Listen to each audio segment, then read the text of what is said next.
Hi. Oh, hello. I'm assuming I'm audible because the thing is moving. I don't know how good the audio is, though. My mic got moved, and it's kind of hard for me to tell. Welcome in, gamer. Happy Saturday morning. It's weird doing this on a Saturday so early, but it's okay. I have an event to go to this evening, so I wanted to do this a little earlier and then end a bit earlier too, of course. So that's kind of my plan here. I'm actually going to set an alarm really quick on my phone just so I don't have to keep paying attention to the time, and it'll just be like, hey, wrap it up.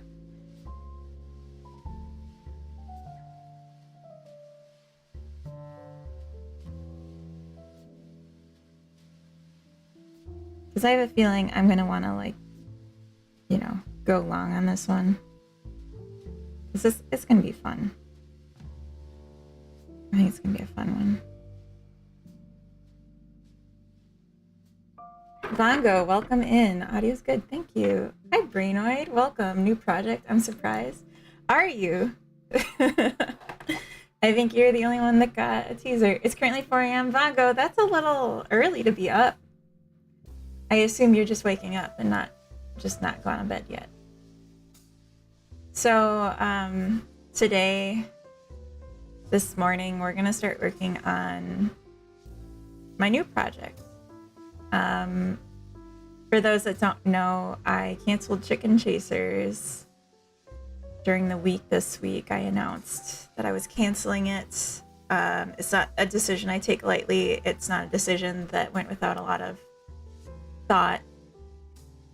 And for me, the main motivating factor, I will just say, is that when I decided to pick up Chicken Chasers, I did so because I thought it would be done in 3 months.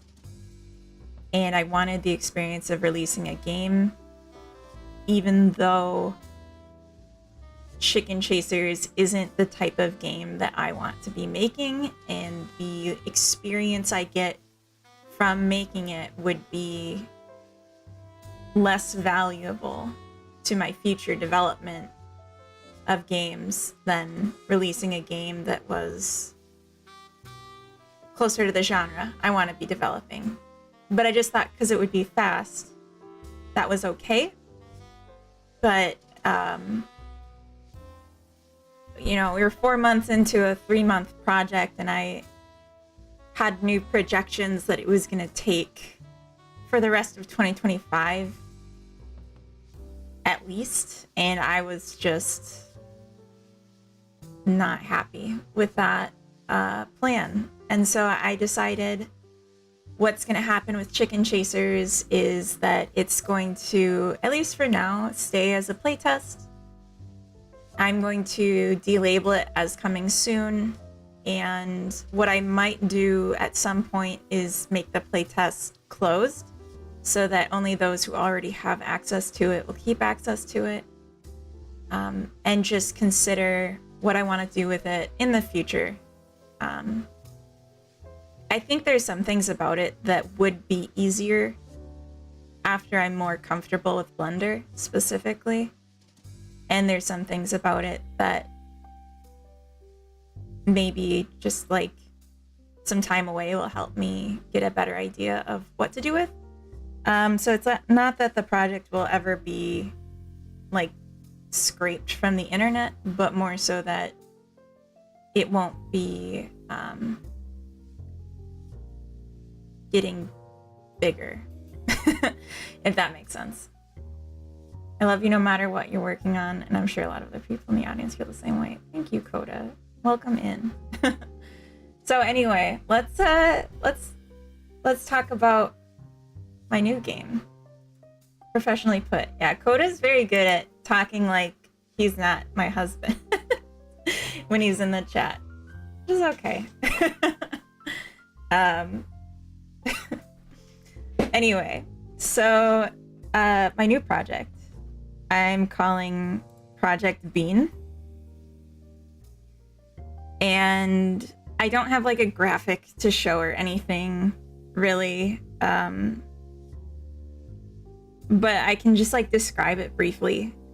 But what we're gonna do today is very like a small slice focused, but the idea is that you own a coffee shop and you have the ability to place things in the coffee shop that would attract customers. And different customers that can come to your shop have different preferences and they have different personalities. And when you decorate the coffee shop is like one game mode, and then live mode is the second game mode.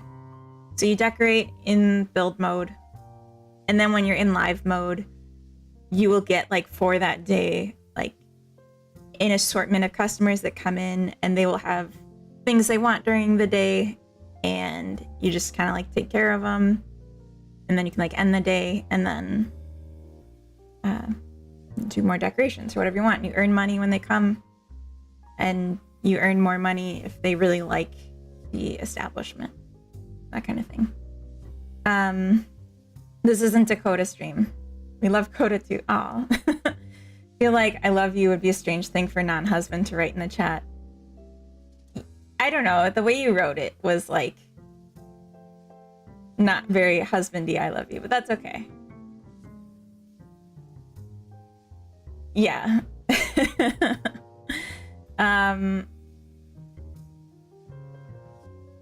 There. Yeah, Brainoid loves you, Coda. Okay, good. Anyways, so what we're gonna do today, I need to close some unnecessary things right now. I guess I could just show what I have in general also, but so first I'll show where we're at with it.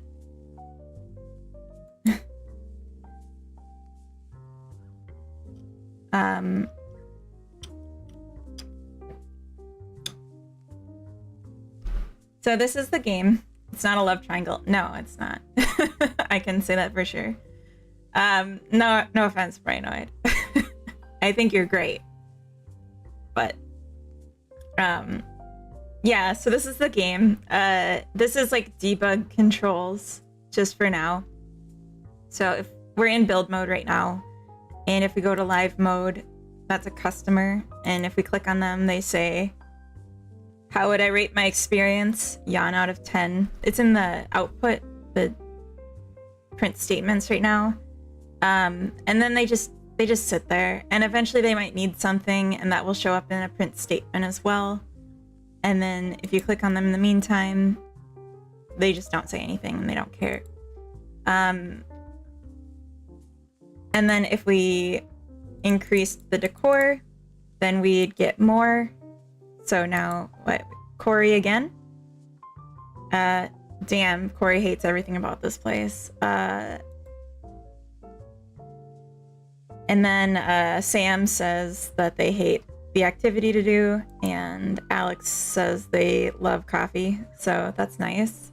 So the idea is that they all have different preferences, and then they will say different things based on whether you're meeting their preferences and also based on what their personality is. So it's like a big chart of dialogue right now.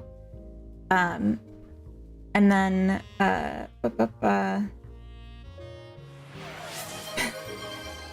thank you for the hydrate. Welcome in, Ani.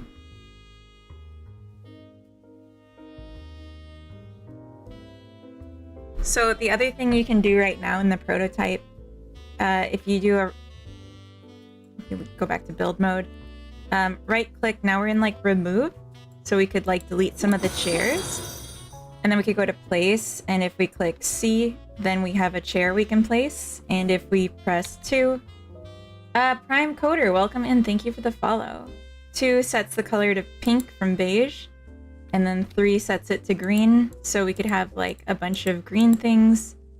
And if we click B, now it's like a decor item instead of a chair, so they can't spawn on the decor items. We can also select, we can, oh right, I forgot how to do this. We can rotate things. So, yeah, and then if we go to live mode. They like are aware of which ones are chairs, and the color updated to say it's a mainly green room. And so now if we talk to the people, Corey likes the green. Corey hated everything before. And Alex hates the green. So this is looking like my Jiggle Jam entry now, but the core items are not jiggling. I'm sorry. There will be probably no jiggling in this game. Not in a love triangle t-shirt drop would ironically be great merchandise. A love V in Coda is the point of the V. Oh. Covino will be sad. Wait, why will Covino be sad? Oh, because no jiggling. I heart famous anti-jiggler. A t-shirt that says parasocial and it's people parachuting, being social, like talking and playing a card game. That's cute. And the cards are like flying away. Okay, so the game loop is that you put down things to attract customers. Customers come and you give them attention and basically serve them. And then they leave at the end of the day and they give you money and you can use the money to buy more things. Or if you're like, I really like a certain character, I like a certain customer, you could learn more about what they like and then change the decoration of your space to attract them more, is the idea. So it's very much just like, I don't know what the term is, but it's kind of like that game where you have like cats in your backyard and you like put down different things to attract them. And yeah, the more you've decorated the space, like the decor level is going up right now because I put down some of these cubes, the more customers can spawn. And then the more chairs you have is like the hard limit on how many can spawn.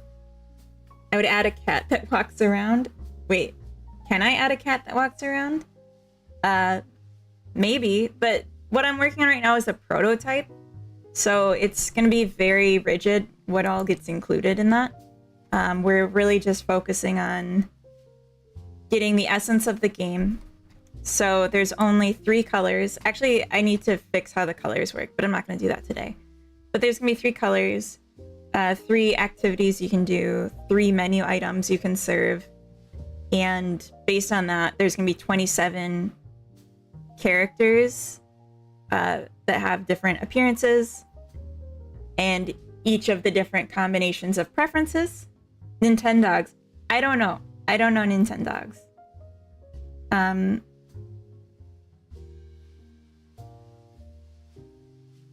Okay, I've got to sleep. How long do you think you'll go for today? I'm gonna plan on ending around 5 hours from now, 5.5, 6. I do have an event to go to tonight, so I set an alarm to remind me when to start winding down the stream. Like an hour before I have to like be off so that I can go to the next ads. Also, just so people are aware, I did add new redeems to the stream. So I added a 2D art break and a 3D art break because I'm trying to get practice doing Krita and Blender. So if you redeem those, I'll spend 30 minutes and make something not of your choice. I might change it to of your choice later, but I'm still learning. Oh, thank you, Ani. Jumped right into it. Okay, I'm still learning, so I don't want people to pick what I do yet. I need to be able to scope it to what I can realistically finish. I also added a bunch of new emotes that you might see. Hold on, I gotta take off my sweater. A bunch of new cute little emotes. So customers' interests are determined by items, color of items, combination of items, maybe placement of them. Not placement. No. It's simpler than that. So the customer's interests are just the dominant color of items. So if most of the items that you placed are green, then that's the dominant color in the room. And if that matches with their preference, then they're happier. And if it's they basically have like 3 levels of opinion. There's positive, neutral, and negative. And positive, like if you match positively, it gives 3 points towards their overall opinion of the environment. Neutral is 0, and negative is -1. So if you have a customer that likes one aspect of the environment but dislikes 2, then they will leave the event. They will leave the cafe with a score of +1. But if they hate all 3 aspects, then they're going to leave with a -3, essentially. So it's the dominant color in the room, it's the dominant hobby in the room, which right now I don't have set up a system for how that will be determined. It's either going to be something that is set with a UI menu or set with placing items that are hobby items. And then a dominant food is just going to be like your menu item, which right now it's just going to be UI based, like we serve coffee, we serve tea, or we serve smoothies.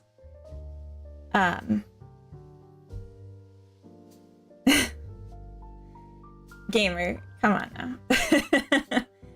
There will be no toilets, Brainoid. Yeah, you can add a toilet right next to, and customers will still be happy though. But there won't be toilets. Stream elements, but better 2K. Welcome in. Yay, iHeart. Welcome in. And thank you for the follow. Yeah, part of what I think could be a funny aspect of this game is like adding in items that are like oppressive. But like if they're pink, the customer is still gonna be like, oh, I love it here, even though it's like a bunch of pink, like, I don't know, cages or something. I don't know though. That's not something I'm gonna worry about in the prototype.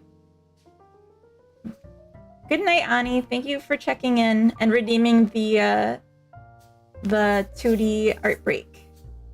Is this Chicken Chasers? No, it is not. I am canceling Chicken Chasers. Toilet or no wish list? It's the prototype, so there's no wish list either way. So that's okay. But anyways, let's do the art break, and then what we're gonna work on is actually this different scene, which is a customer gym. Dr. Cringe, welcome in.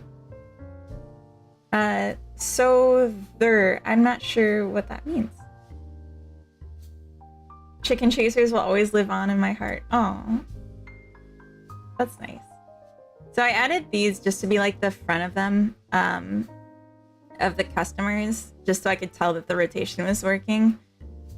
And when you click on them, yeah, it'll say a thing. And then you just kind of have to wait. And right now in the print statements, it'll say such character has a need, or such character has something else to say. And then you click on them and then they'll say another thing. And it improves their experience, essentially. So at the end of the day, if you gave them all the things they needed, and if you talk to them, just in general, checked in on them, they will give you a higher score than just based on the environment alone. So what I want to add today is a UI chat message that pops up when they talk, so that it's not just in print statements. Alex has something to say. All right. Alex says, the neutrals make my heart sing. That's nice. Sam has a need. Sam says, I really want to tell you about my latest obsession. So that's some attention they just got. And now they have nothing else to say. So the part where it's like they have a need will be something I want to add as well, but it won't be a text box. It'll be like a pop-up over their head or something.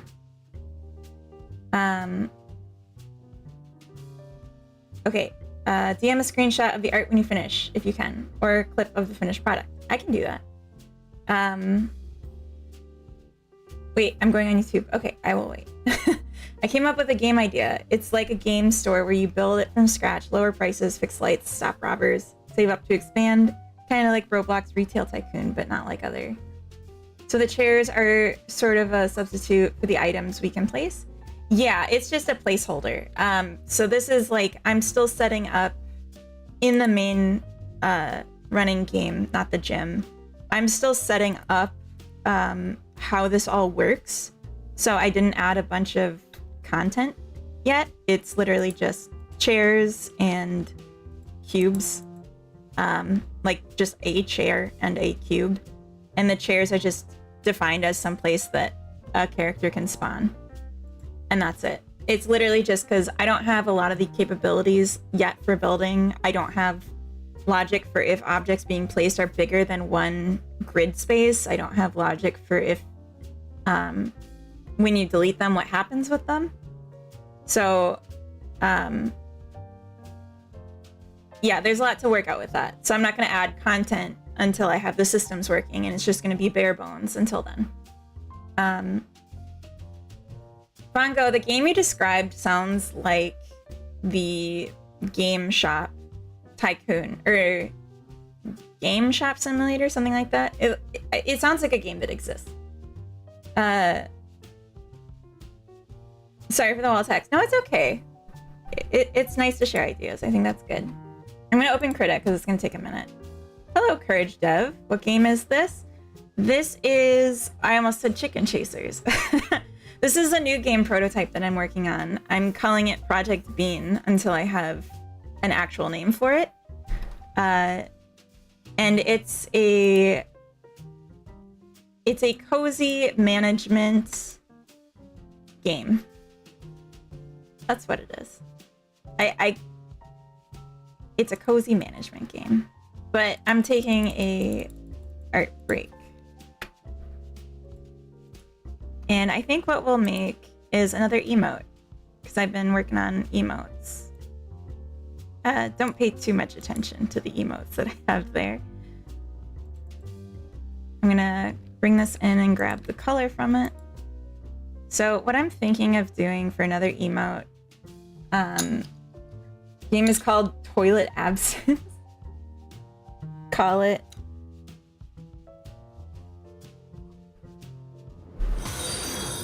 Exodrifter, thank you for the follow. Welcome in. I know that name. Welcome. I can't hang, but hi sup. Hi sup. Hi sup to you too. Cozy management simulator. No, it's not a simulator though. It's just a management. I love simulators, and I will definitely be making one at some point. But that's not what this is. Okay, so I wish I could zoom this with a more fine tune. Can I set exactly? No. Okay.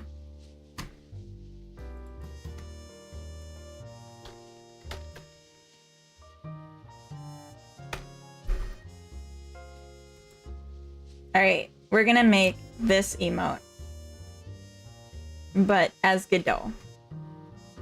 And that's gonna be our 2D art break today. So, should be pretty good. And this will take me ages. Just don't be minding that. This is all about me getting practice.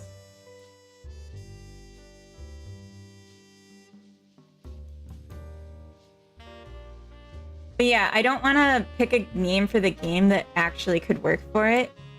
I'm purposely doing a name that I would never keep because I'm worried if I pick a name that's too close to acceptable, I'll just like keep it because it's close enough. And that's not something I want to do. I want to like actually put time and thought into it.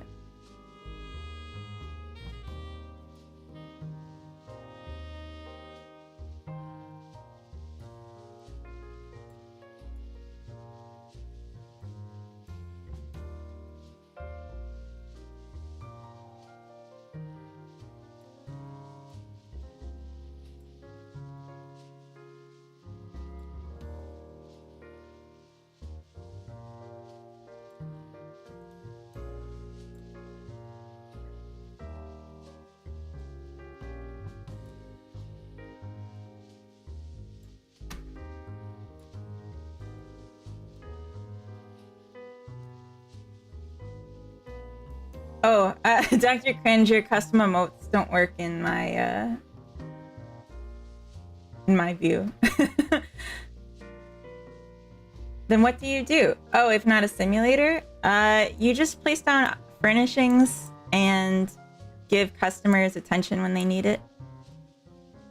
And then you get money from them having a good experience, which you invest to get more furniture and try and attract regulars that you like. It's kind of like Animal Crossing, where it's more about like interacting with NPCs and like collecting the ones you want to collect.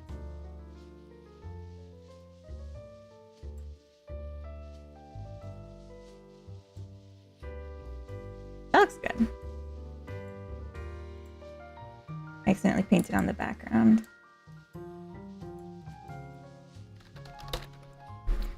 Tukellos, happy Catterday, welcome in.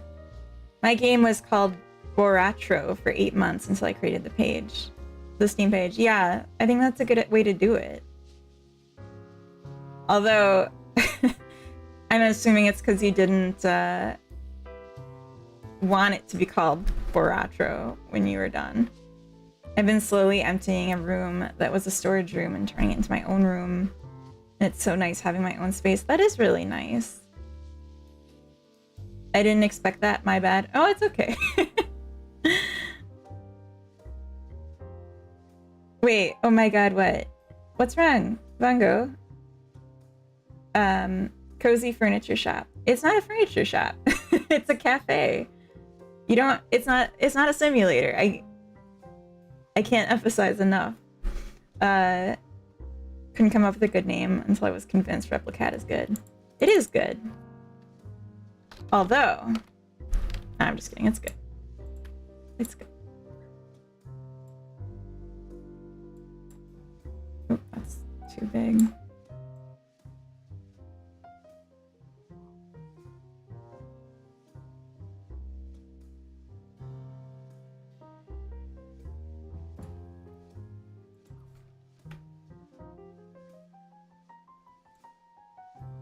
Yeah, I'm trying really hard to be practicing art.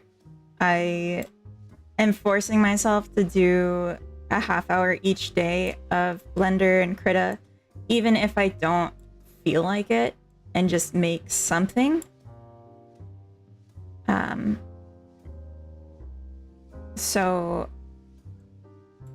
this just means I don't have to like do it later. Oops. Not that I don't enjoy doing it. It's just it's important that I'm getting practice.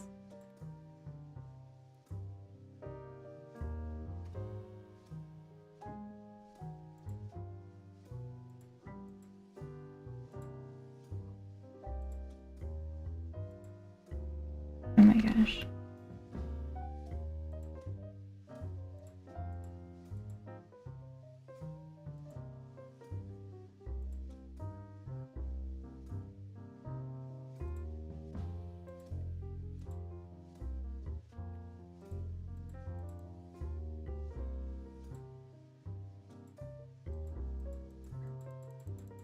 Okay.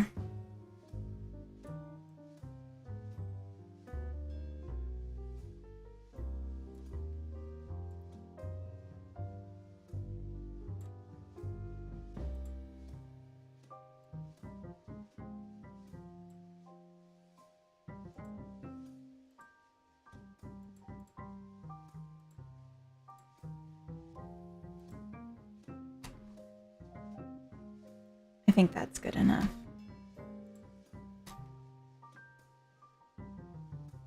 Young people are calling yours a simulator. Sorry, I'll catch up to chat.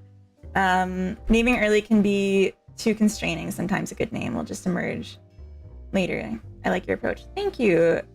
Moondog Dev, welcome in. Also, first time chatter.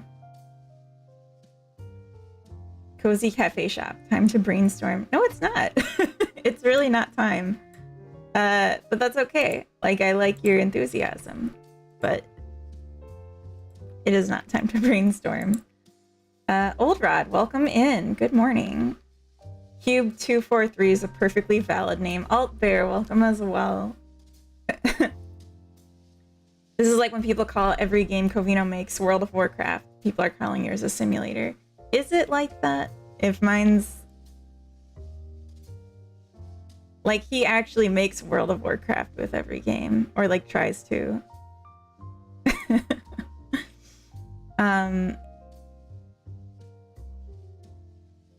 I called it a simulator once. I think you're fine. Don't even trip.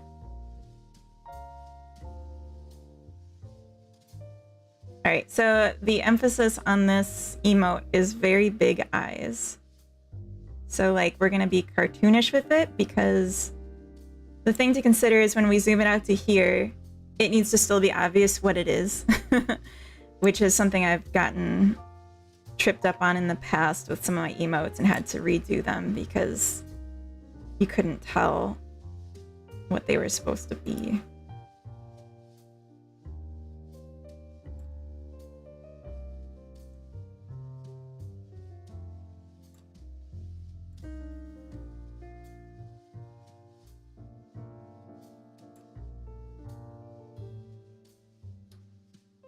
Does he though?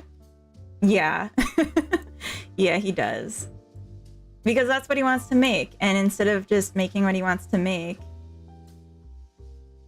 he needs to make something fast because he needs the money. And, like, he needs awareness that if he's not making that game, he's got to commit to not making that game. All right.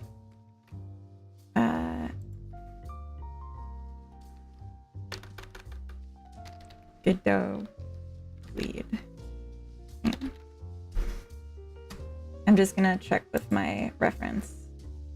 Okay. More round in the eyes. We can do that.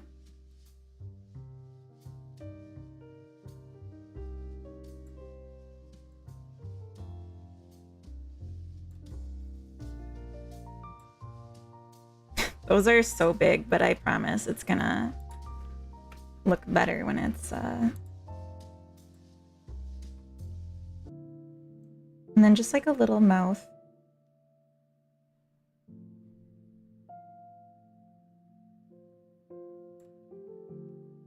Oh, that's so cute.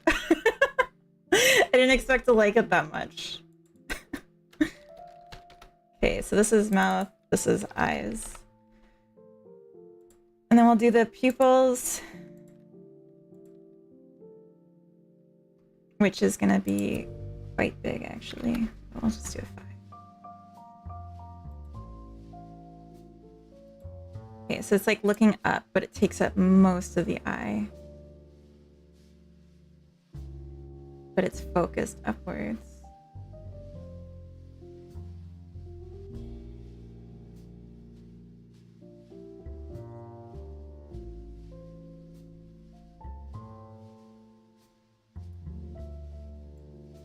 Oh, it's so cute. I'm glad I picked this one today. I was also thinking about doing the like, thinking emote, but this one's so cute.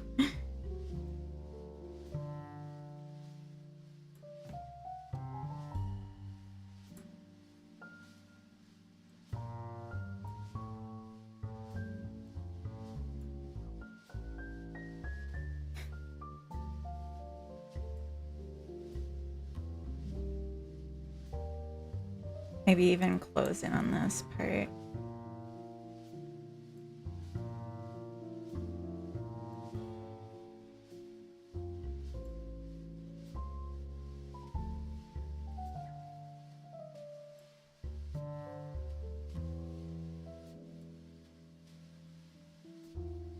Oh. We don't want it to look cross-eyed though. Oh, sorry, I'm behind in chat now. Good morning, Old Rod. I think I already said good morning, but just in case.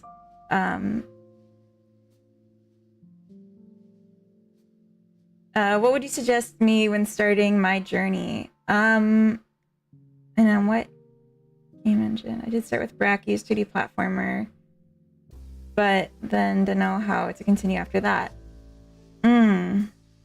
It looks like, ooh, it kind of is. Yeah, I guess Dr. Cringe, do you want to do 2D? Do you want to stick with 2D? I mean, you're not locked in, but yeah, thinking about 2D. Okay. Yeah, I would recommend copying games as a starting point and then exploring how to make them your own. So like the first games that I made were Flappy Bird and Tetris and a game called Breakout. And for each of them, I made them unique in some way, or tried to. With Tetris, I kind of gave up because the way I was trying to make it unique made it super complicated, and I just was like, no, I don't want to keep working on this. But also, I think game jams are a really good way to like kind of force you to like try stuff, but I would say try recreating games first. Yeah, consider 2D and single player for sure. I can show really quick here just to like give you an idea of what I mean. So the first game that I ever made was called Don't Touch the Pudge, and it is made in Unity, and it's Flappy Bird, except I then modified how it worked because I learned how to spawn things and I learned about collision. So you've already done this if you've done the 2D tutorial, but it is a good way to practice without being told how to do it, to get you to like learn about it. So these are just images of my dogs on a yellow background and tracking scores, and like if you collide with things, your score goes down until you go to 0 and then you lost. So your time is really your score. And there's like a menu, and yeah, that's it. 2023. And then after that, I made Tetris, which I don't even know if is still here. I might have just deleted it because it was so bad. And then I made Donut's House Party, which is Breakout. So if you know that game where you like break bricks with a ball by bouncing them on a paddle, again in Unity. So I made it a dog that pops balloons instead. And that's the game. And there's like levels and different designs. So this one like works different. Instead of being a balloon, it's a watermelon that has like a hard side you can't hit. They are very hard. But yeah, it's Breakout. Like that's it. And yeah, just kind of like took the concept and then played with it until it felt like my own game. I don't worry about finishing these games, just like to practice. And then after that, I did my first, Block Dropper. This is Tetris. So it's literally just Tetris. Will it even run? Okay. So it's just like vibes Tetris. That's it. This one's not even online. Like you can't, it's not published because I was so not proud of it. But I learned from doing it still. And then started doing jam games. So then I made Chasing Phylums, which is just in UI. And it's just like the most simple concept of a gardening sim. Like you got garden plants and you have a shop and you can buy seeds. And then you plant the seed. I guess I only bought one. And then they grow like idly. It's an idle game. And then you collect what they grew and they can mutate. And that's how you like expand your garden and earn more money. Yeah, so just sticking with 2D makes it easier. Start by copying games that already exist, because making design decisions is the hardest part, because it's so easy to just say, well, maybe I just want it this way. When like reality is you don't, you just can't figure out to do it the way you imagined, so then you lie to yourself. But if you forced yourself to instead copy a design exactly and be like, hey, this is what I'm intending to make. And then you realize like, okay, well, I'm struggling to figure out whatever part. Then it forces you to like look stuff up and learn and improve. So much Unity, I know. And then Unity stopped being attractive to me, basically. Okay, so these are both on the left. So I'm not sure how this is gonna work with the mirroring. No, okay, so I'll have to do it unmirrored. Maybe just duplicate it over. So much Unity. Yeah, I used Unity for the first 6 months of game dev, and then the thing happened. Oh, chat just like jumped all at once. Or maybe not. Maybe it just was glitching for a second. That looks so goofy. Wow, thank you. I've tried so many jams because people say to start with jams, but I always find it so hard to think of an idea around the theme, so I just never submit. Jams are hard, and like I would say don't start with them, but Fango, I've seen you make like games, so like I think you're ready for jams, but they're just like not for everyone also. So please don't put pressure on yourself to do jams, because they are like a different way to make a game that's more stressful and throwaway, like by nature. Okay, thanks a lot. Yeah. Jams are for me. Yeah, Brainoid loves jams. Okay, so we got the one big one, and then I think there was like a little one down here. Yeah.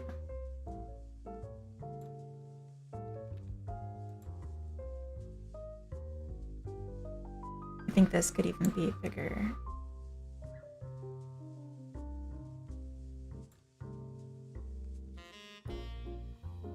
And again, it's like, how will it look when it's really tiny? Because it's going to be a Twitch emote. And this does look strange, so we'll round it out again.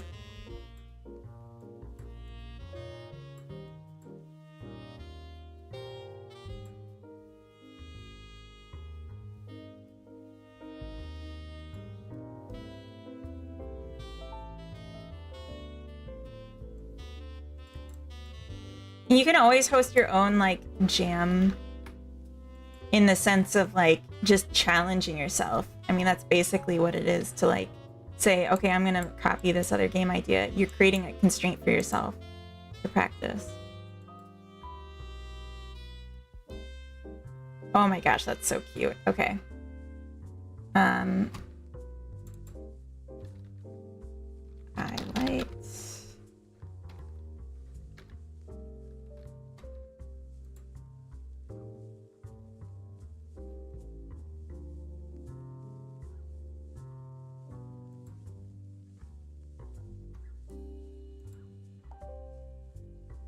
All right, that's pretty cute.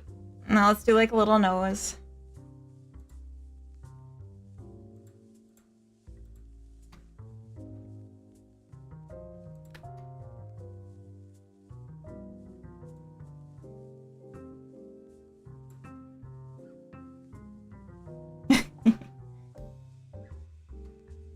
Coda is gonna love this one. He loves this emote so much. All right, what do we got left? I think eyebrows. Sometimes eyebrows, not necessary, but I think eyebrows could be good. So it would need to be over this part.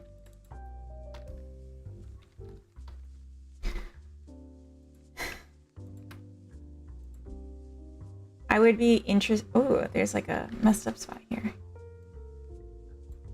Oh my god. Oh, give him whatever he wants.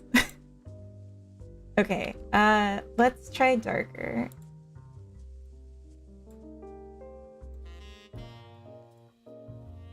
No, that's... I want it darker, but I don't want it more saturated. Never copy and paste is an evil Hectic. What is that in reference to?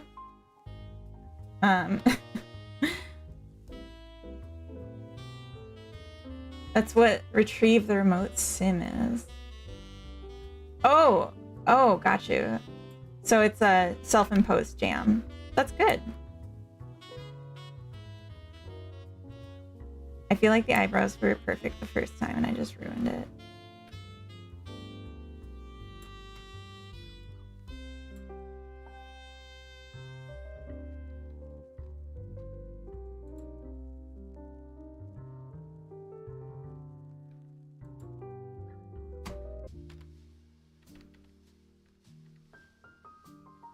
Oh no.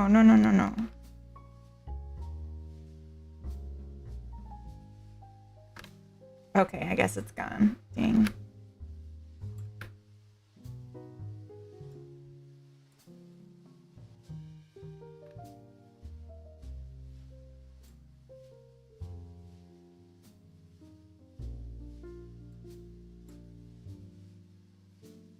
All right, it's pretty subtle, the eyebrows, but I think it's okay.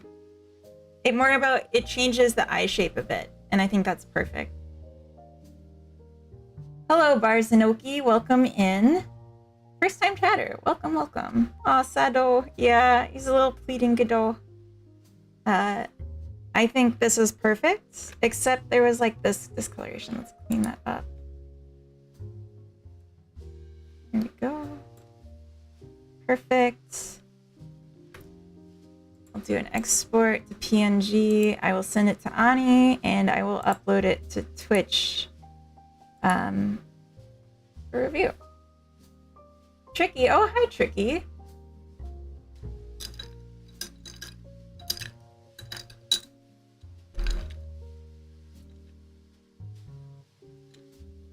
Copying teaches you to be lazy. Do you mean in art? Because I wanted these to be identical, so copying was necessary.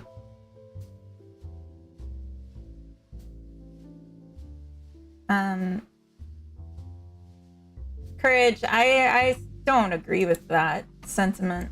I think that copying is a totally valid tool. It's a bad idea to copy lines of code in the sense that you should make functions rather than just copying code within a project. But I don't think there's any problem with copying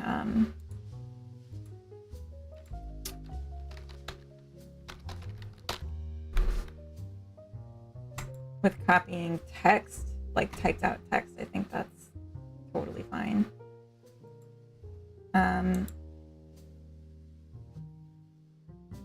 It caused the game to get destroyed. I don't agree with that either. All right, let me just send this out to Ani for their request, and then we will go back to game dev.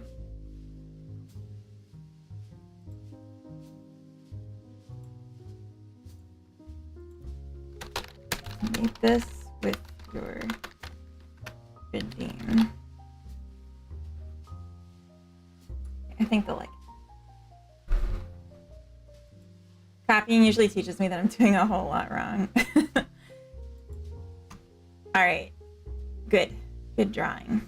I'm gonna just close this and we can reopen it later if we want to do more.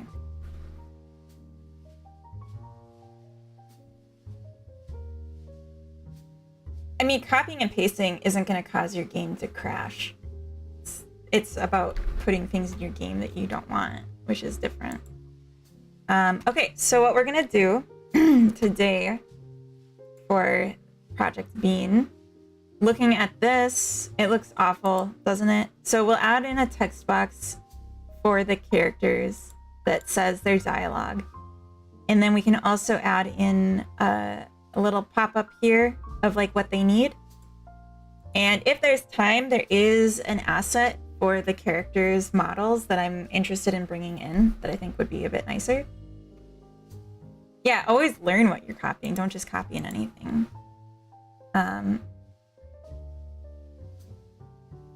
Hearings of the world. But like one game that breaks because of that doesn't mean you shouldn't copy and paste.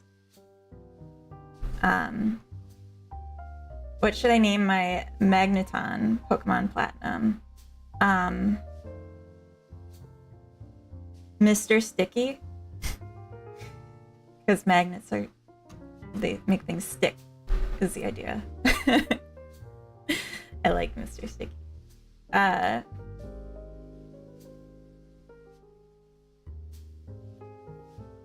Don't know what that is. Okay. Anyway, so let's make some UI.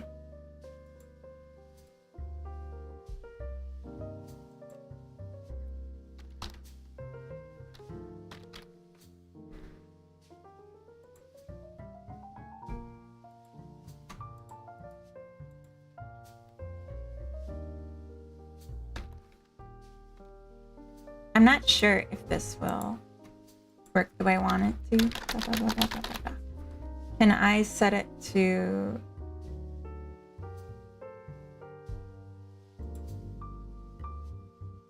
Oh yeah, you can scroll out visible characters. So if I set it to 2 or 12, 2. So what I can do is I can increment this to have the text come out, which would be really cute. I wonder if I can do it per word though. Maybe that's only in a rich text label.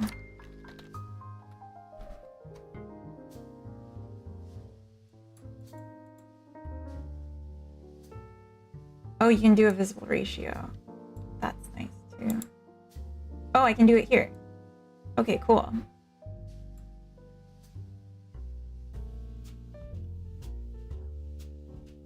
Skip last line with visible characters.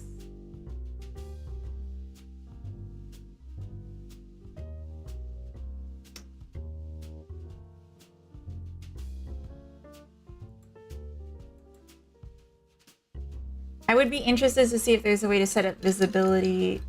Mr. Sticky it is, excellent.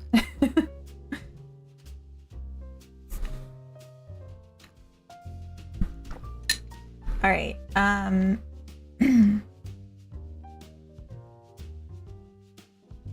can I set the visibility to jump by word?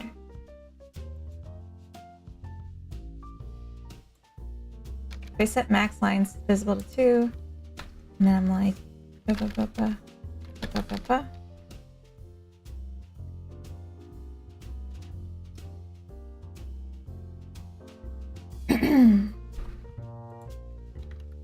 okay. So I could do it like this. Okay. I've never played with this displayed text setting before. Characters before shaping. Interesting. Okay.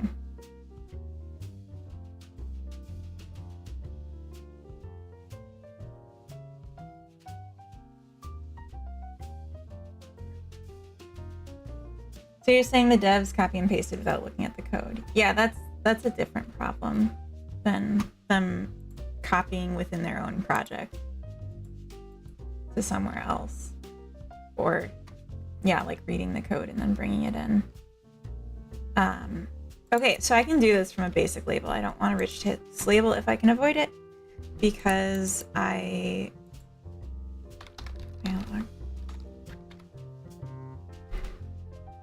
because labels do like auto localization. It's not something I'm worried about right now, but it's, I think, a good practice to use labels as much as possible for that. Save this. And my project is very unorganized. I know that. It's literally just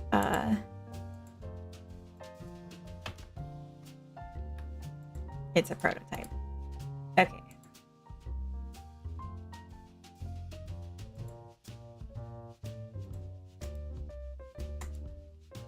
Okay.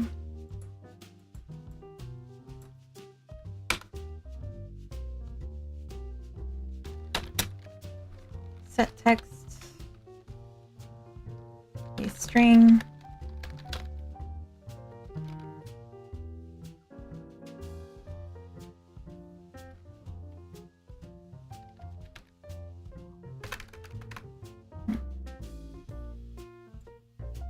label that visibility.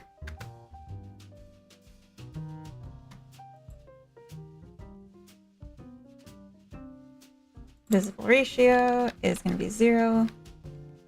Text equals a string. And then we'll say var my, I'll say tweener equals create tween. I don't remember if there's more I need to do there. Oh, label that. And then tweener dot property is gonna be labeled that visible ratio, and we'll go. Oh no.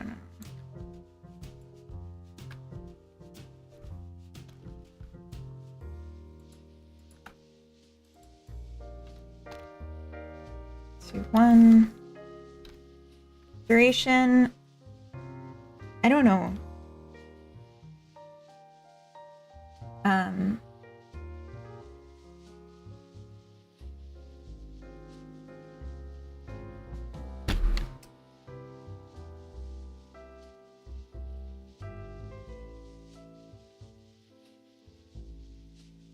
Okay. We all agree we know what Pokemon is. Good. Duration, I don't know. Let's just start with 3 seconds, and maybe we can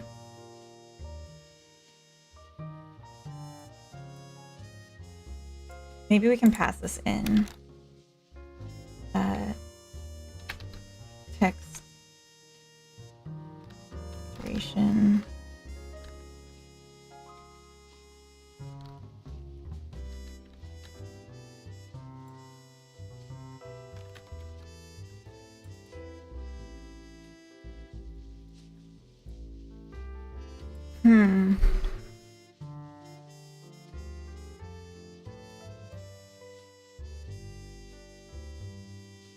I don't think this is gonna work, but as a starting point, it'll be fine.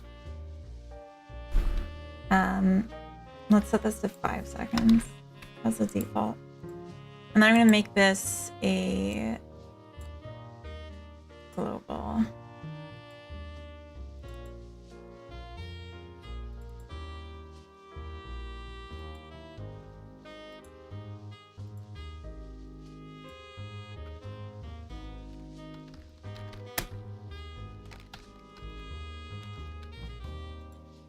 Okay, and then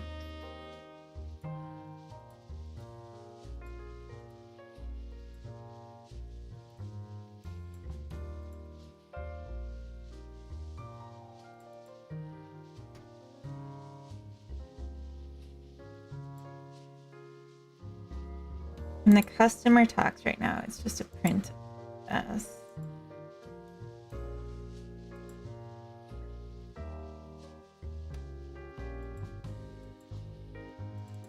So if we say dialog box dot set text,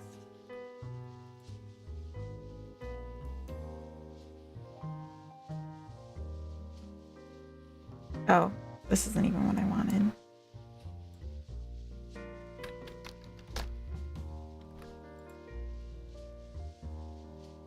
Here we go.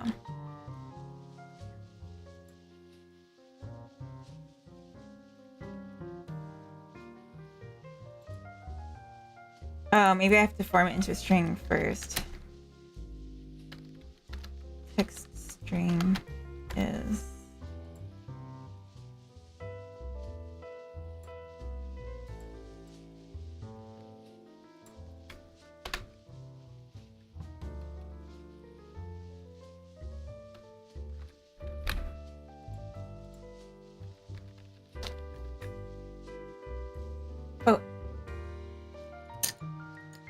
I was so tired, so I laid down at like 3 a.m. And as soon as I laid down, I wasn't tired. Here I am 2 hours later, not tired. You're only 1 sub away from 700? Oh, on YouTube. Nice. Woohoo. Welcome back, Courage. Yeah, I'm getting up there with YouTube. It's pretty cool. I'm hoping to reach 1,000 by the end of the year. So I think I'm on track to get there. But we actually just went into ad breaks, and I do want to run to the bathroom, so I will BRB. And I'll probably top off my coffee too. I got to 700. Nice. Cool. Okay, I will BRB. Bathroom break.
All right.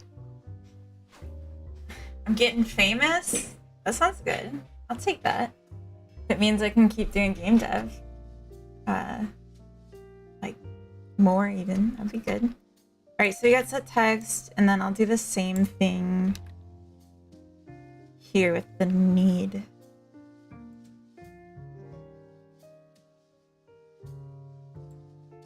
Need dialogue. So,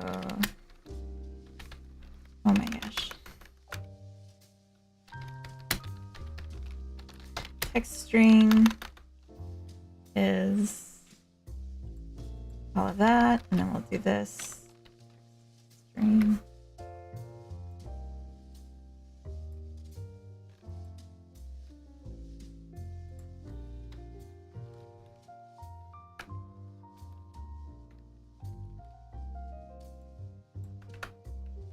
All right. So this is gonna be probably awful, but as a starting point, it'll be okay. Yeah. Okay. And if I do this, they compete. So they don't stack. Oh, these, oops, I forgot one of them. Okay.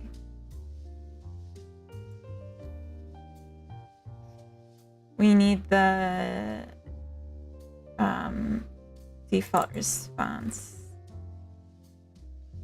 So also dialog box dot set text.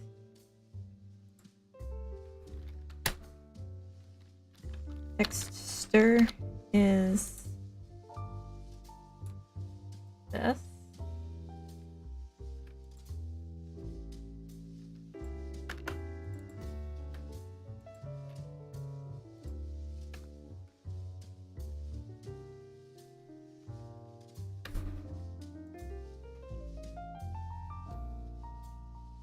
I'm gonna set this as the default scene for now, just because I'm gonna do this so much. I don't want to keep navigating back. Don't take too long on the prototype.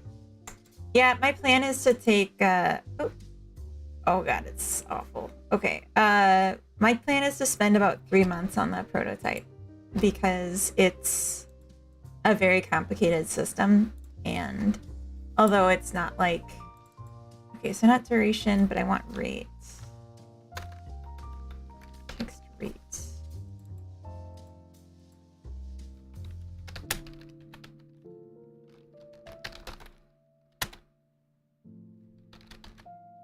Text rates times a string dot length. And then this is going to be like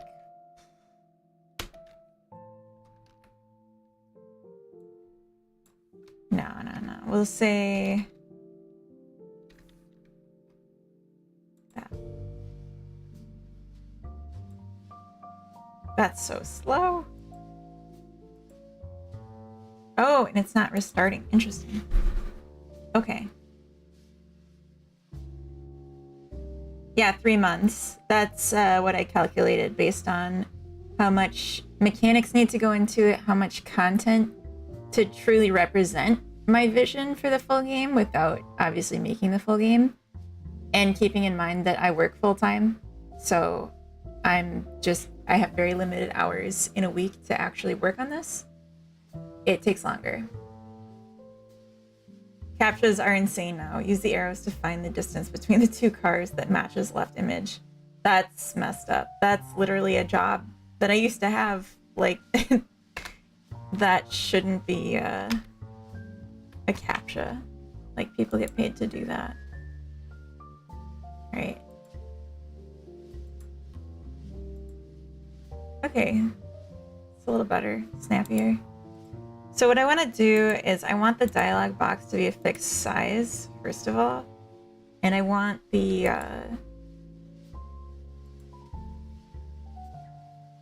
label to wrap. So vertical alignment by word.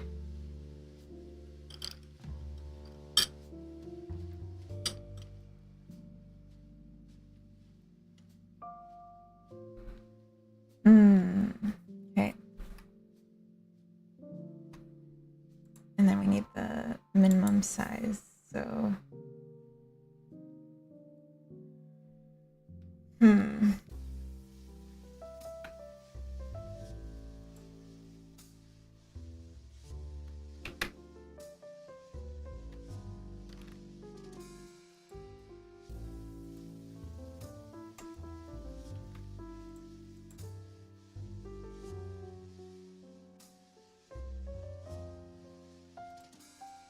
okay, I guess maybe I should have set the minimum size on this, 500, 100.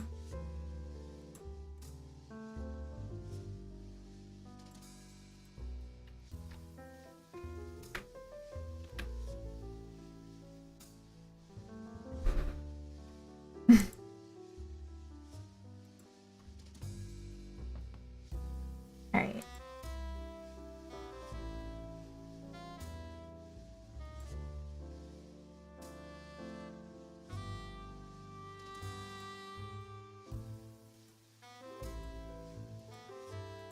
Okay.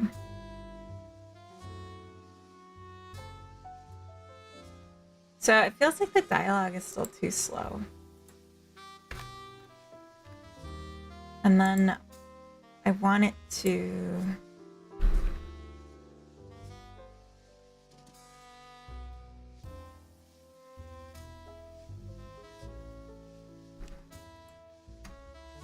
I want it to limit how much, how many lines are shown. Max lines visible, we could say 3.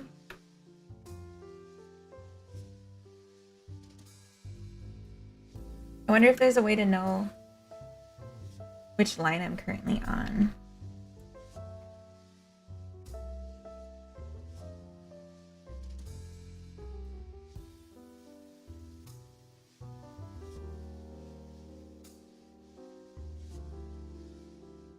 Visible characters behavior.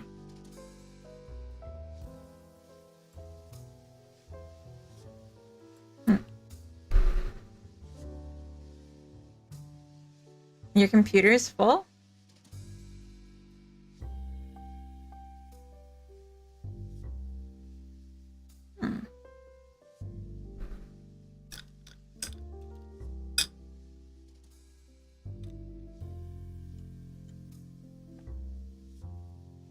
What are does?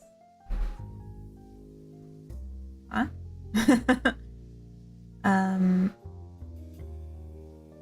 I want to know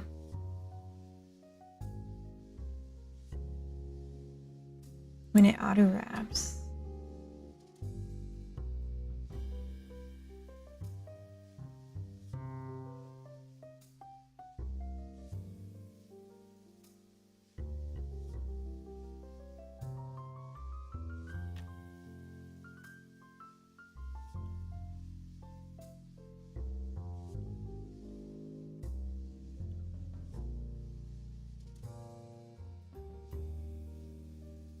Over on behavior.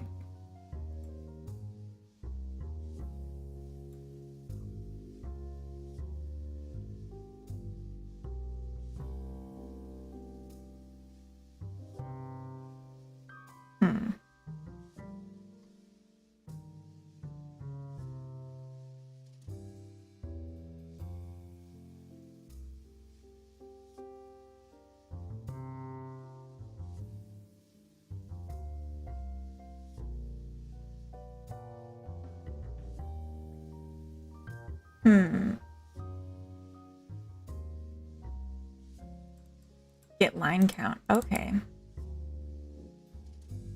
Get visible line count. Okay.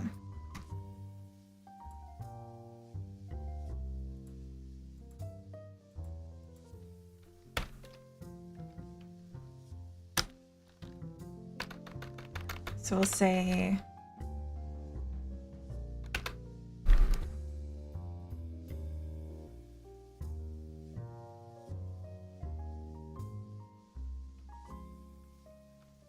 if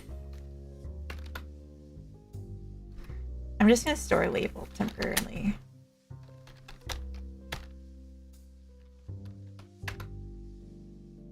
I'm calling it so much here.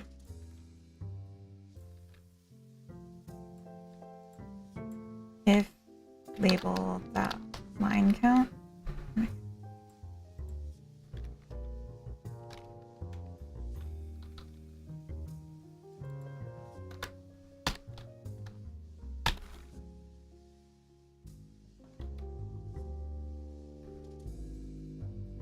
Get line count is greater than label dot max visible lines.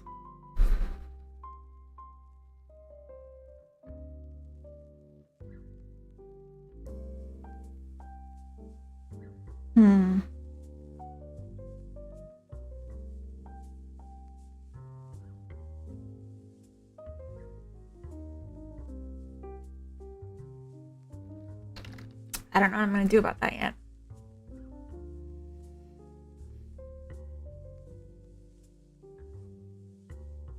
Do you have stream elements? I have Streamlabs. Last I checked, I swear I had 40 gigs.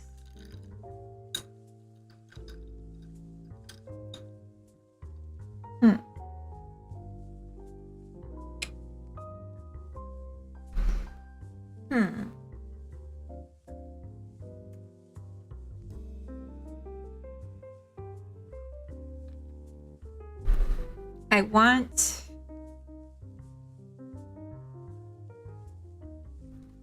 want the text to be like boot, boot, and then it shifts when it fills the second line to show the second and the third. So tweener's not going to do it. I also want to queue things up. Or maybe disable clicking. I think I could do that. If I just made this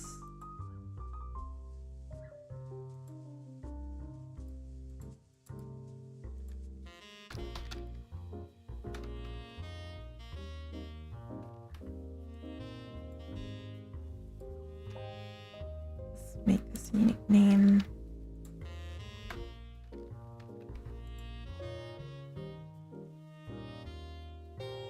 I'll change this to a full control. And we'll make this the full screen. And this inside of it will just be bottom center. Oops. This. Bottom center. And then if we don't let the mouse go through, and then we'll say visible is true. Wait, tweener dot finished.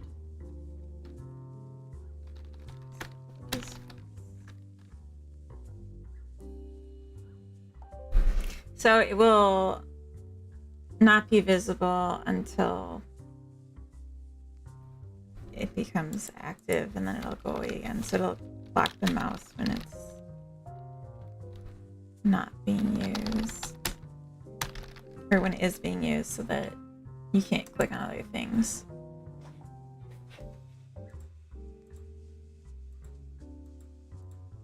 Okay. Oh gosh, it's so fast.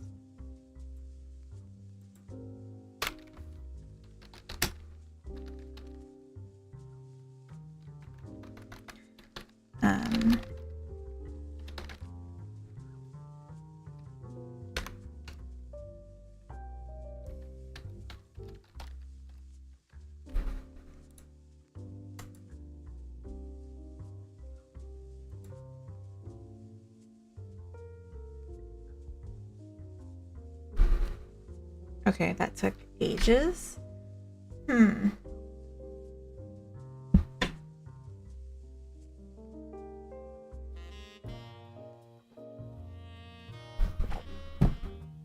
Hey Zilly X, welcome in. What's up? I'm guessing. Just doing some game dev, setting up a text box or dialogue for my characters. But I think I want this to click close.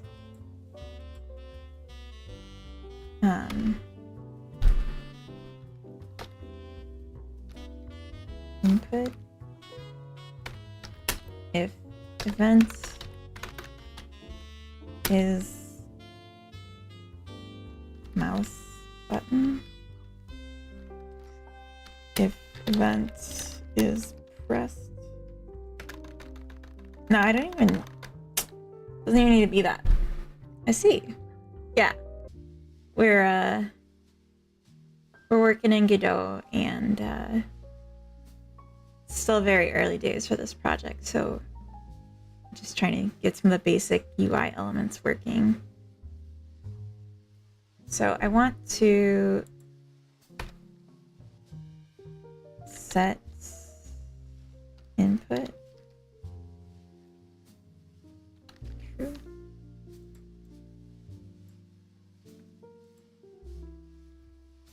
Set input false.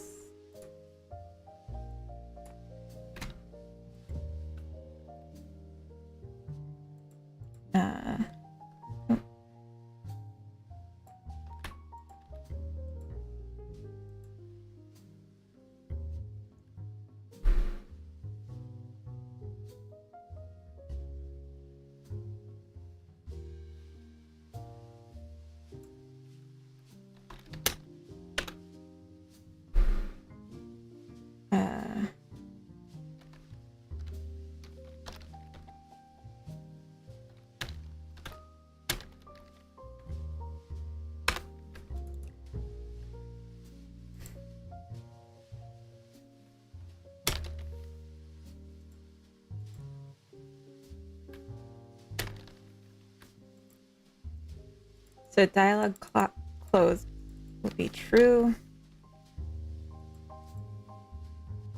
And then we'll say if not dialog closed.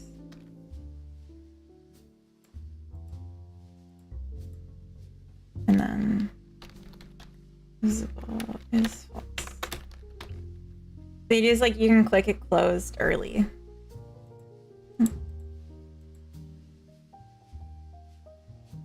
BRB, okay.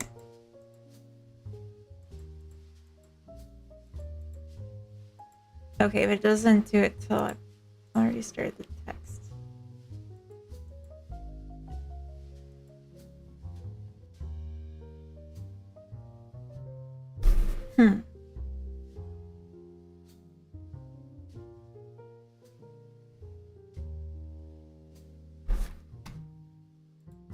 I feel like I need to draw out the flow of what I want the behavior to look like.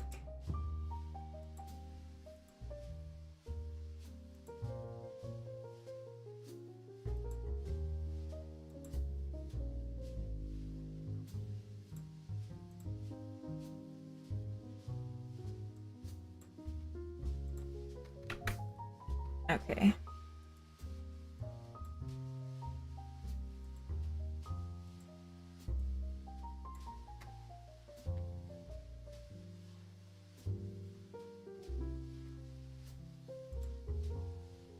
So our text box will pop open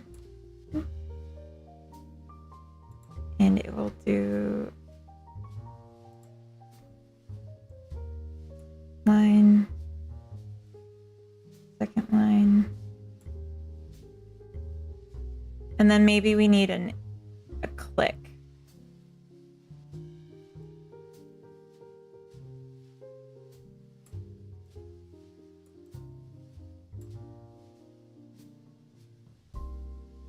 If there's more lines instead of it just auto scrolling. I kind of like auto scroll though. It's more lazy and I like that as a gamer. Okay, and then while this is coming out, if we click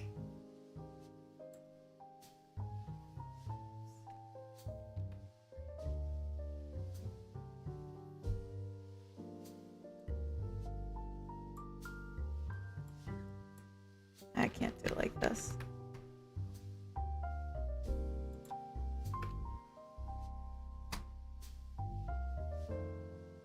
So open blank.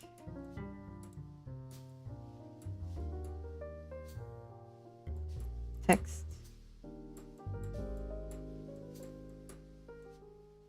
Auto prints.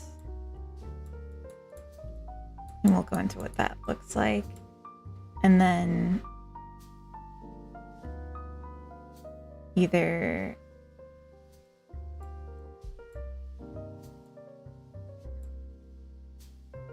on finish or on click.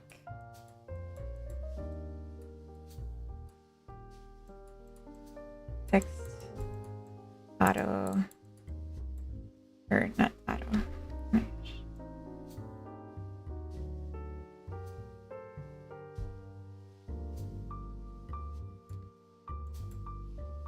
Text full. This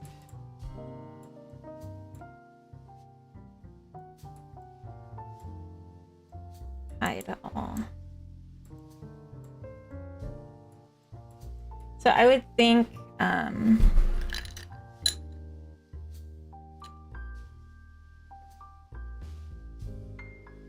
you can click to like get the full text,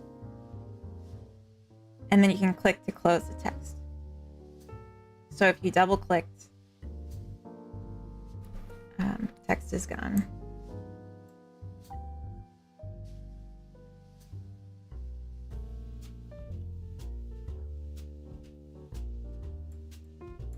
But I'm wondering if there should be a timer too, or it just goes away. And maybe time freezes when you click.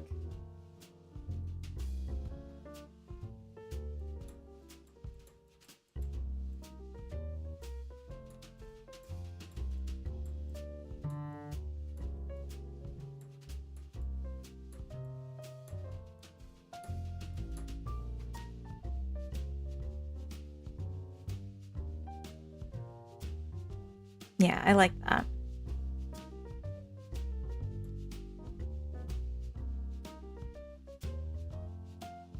And then for the auto print, that's like a whole other bag of snakes we'll worry about later. So we're not gonna do this.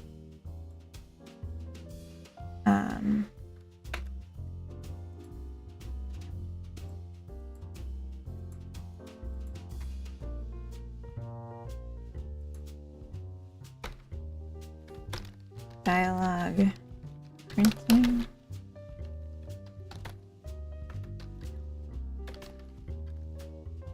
Conrad, welcome in. Seshumara, welcome in. What, new project? Really? Yeah. So I'm working on a new project.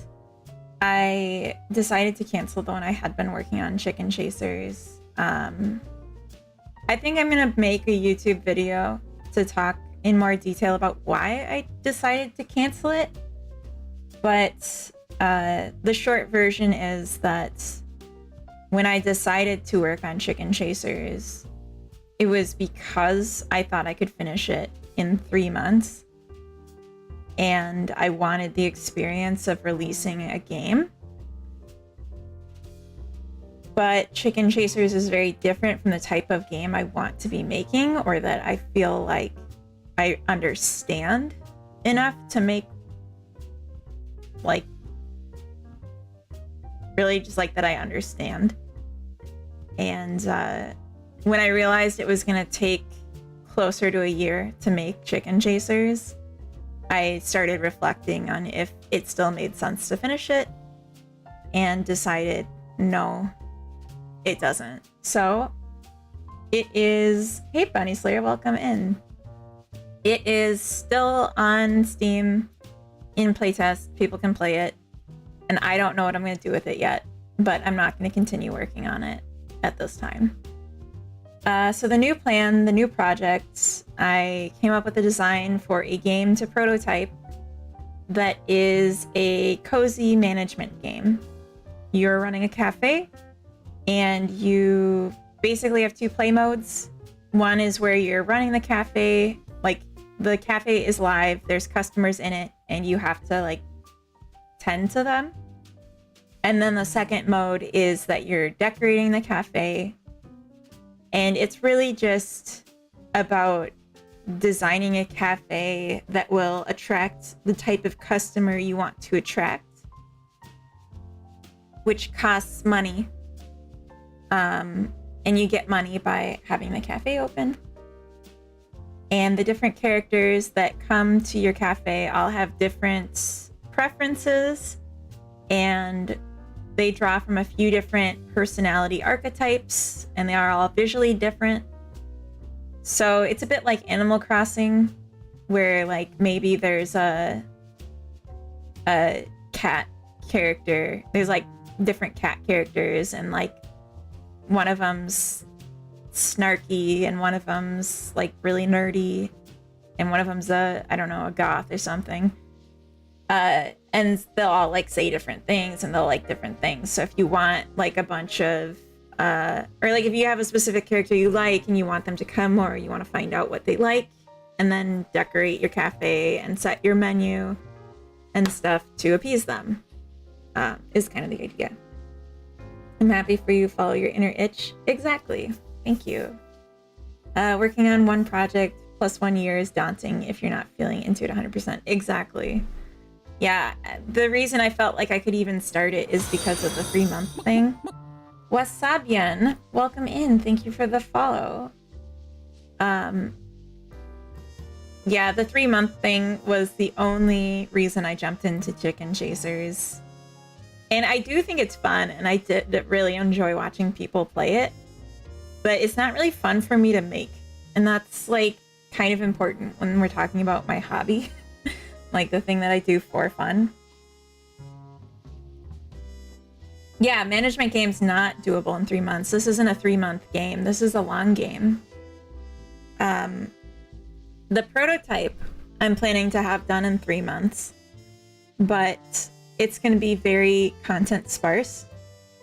I just tell people that I release in 3 years. Might take even more though. Yeah, like I'm just I'm not trying to make a small game anymore. I'm just trying to make a game that I enjoy making, because that's why I do this. This is a hobby. This isn't like something I'm trying to financially sustain myself with. So we're having fun with it. I think what I'm going to do here is we'll have a bool for dialogue printing. And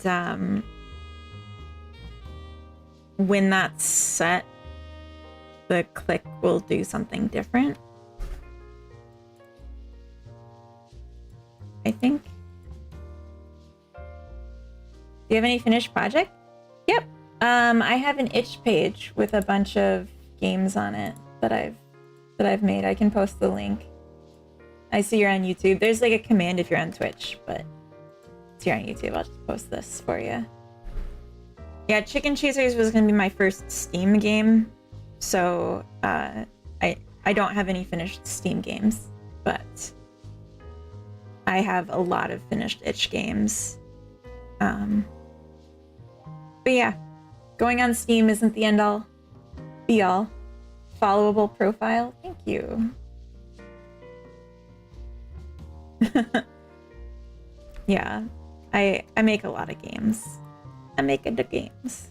Anyway, so yeah, I think we can do a better, something smarter with the text here. On my way to play them. Thank you. That's nice. All right, so we're waiting for this tweener to finish, but I need a way to cancel it too.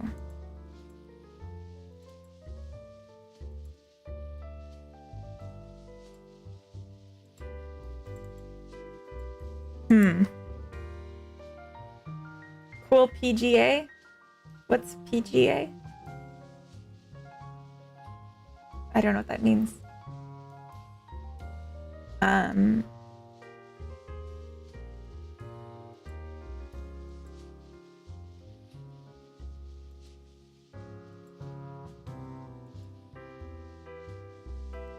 I've like seen this done and I really like the way it was done before. I'm just not. Do you have any tips for scoping demos from your experience? Demos?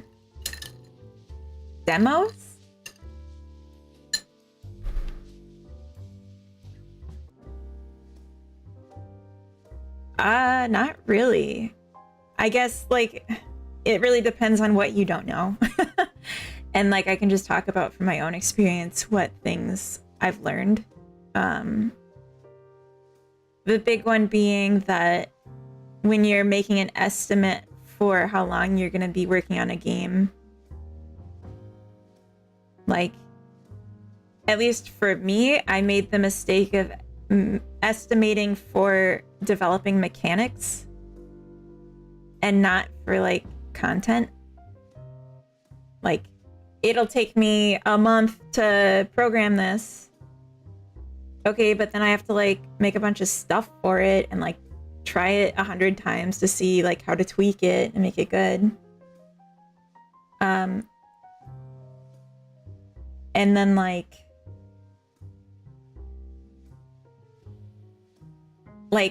I guess just like experience has been the best thing for me. Like learning how to make a game that's a high enough quality to be commercial and like understanding. Like I knew I didn't know, and now I know what the bar is for commercial, and like you can only really get that with experience. Just want to learn from my seniors. Oh, cool page. Typing and eating. Oh, gotcha. Thank you. Depends. Yeah, ask Brainoid. Brainoid's very experienced.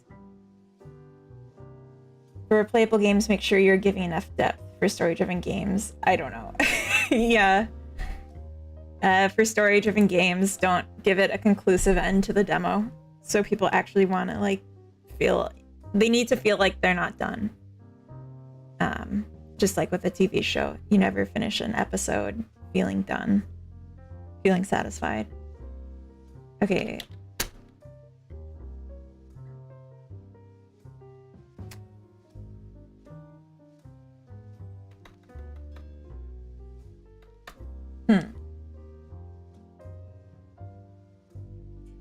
Tribor, welcome in. Yo. My game is pretty weird case, but I'll try to apply this.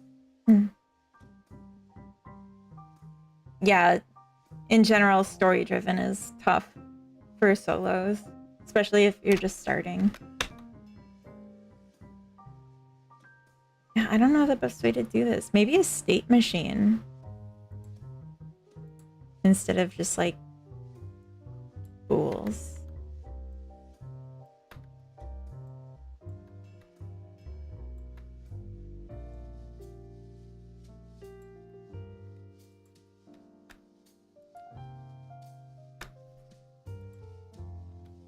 So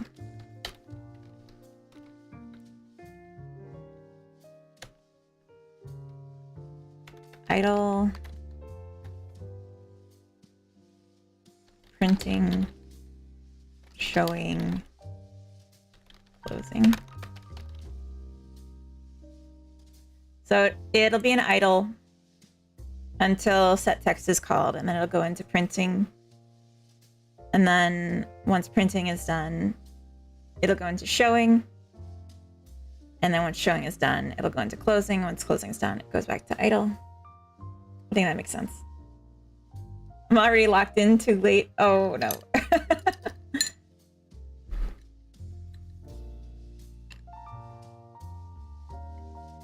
You got to 52 minutes for median playtime? That's awesome.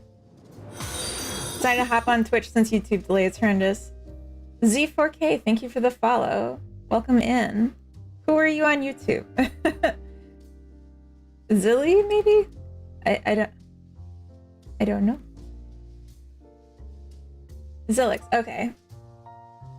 Wait, did I read it wrong? Oh, the X. I skipped the X. Yeah. Okay, welcome. Now you get to use my fun little emotes. If I can find them. This is for if I'm struggling. Hi YouTube, we are from the future. Nice.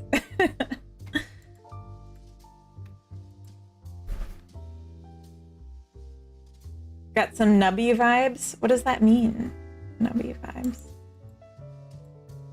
Oh, it's something I meant to say at the start of the stream and I forgot. For my stream today, since I have like a fixed end time that I kind of can't fuck around with, I'm not gonna play any games until tomorrow, but tomorrow I do want to play the jam games from the Jiggle Jam. And then I wanted to try out Brainoid's game if there was an update for controller, which it sounds like there might have been. And then I have a few games on Steam that I might want to play with. So tomorrow might be more of a gaming day. Number Factory. Nubby's Number Factory. Oh, I've never played that. I helped Ira out a bit with their game. It was a lot of fun. Nice. Have you tried rhythm games? Me? I'm not a fan. I don't like playing them. I don't like games that are action-based, like, in general, because I'm not a high Twitch rate kind of person. So, like, I want a game where I think, not where I move, basically. You're working on a rhythm game? I've seen good ones for sure, but, like, yeah, it's not one that I would ever make. Like, I'm trying not to make games I don't play. Yeah. Okay, so now we have a state machine as an alternative. So we'll go into process.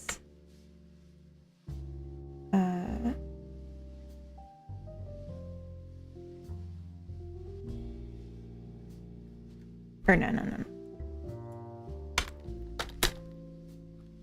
Change state.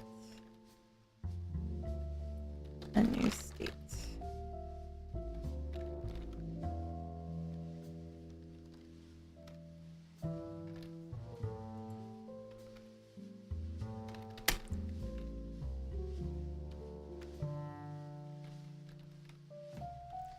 And we'll start as idle.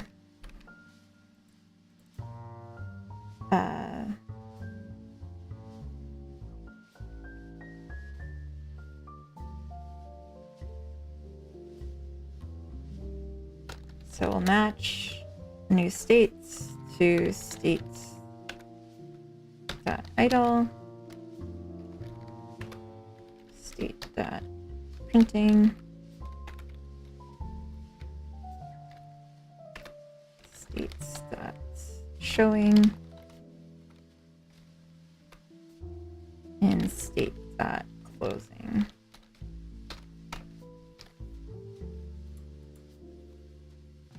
So we can say state is a new state.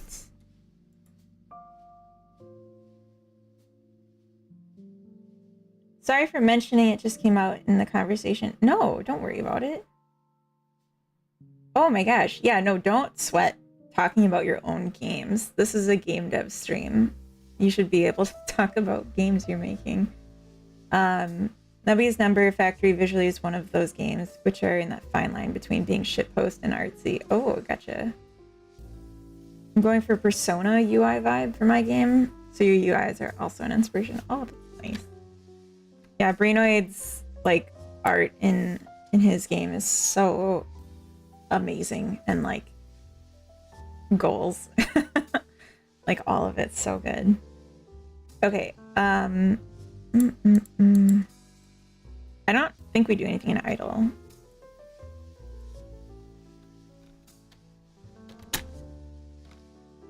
Do printing.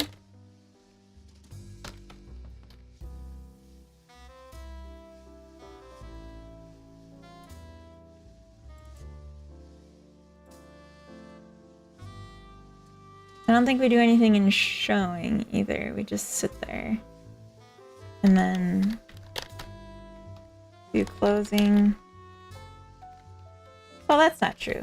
I guess we do something for do showing.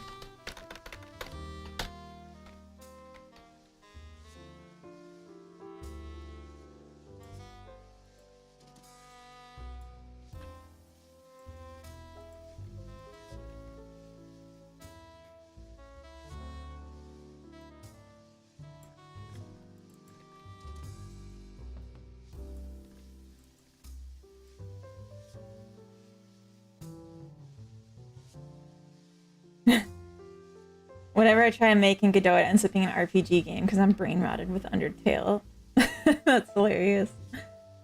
I don't know what Delta Rune is, but I'm not really like I can enjoy an RPG, but it has to be a pretty fucking good story for me to get into it. But yeah, I'm picky. Okay, so set text, what we're gonna do is change state.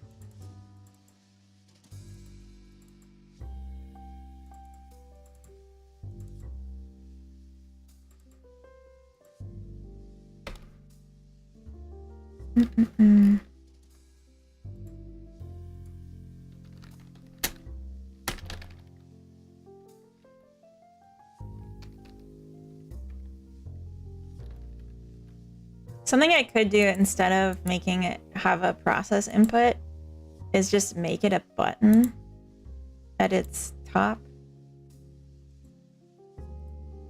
And then we just listen for a click. I think that's probably smarter.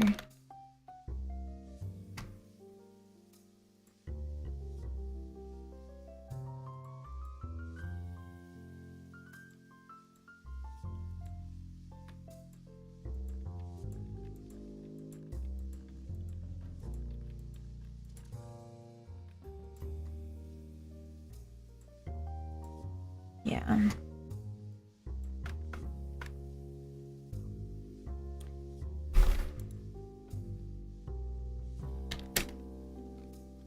Unpressed.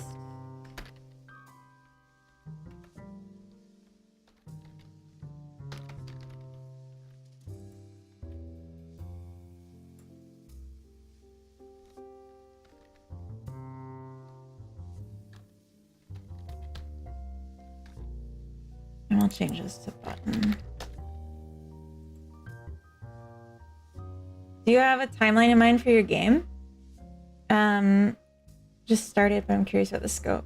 Yeah, so the idea, like my timeline for this is that it will take me probably 4 more weeks to do the mechanics for the game, and then about 4 weeks to do the content and the polish for this prototype. And then I want to spend a couple weeks setting up an itch page and some basically like content for social media around it. And then when I publish the prototype, I'm going to make it kind of a thing. Like release it on stream and try and get people. This is a bad name now. Try and get people on stream to like play it on release day, and then take some time to get feedback. So what I'll probably do towards the end, like after the game's done, but I'm doing like the publication and stuff, is start my next prototype. And then yeah, just seeing how this one goes will determine if I continue and make it a full game or just go in on a new idea. But yeah, I'm focused right now. Like on stream, I'm going to be working on things that are more visual and kind of like content adding. So like doing this text box thing is very visual. Adding in like characters and animations is very visual. So I'll do that on stream. And then in the background off stream, I'm working on some like the building mechanics and stuff that's more boring, basically. Oh, did it just got approved already? My pleading eyes, Godot. That's so cute. So you don't like any action games? No exceptions? I mean, there's action games that I like, but it's not for the action. I love these emojis. Thank you. Yeah, I've been in a art kick, and so I've been practicing by making emotes of Godot. Welcome back, Courage.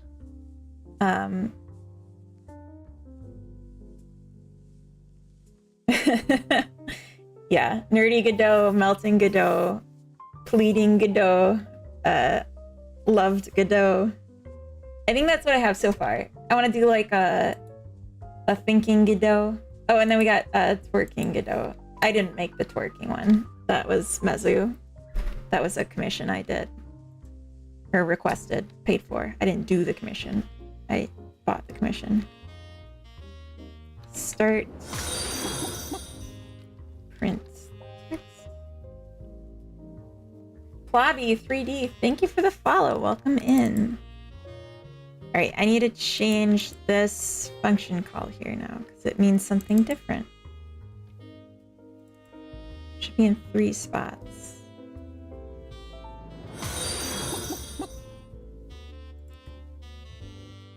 Main Hoonigan, thank you for the follow. Welcome in. Hoonigan. Almost hooligan. Not quite. Oh, I don't think we need that one either. Okay. Also just noticed information about you. How come you made through NASA? How come you made through NASA? Hey, thanks for having me. Welcome in, Plavi. Welcome to the chat. Ooh, I just noticed this old rod posted a different Godot emote. Cool, Godot. From Sorcery. Oh, I want to steal that.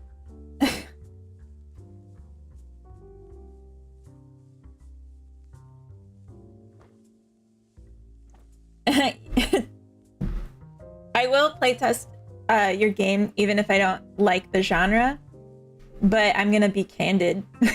That is something I'm considering, and my feedback will kind of avoid things that I think are just me not liking the genre.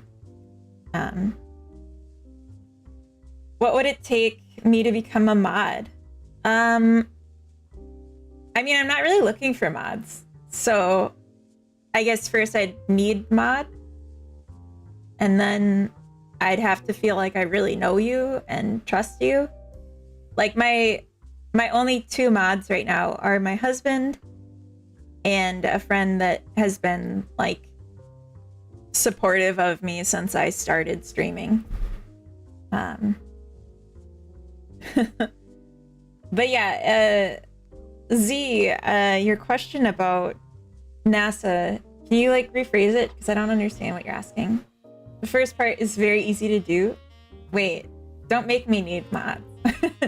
Don't be trouble. Large stacks of unmarked bills in a briefcase couldn't hurt. It wouldn't hurt. Actually, I feel like that might be concerning more than anything. Like, what do I do with this money? Like, oh, this we don't need anymore. We don't deal with this. Okay, so on ready, we'll just do closing. And that should be inclusive. What about when you reach 1K? You mean on YouTube? Because I'm past 1K on Twitch. No, it's more about like average viewers, not about follows. How did you manage to get into NASA? Oh, I applied and interviewed, and they gave me an offer and I accepted it. Is the short version, but that's obvious. So I got a degree in electrical engineering with a Bachelor of Science in electrical engineering, so a 4-year degree. And I had a focus on embedded systems and was just like really good and comfortable with both like programming FPGAs and microcontrollers, but also with using a software called Simulink, which is a part of MATLAB, and doing work with like control systems in MATLAB and Simulink. And the job that they were hiring for, like the position they were hiring for, the thing that needed done at NASA when I applied, was literally using Simulink to connect a control system to a FPGA and like being able to handle that conversion of from like a visual, it's like a node-based programming language, and there is like a system that does like a conversion to an FPGA readable language, but I was both familiar with doing that conversion and with what both sides should look like to be able to like make sure that it was doing it correctly, and generally just like familiar with the systems. And so then when I interviewed, I just talked about my experiences in school and like the things I've learned about. And I think I was just like really lucky in that the match of like my interests was like right there with what they needed. Okay, but what does all that mean? So you're a rocket scientist. I mean, it was aeronautics. I worked for NASA. I don't work there anymore. I left NASA.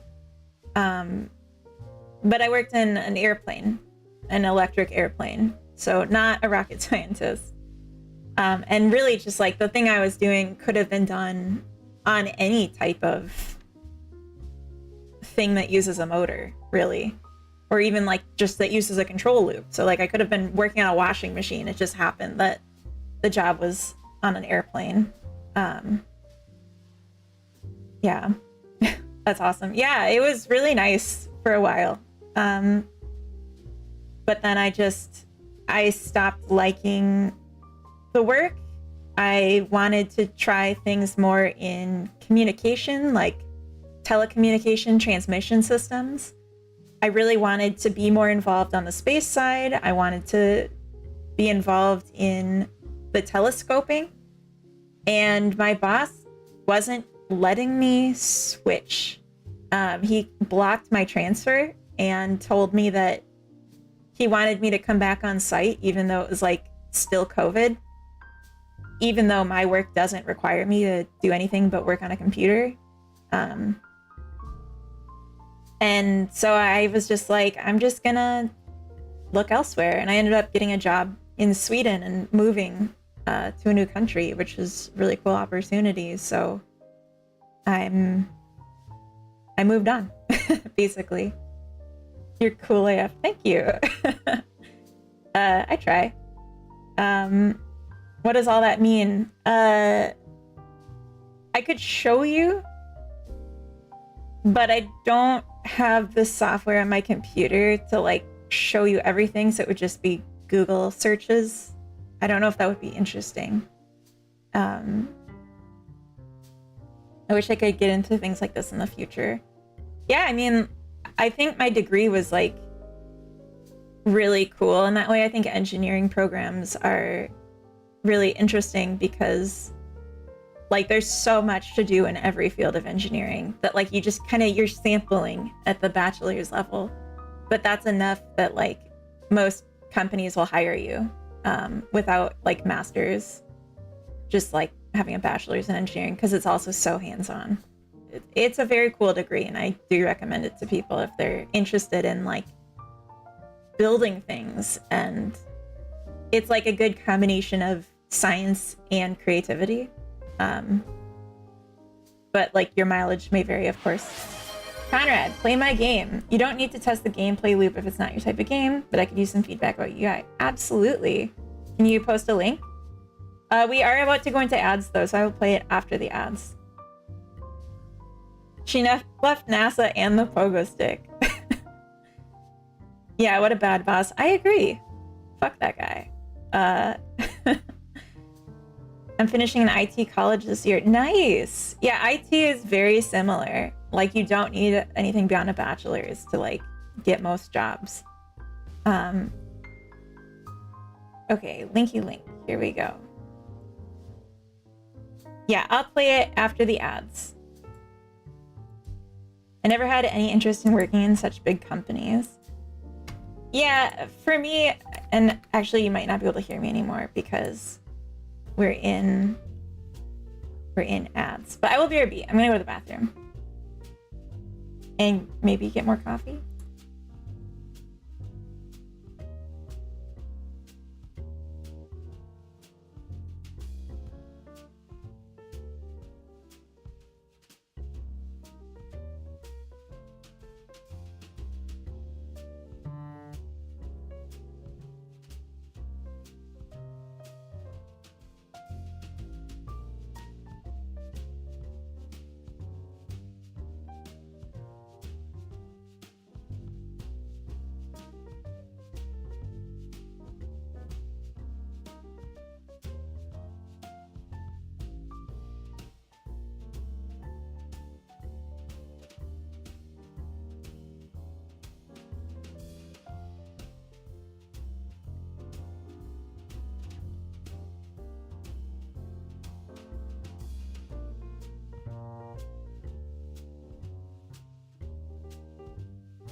All right.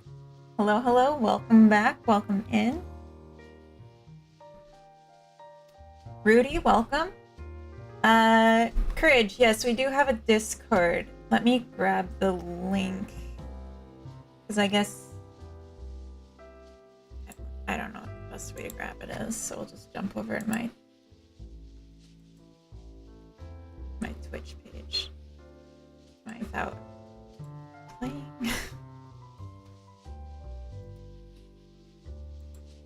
Okay, here's the link. I should put that on my YouTube page too. Alright, so we're gonna play Viewer's Game. Chemomancer, and this one is... sound like might be a little bit of lag, and it's a rhythm game. Yes? Anthe, welcome in. Hello. Hi. Alright. And I muted the game, or my music, so that we can hear this. Oh, I didn't read. Drop me a wish list. Nice. Yeah, and I agree. Doing a web-based playtest. Rudy, thank you for the follow.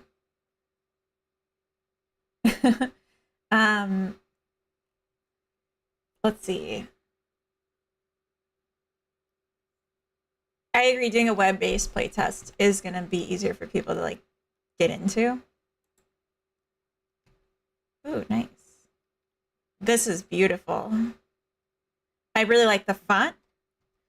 I like the visuals, although it's kind of scary, which for me is not a good thing, but I get that a lot of people like that.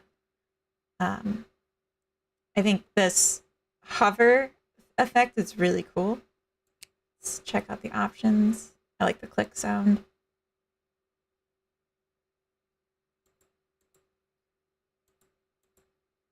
Okay. Okay.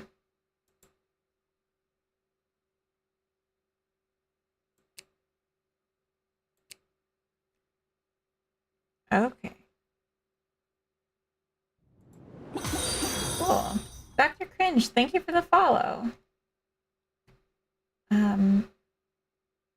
I'll take some notes. Yeah, this seems overwhelming, all of this in the collections. And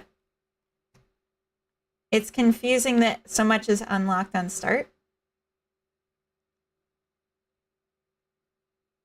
But I do really like the art. Like, this is beautiful.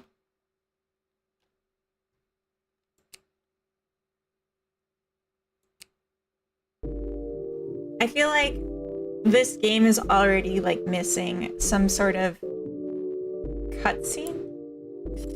Perfect. Oh, I see. Gruff stranger. Understand the basics.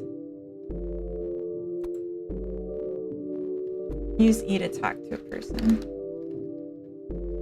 Is it the gruff stranger? Repetition, tradition, and convention. Go to the table. That's creepy. I don't want to go to the table. Oh. I thought it was like a medical table. Okay.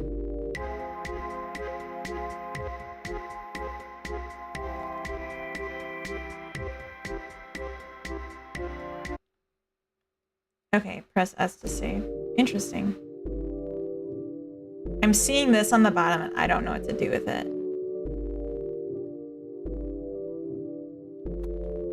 Oh. There's enemies. Oh, I see. Okay. Oh.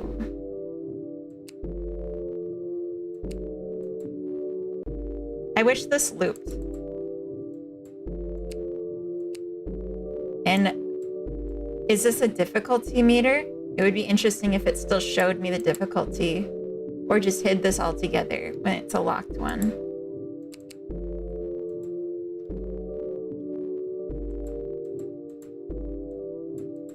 And I can't control this, so why is this an option? I like that WASD gets me around too.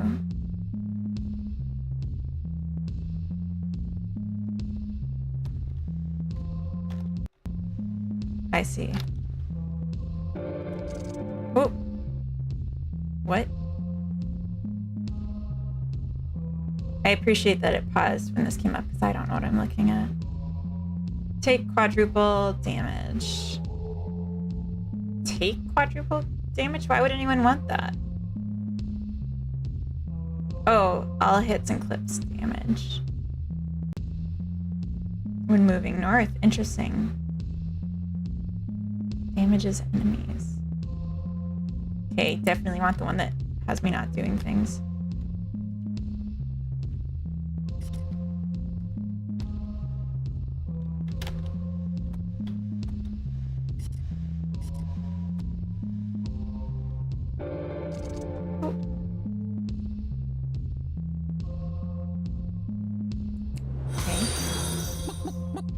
Collect. Welcome in, whoever that was. Sorry, just a moment.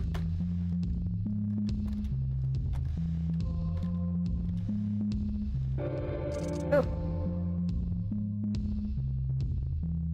Piercing projectile shoots in front of you. Itself cannot gain momentum. Alright, yeah, I want the self-defense stuff for sure. This is a lot like Vampire Survivors, but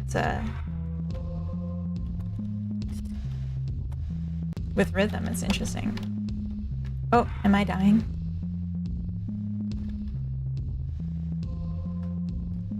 I bet I'm dying because it's going red. I don't know what all I need. Oh.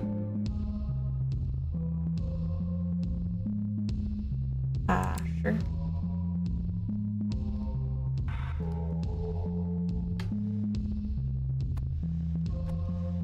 Are they on scooters?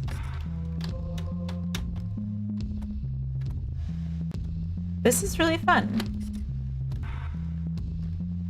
The blender is a very odd thing to have flying out of me. I need some cake health. Or did I do the opposite just now? Was that a negative? And I'm just not reading. I feel urgency even when it's paused. But yeah, I'm not like good at action games, so that's why. Let's get some of these. I don't know what this is. Is this like for quitting? Oh! Interesting. Okay, I've joined. Well, welcome to the Discord. So you're not a full-time game dev? No, I still work full-time. I actually work at Ubisoft right now as an engine dev. Game is very early development. This is awesome. Will be hidden by default. You'll need to unlock as you go. Okay. All right, I'm gonna go have fun. Have a good one. Thank you so much for hanging out. It was nice meeting you. So Vampire Survivors and these Edward Scissorhands. Kind of. Visually, Edward Scissorhands. Blender. Blender is a joke. It's the only one 3D thing in the game. Oh, I see. Brainoid, what's the sad face? In the lobby area. Okay, let's check out those things. Oh, I can get all cute.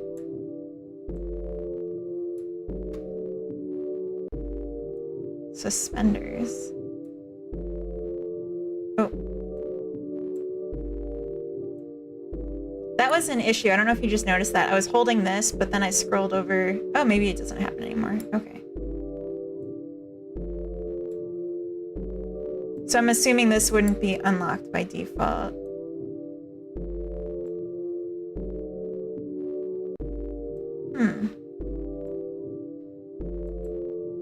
This is really elaborate and I like it.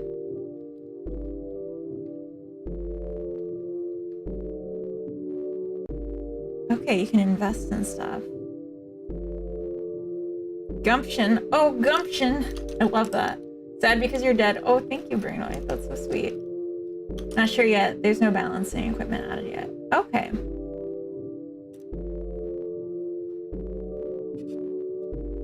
Increases armor and helps with survivability. Gives more rolls in the level up screen. Put distance of the pickups. Full distance. Ooh, that's good. Chutzpah. More damage with hits and main weapons. Moxie. Je ne sais quoi. Okay. Well, I like this. Oh, can I not? Do I not have any? Oh, I need 10. Okay. I see. Skill issue on my part. Plan the budget time to work on it for 3 more years. Wow. It's already very full feeling. So that's really exciting. Like the idea of putting that much more into it. All right, let's try one more time. What's this? Oh.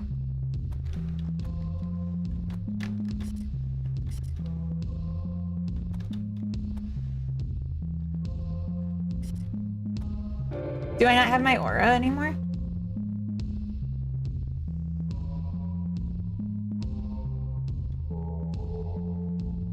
Okay.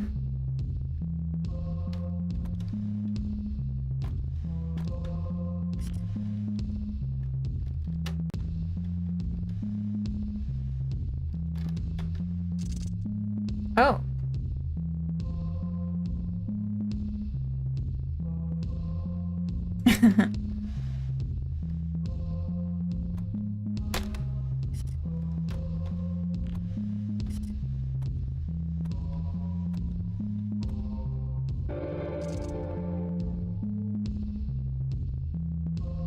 Health every 50 kills. Max health. Okay, let's do this.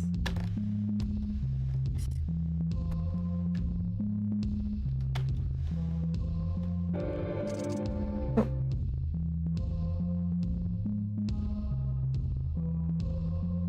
Yes. See, I want all the auto fighters because I'm not good at action games.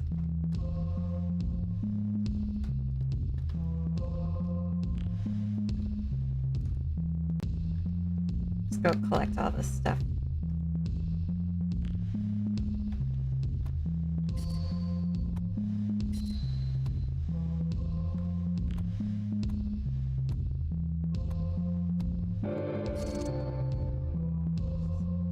Bouncing projectile shoots in front of you.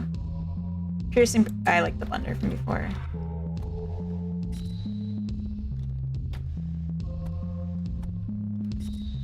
Oh, hydrate. Thank you for the hydrate.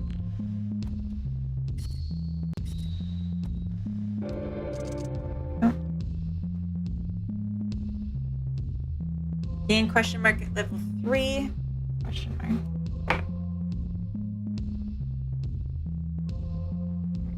All hits and clips damage when moving north. Extra experience, yes.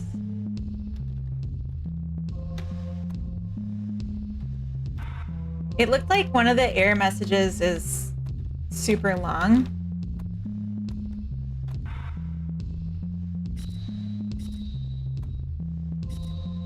And I'm not sure what that one says. Yeah, what is that?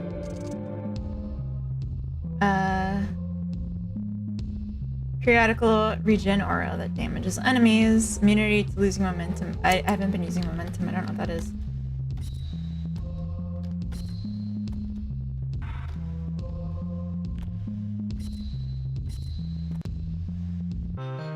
Oh, I've perished. All right. Did I earn anything from that, or do I only earn if I don't die? Oh, I did earn. Okay. Oh, I can only afford one.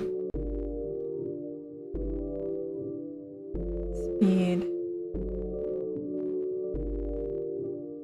I guess I need more survival. All right, I'm gonna leave it there.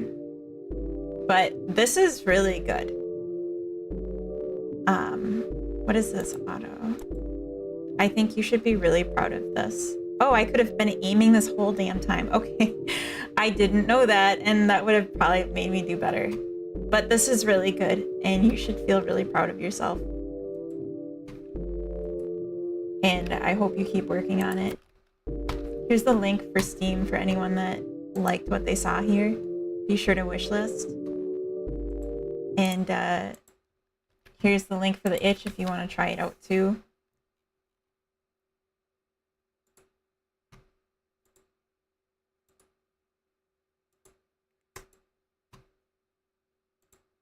So,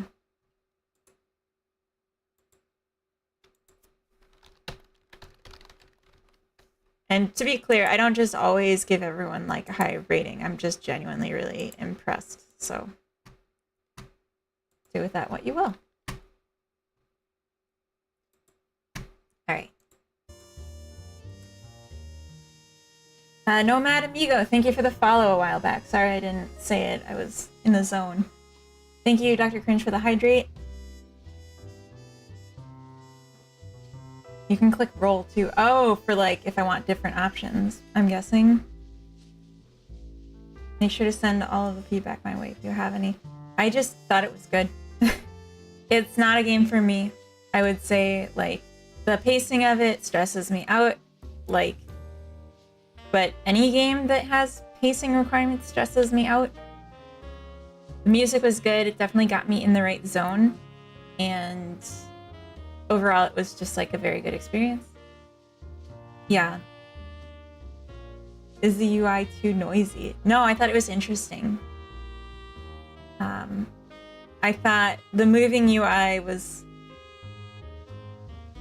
like it gave it a feeling of noise. Like I know what you mean, but I felt like that was the whole game. Kind of like a little bit wiggly lines feeling. So I thought that was just added and it went well together.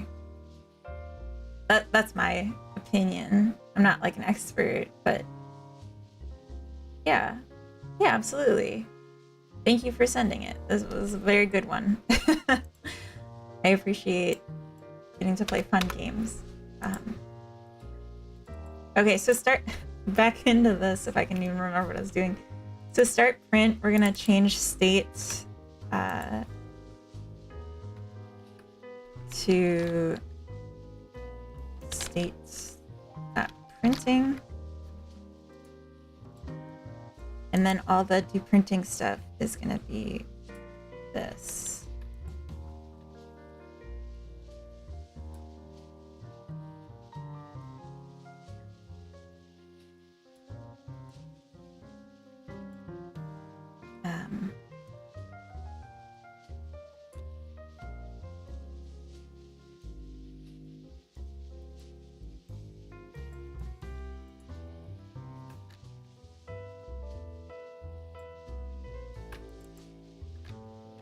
So all we're gonna do here is set the text. We're actually gonna do that first.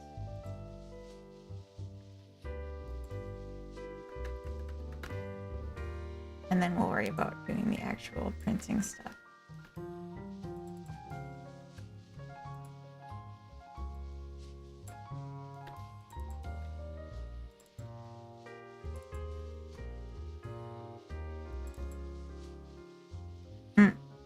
That's right.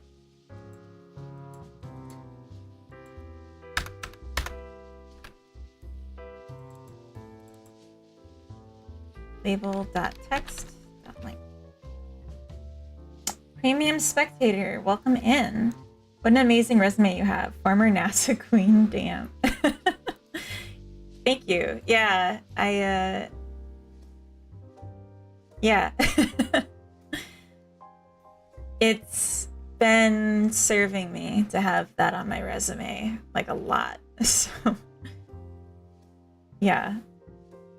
Have you managed to use a lot for your new game? I mean, yes and no. Like, I haven't been taking code from Chicken Chasers, but I've been taking knowledge from it. Why so much links? What do you mean links? Yeah. Okay, so text rates I'm taking in here, but I'm wondering if I should just not.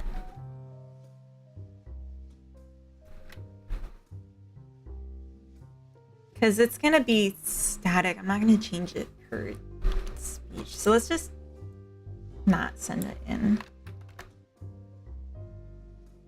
and make it a const here.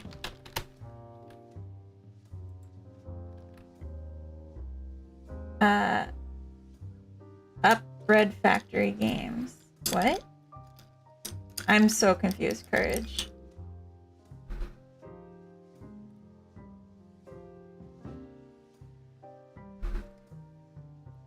I need to put my sweater on. I'm getting cold again.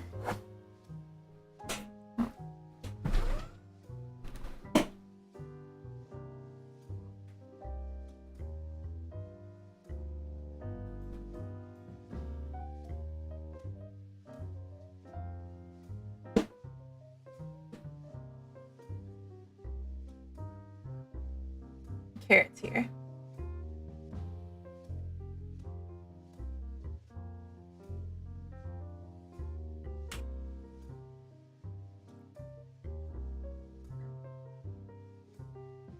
Courage, I still don't understand what you're saying. Any advantage to being in a Twitch team? Camaraderie? Communication? Like, if something happens in Twitch that, like, someone in the team thinks is worth sharing, they will post it in the Twitch team Discord, and then it's like we all get valuable insight, which is nice. Like if there was someone that was harassing people, streamers, like you'd find out about it, which is helpful. Or if there's like an event coming up where they're looking for volunteers to do like fundraising or something, or a jam that someone in is hosting, like that's a benefit. And then also just like you can search when you're raiding out, I think. You can search for people that are in your Twitch group, and then you can go raid them and they can raid you back. And so that's nice. I missed the idea reveal. What's the super fast rundown? It's a cozy management game, Covino. Also, welcome in, Covino. So you are running a cafe and decorating the cafe and attracting NPCs to your cafe by putting things in the cafe that they'll like. The Jiggle Master is here. No jiggling in this game, no. I'm just working on a UI dialogue box, and I had it working, but then I thought I wanted to make it more elaborate, so now I'm making a state machine to control it, so that it can get closed easily, stuff like that. Okay, so on pressed match state. So if we're in state dot printing,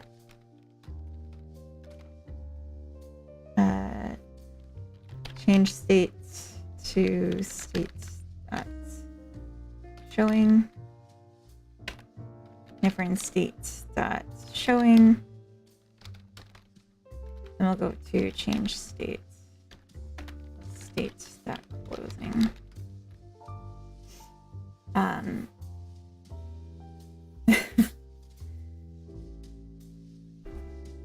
Okay, so when we're doing do showing, we want to set the visible ratio to 1, because if we didn't reach it already, we just jump to it. And we don't need to await this tweener, because we're just gonna start the print and then jump there. I wonder if I could stop the tween. If I made this a global,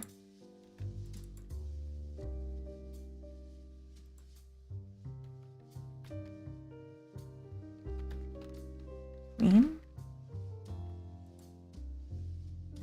And then if I said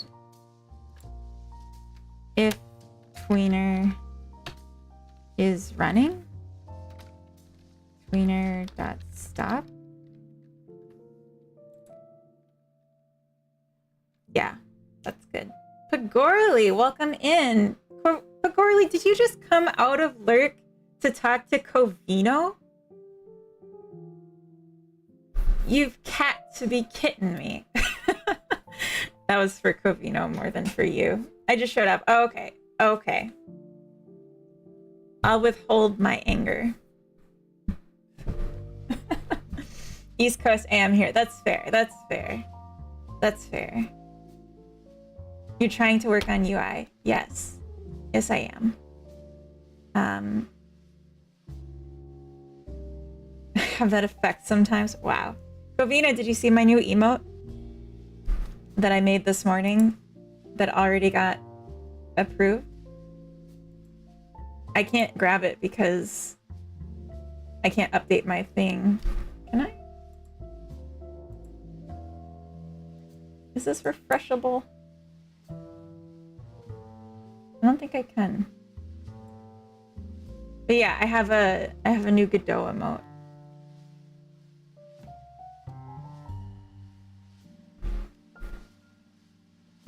Okay, so if the tweener was running, we stop it. Stop it. Okay, not that one, Pagorli. But that one is also new. Just not new as of like this morning.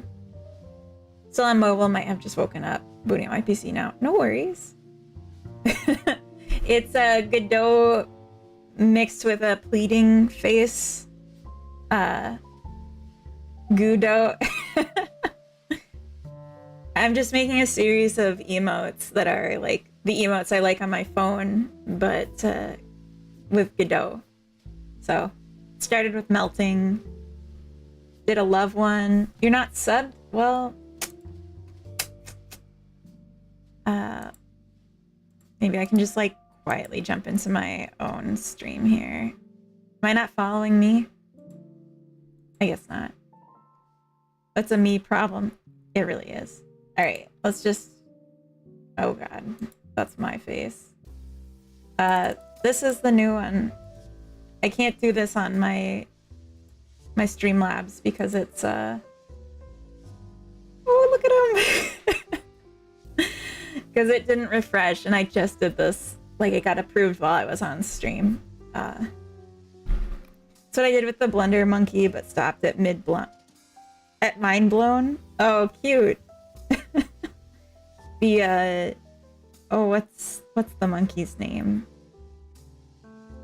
Suzanne? Yeah, little pleading Godot. Yeah, it was fun to make too. Suzanne, yeah. I do like the Mind Blown. I might have to do that one soon as well. Love these. Thank you. Okay, so when we're doing closing, we set visible to false. The tweener doesn't matter, but we could probably just stop it anyway. Well, I feel like we're not going to get here without stopping it. Because we have to do showing before we do closing. Okay, so unpressed. Change state to showing state. We set the text and then we change the state to printing. And then I guess we do need an await here.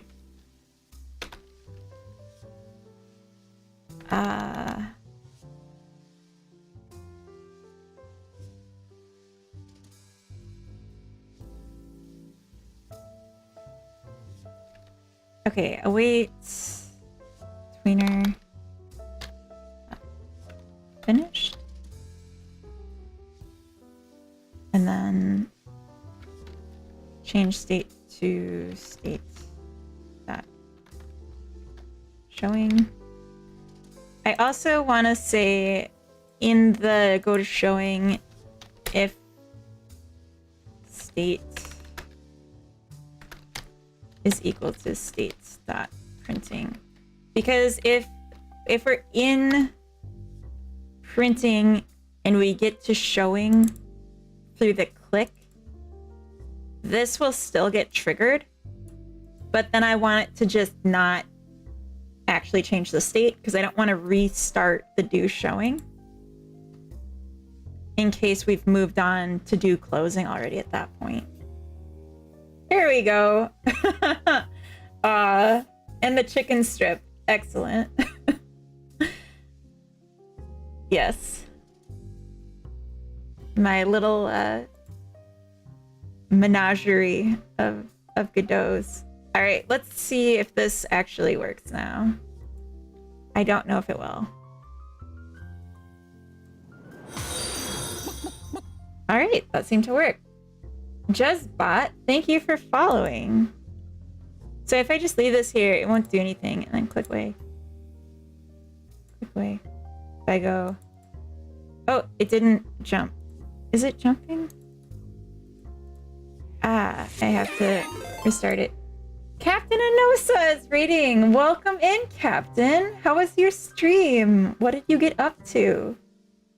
Croc raid? Oh my gosh. Oh no, Captain Anosa, don't say that. Be polite to our guest, Pagorli. Abnormalities, welcome in. Fody, welcome. The captain himself, welcome in. Happy Saturday. Captain, did you see my new emotes that we were just taking a peek at? I think you might like them.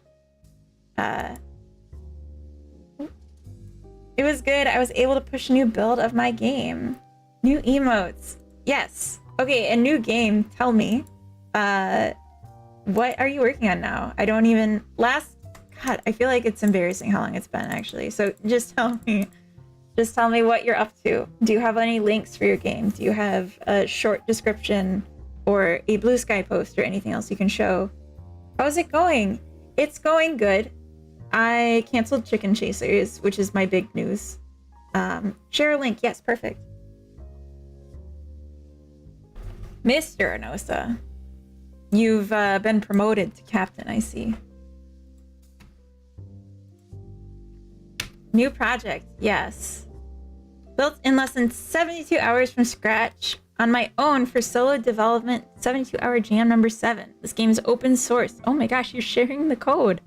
Robot Citadel Rush. You're a robot with instructions to exit the Citadel, fight anything in your way, use their parts to upgrade your attacking and defending power. Wasset or arrow and mouse. When you get loot, click inventory to equip it. Okay, your robot is equipped with a head slot, core armor, 2 arm slots. Escape the Citadel to win the game. Inventory shortcut is E. Excellent. And the loot view is shown. Pressing Q will take all the loot. Okay. This game is deterministic. What does that mean? Damage calculated. Okay. At least 1 damage is always dealt. Okay. This is a combat game. Awful inventory system. Okay, I want to try this, but I will warn, I'm not a huge fan of action games or fighting games especially. Excellent. Yeah, I'm doing a new project. I canceled Chicken Chasers. Oh, this just started open. Now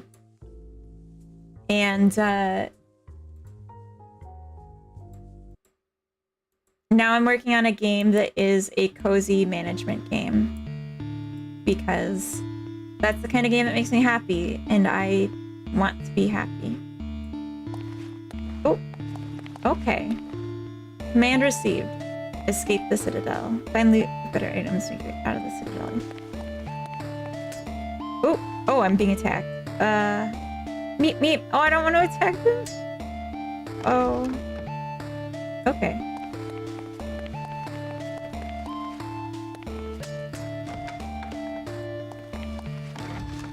Ooh, that's gonna help. I feel like I have no autonomy in this game. This is really cute. Okay, so equip. Okay.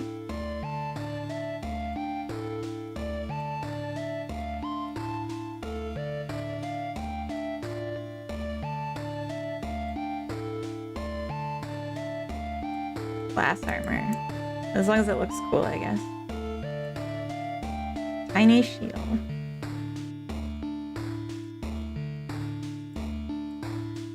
Okay. Still a rat it is.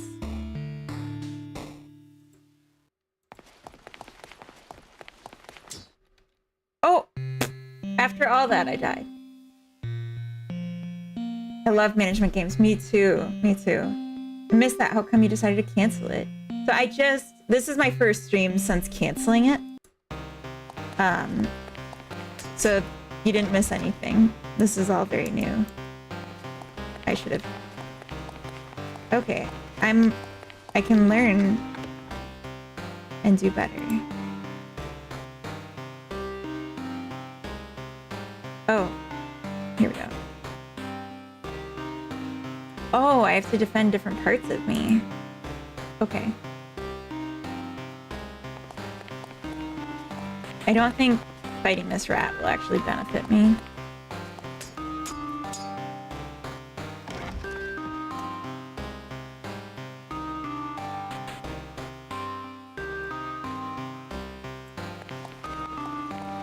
Just gonna avoid the fights.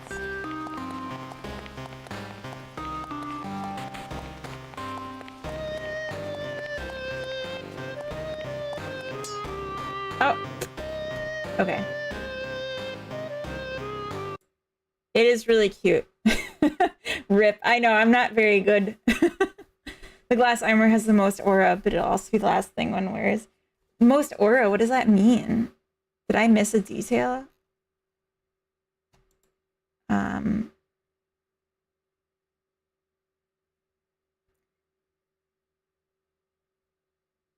It is guaranteed that there are multiple paths to victory. Okay. Time doesn't start. Oh, there's time. Do I heal? I didn't actually understand everything. You will look cool. Oh, I see. Thank you for checking out the game. Don't let me derail your stream too much. Okay.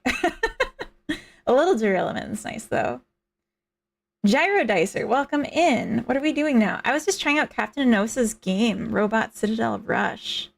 He just finished his stream and had been working on it, so I wanted to check it out. But I'm working on this text thing, and I'm seeing that when I click and we were printing and we go to showing, it's not jumping there. Or if it is, it doesn't seem like it is.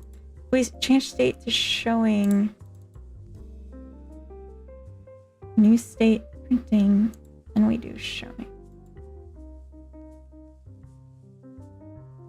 So I just want to see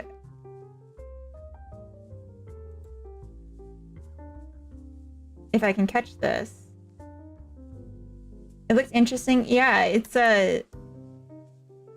It looks like it was made for a jam, but Anosa's still working on it, so combat will just continue to evolve, I guess? Is that the plan, Captain? I don't actually know.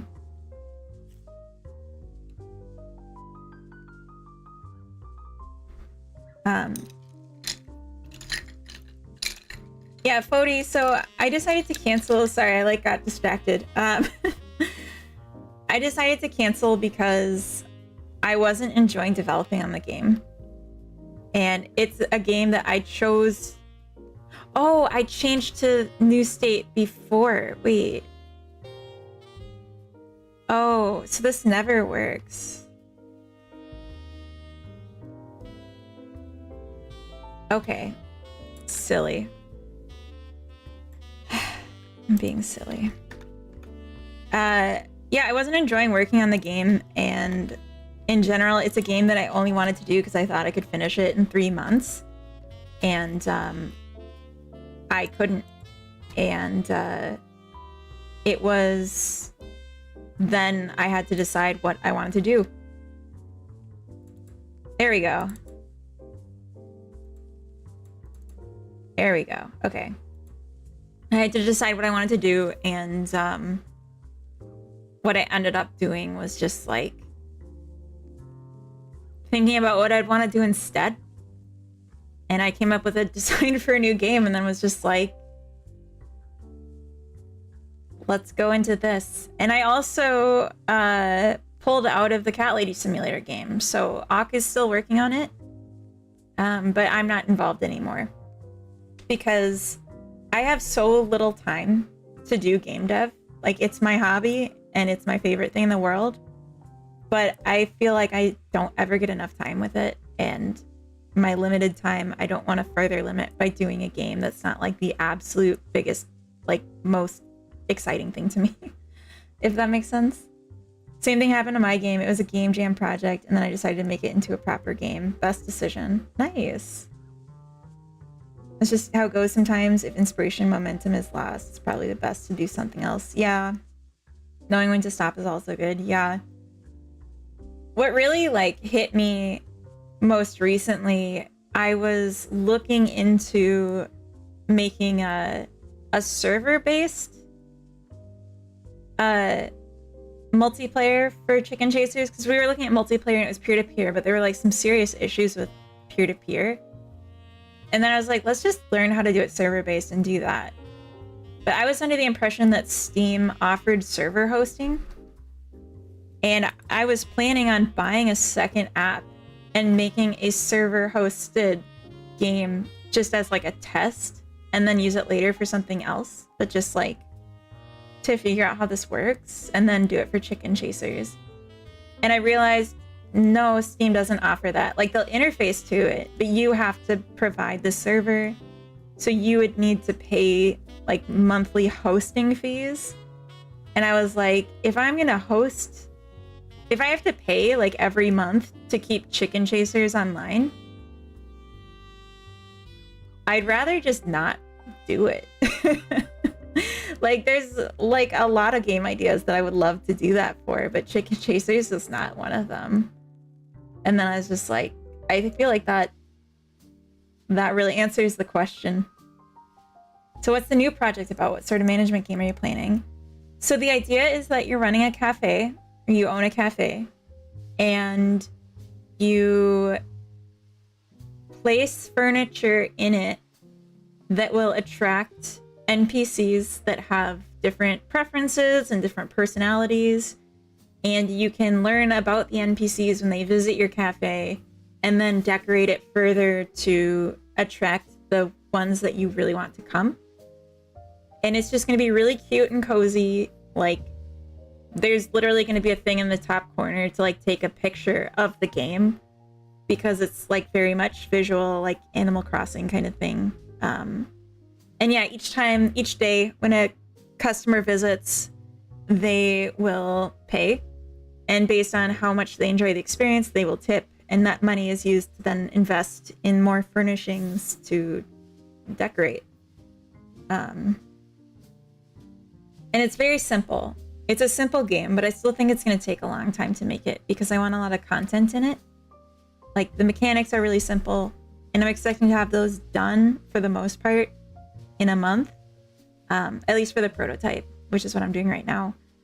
And then the content, like for the prototype, another month, but if I'm making the full game, probably at least a year. So it's got a lot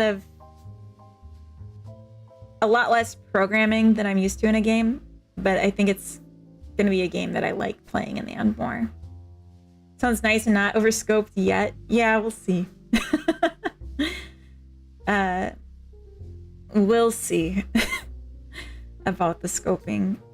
But one thing that I'm trying to do, and this is where the scope gets kind of out of control, is I want to make all the assets for the game myself. And I'm not at all experienced in making game assets in 3D.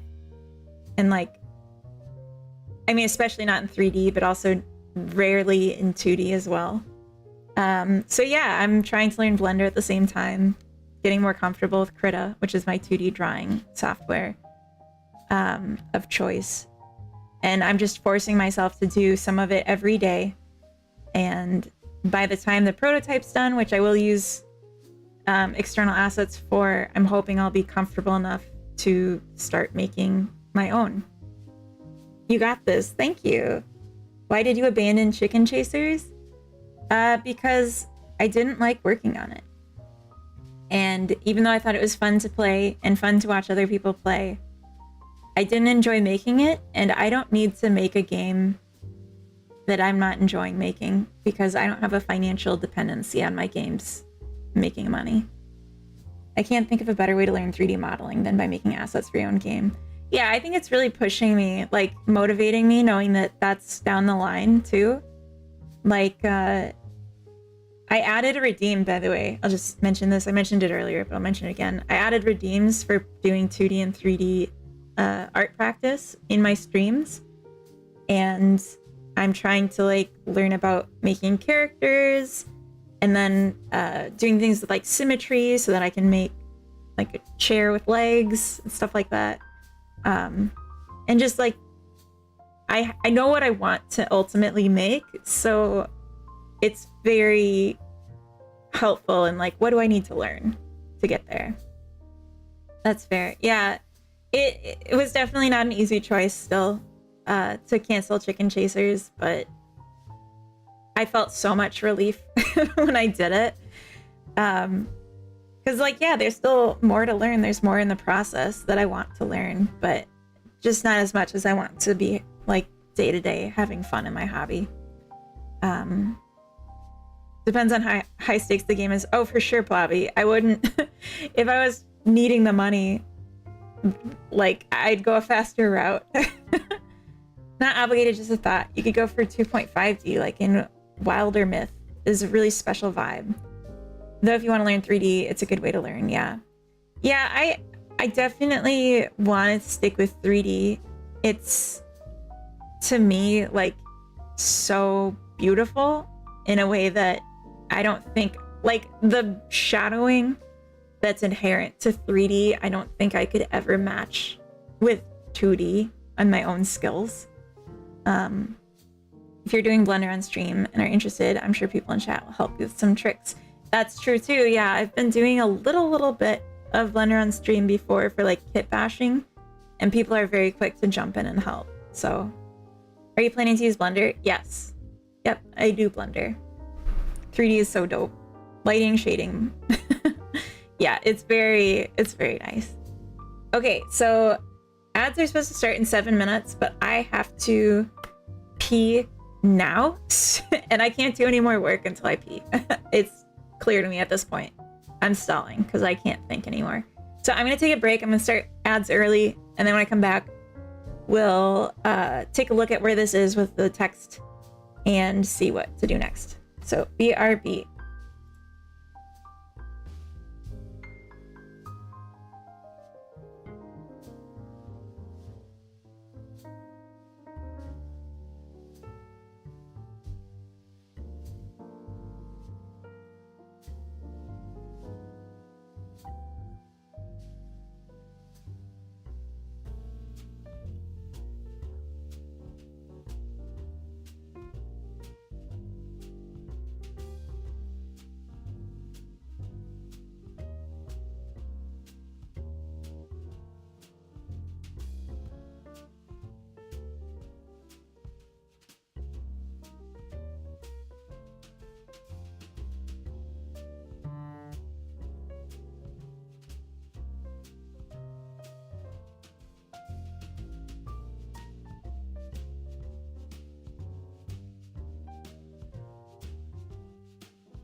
Have returned. My jaw hurts from the headphones. They're too big for my head. Or too small? I don't know. It's like a bit of both. Like they go down to my jaw, which is too big. And then they're tight, so too small. Anton, welcome in. How are we doing today? What are we doing today? Everyone asks, what are we doing today? No one asks how. I'm just kidding. We're working on a new thing. Also, we're in ads, so sorry about that. I have appeared. Welcome in, Chill Albi. Sorry, the I looked like an L at first, and I said the wrong word. Good morning, Forgetful Programmer. Welcome in. Did I miss the roasting of Hemomancer? There was no roasting. Plabby is a blender master, if you didn't know. I did not know that, but having 3D in their name is a big hint. I kind of assumed that you like 3D, Plabby. So what are we doing today? I am working on dialogue box that pops up when you interact with NPCs in my game. And we're almost done. And then it's gonna be moving on to the next thing. So I think the last thing is just a little bit of border. We follow each other on Blue Sky. Oh, there you go. Sorry. Sometimes I forget. That's a detail. I can't be remembering things like that. That's too much, I think. You're asking too much. 3D can mean that you're oh, I see. D, like not dimensions. That took me a minute. At some point, I'm going to have to make a dialogue boxes for my game. Nice. Let this motivate you and inspire, spark joy. I'm not actually a world famous monkey VTuber. Oh, wasn't asking any. Wait, I'm confused. Okay, I'm confused, and I'm just gonna do this, and I'm gonna. This is an example of some dialogue. See how it is kind of long? Do you notice that it takes multiple lines to show, and even that might not be enough?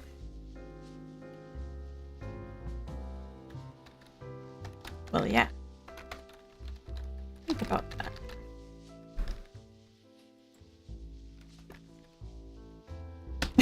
So the please gets lost. Have you looked into assets like Dialogic? No. Because this is extremely simple. Wait, are you asking me, Covino, or are you asking Chalalbi?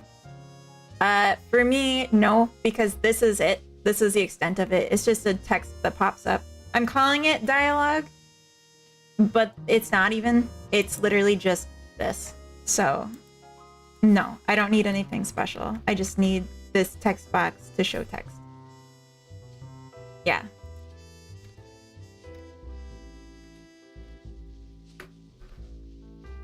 Corner radius. Always good to have a 5. Because it's cute. I think even 10 isn't enough on the left because it is left blind. That looks cute. Still need to fix a problem in my game where if you press an input, the character just keeps on moving. Still working on how to fix that. Oh. Is it a character body that you set the velocity for? Because you need to like set it back to 0, I think. If it's that kind of thing. What I'd like to do for this is have a custom border, but for right now, let's just give it a border width, a non-zero border width.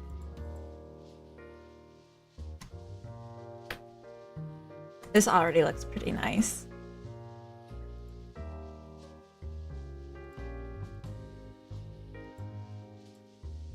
I think maybe a little shorter and make it only 2 lines.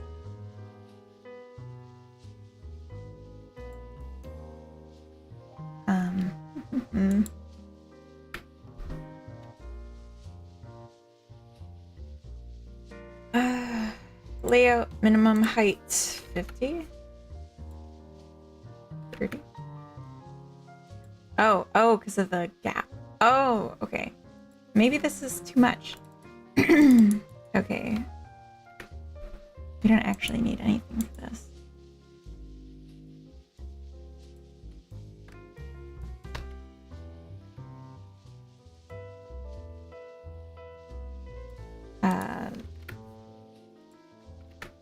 Interesting.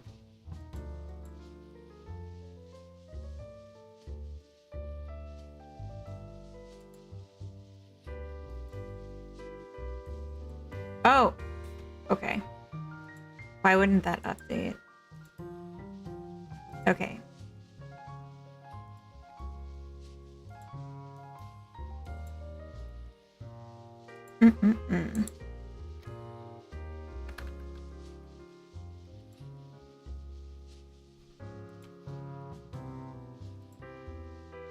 I think that looks good. Welcome back, Courage. Yeah, I think that looks good.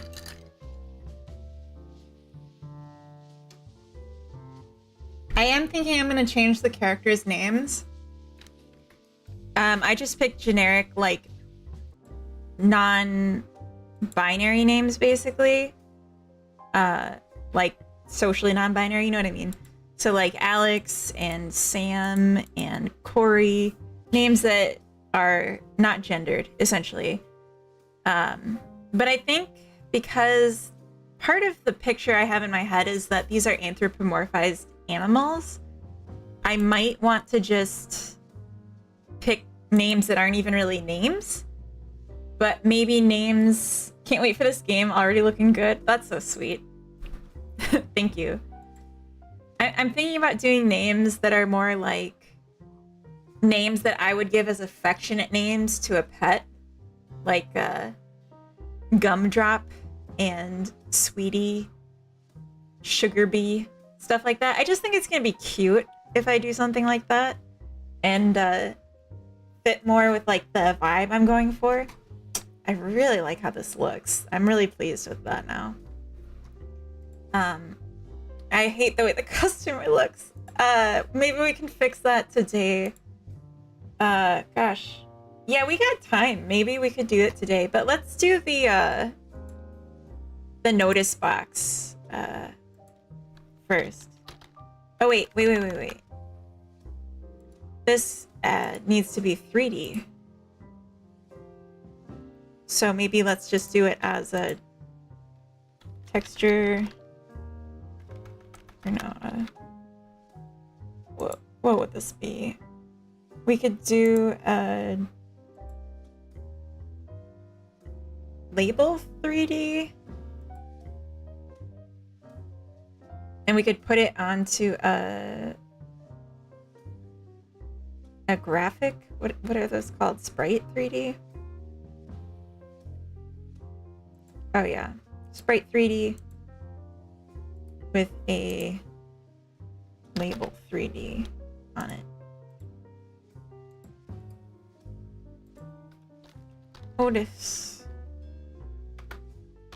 Notification.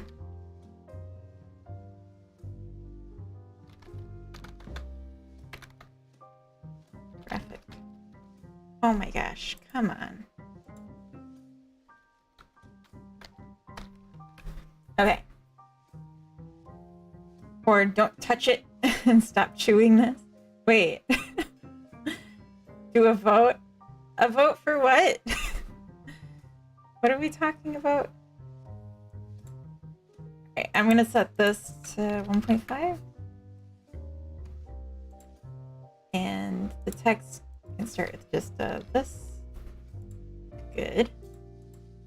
This, we're going to set the flag to billboard.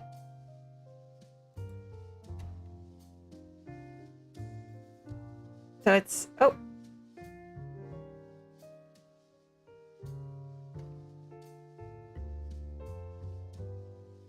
Interesting.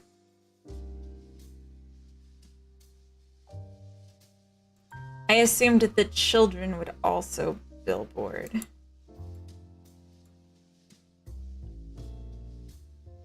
There we go.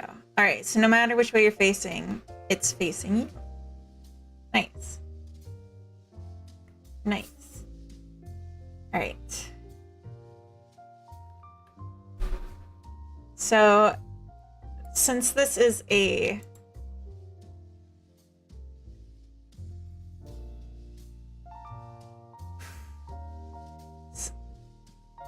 I think we can use an asset for this just to get going. I'm gonna make a new folder. Asset art 2D.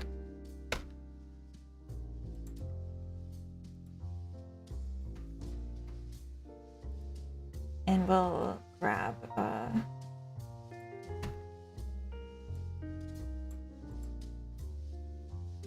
some UI element.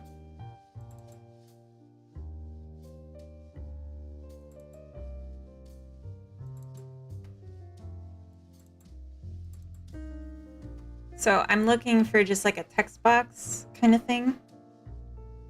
I don't know if it would exist here, but this is just the first place I'm looking.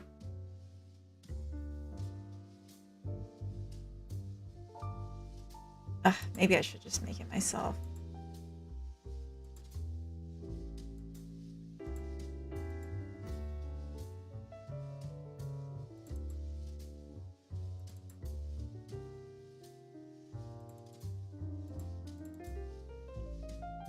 Okay, right. So that's not.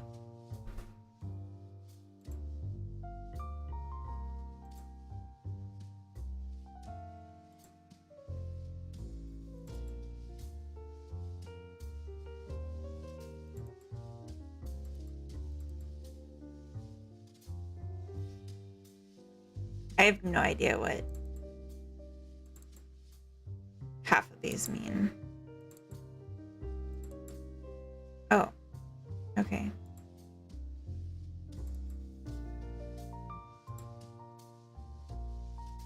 Messages? Oh, that's cute. Okay.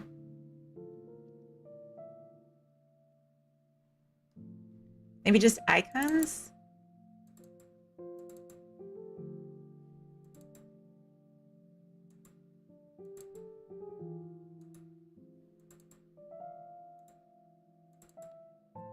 Okay.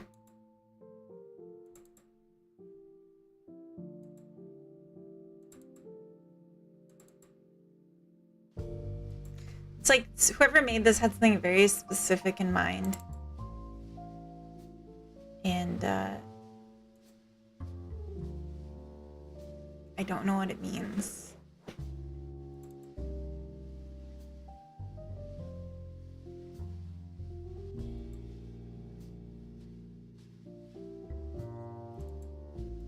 Okay, let's do this one.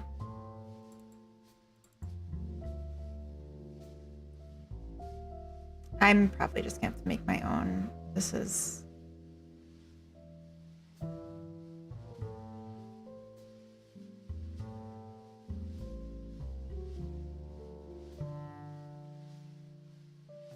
like, I want something super simple. Oh, here we go.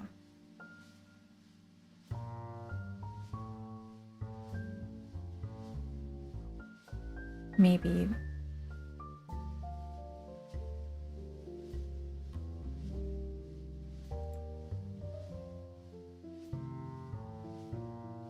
Does that even look like a thought bubble? Or does it look like a light bulb?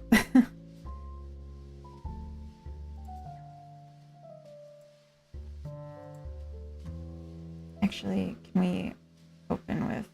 No, let's do this version. Open it with Krita. Just setting velocity to 0 just makes the movement laggy, but does fix the problem. I don't want laggy movement. You set the velocity to 0 when you press an input, or you set it every single clock. You don't want to set it to 0 at the beginning of every process. I'm not sure I understand exactly, but I'm imagining you're saying jittery, not laggy.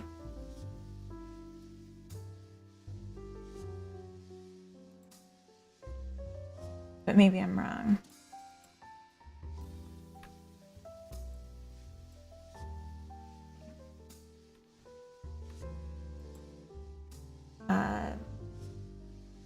If I do it in the input code, then it just doesn't move.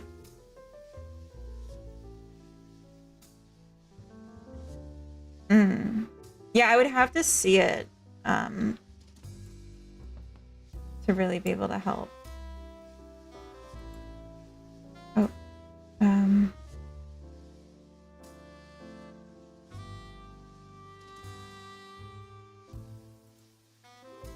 yeah, I can set this to show behind child.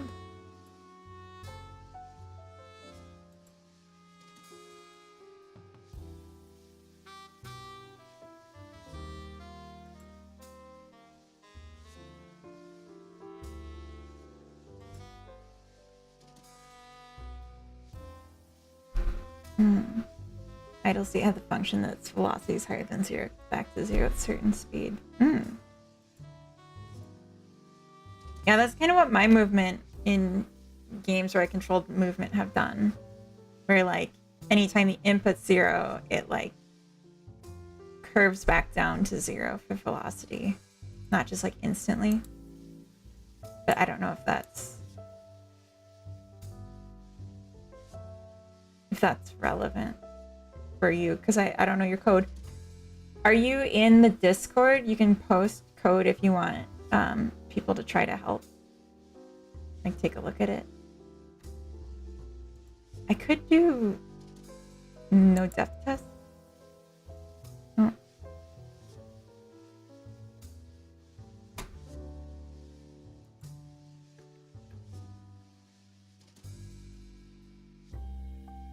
Oh.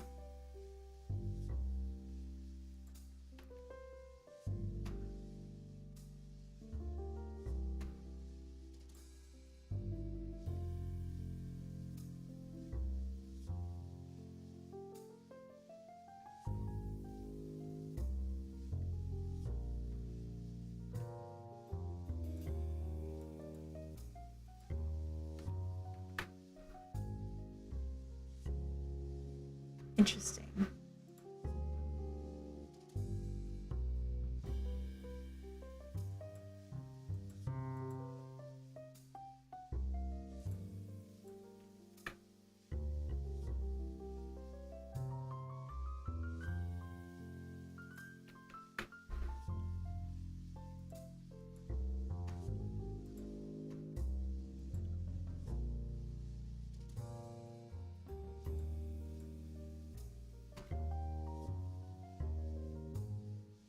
Okay.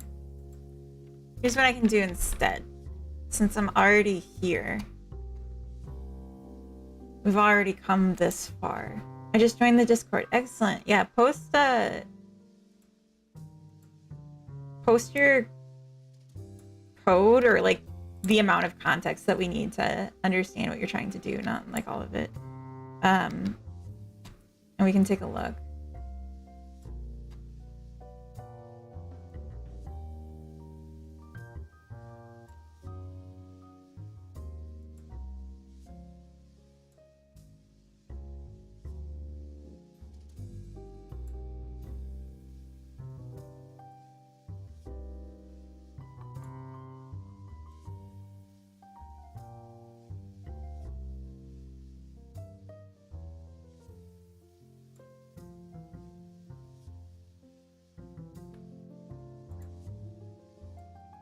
Pull this down.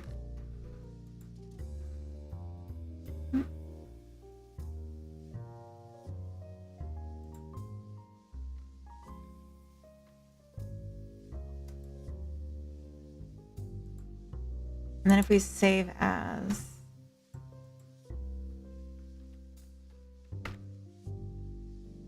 okay, and then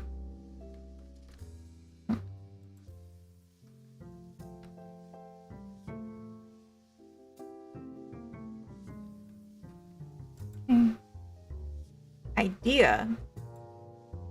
Resume the helpline from thing? Yes, exactly. Oh, that looks so cute already. Exclaim thought.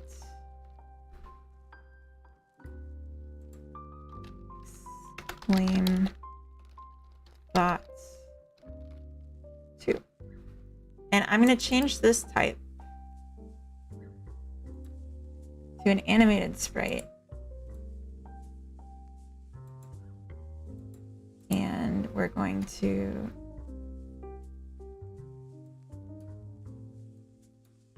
just have it.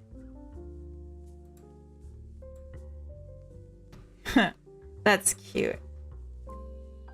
It's a bit fast. So let's try slowing it down.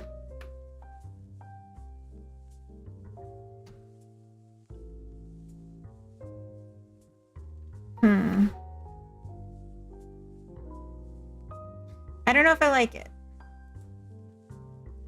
Versus just doing like a swell on the actual thing. I don't know if I like that as much. Let's change it back.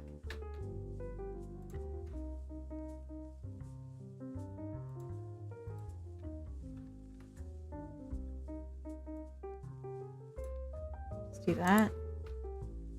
And then can we just scale it? It's a pixel.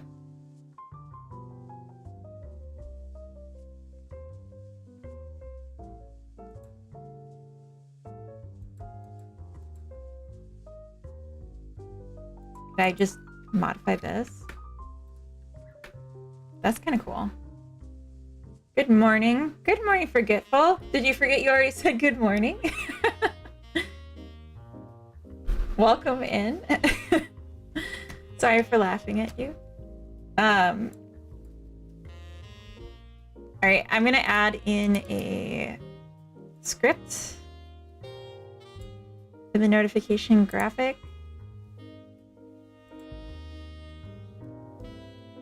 Oh, you didn't hear her respond? I thought I said good morning. Maybe I am the one who's tripping. I thought I said good morning. Sorry.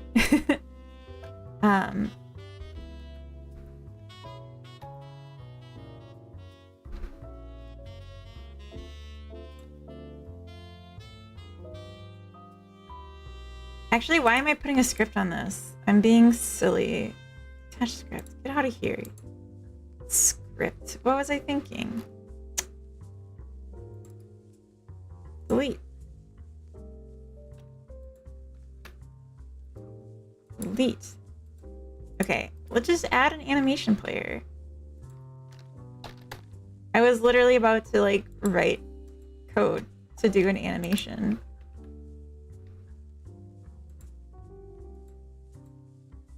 Bob.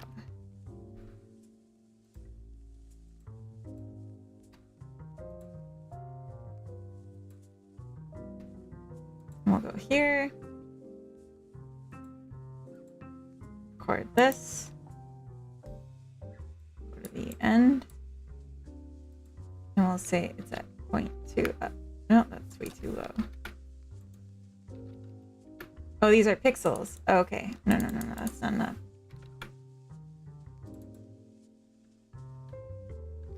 And let's see. I think that's pretty cute. It could be a little faster, but it's also like less annoying this way. Also, maybe we should play with having a reduced opacity. Can we do that?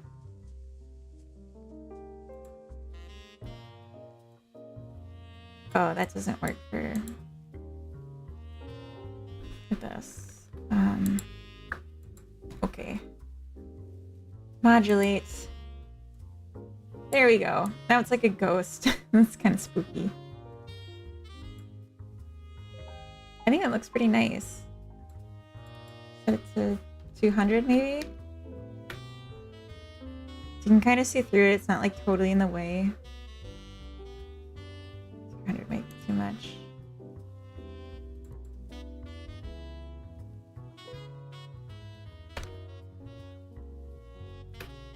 Nice. I think that's really cute. So then, we just need to set this to become visible on demand.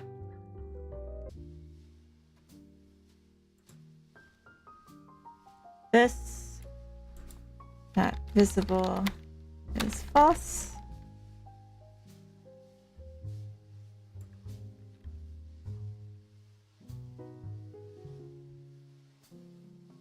And then when they have something to say, instead, we're just going to make this visible.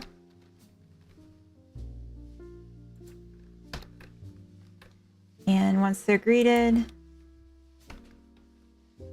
set it invisible again. Oh. Wait. If not, or if active need is null. So we don't want to make this invisible if there's still a need. This becomes visible. And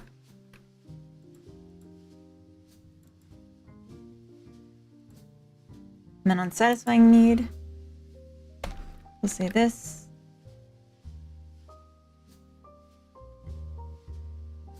If is greeted. Because there'll be two ways that we can make this show up, so we need to be conscious of those when we're making the other one. Hide it. Sent my problem in the helpline. Hopefully someone will help. Excellent. I want to take a peek. I might not be able to help right now, but I want to take a peek.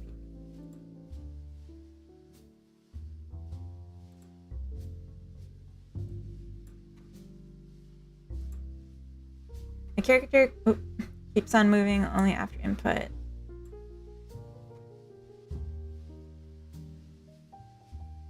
Okay.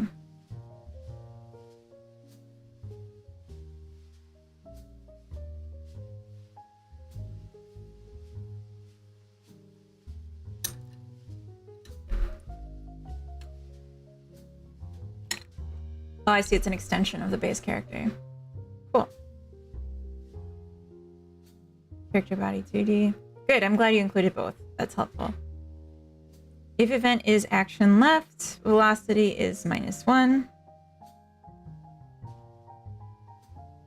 If is on floor and event is action up, velocity y minus equals 1. Interesting. Move.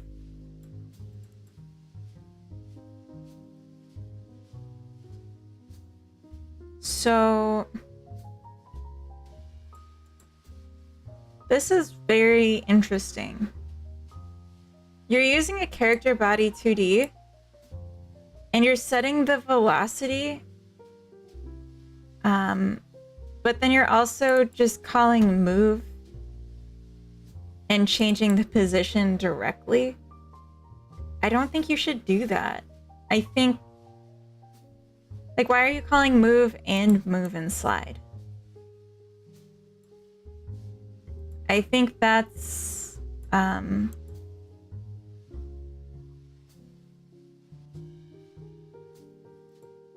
not ideal. Yeah, and you're treating your direction as your velocity.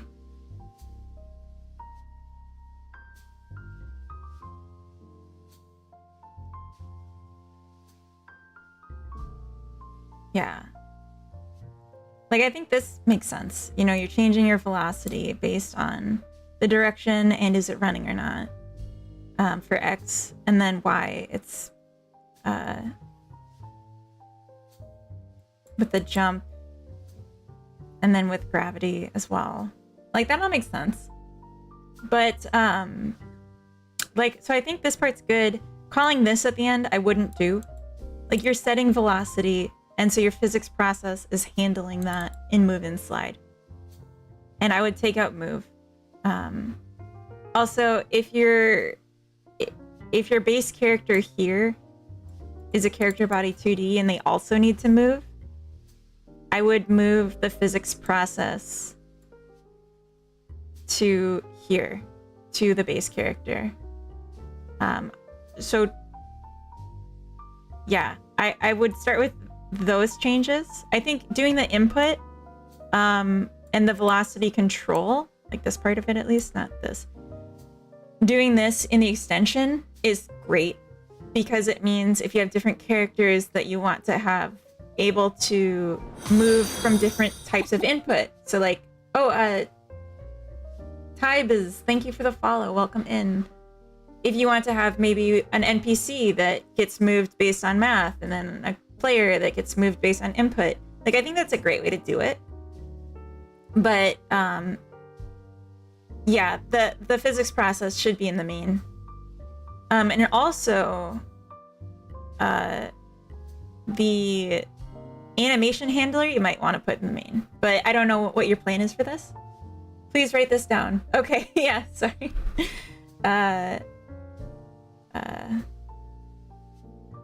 So remove the move function and all reference to it.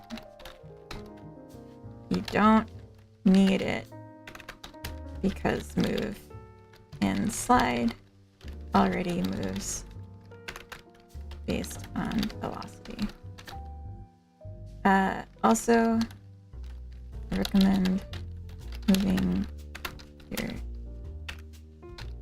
physics process function to the base character class.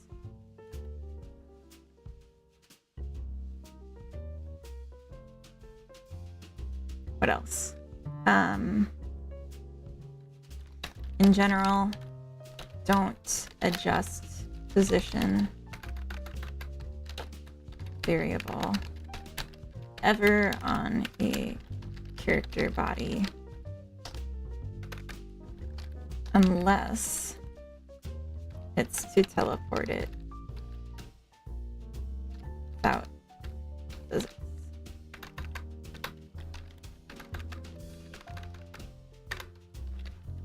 Consideration.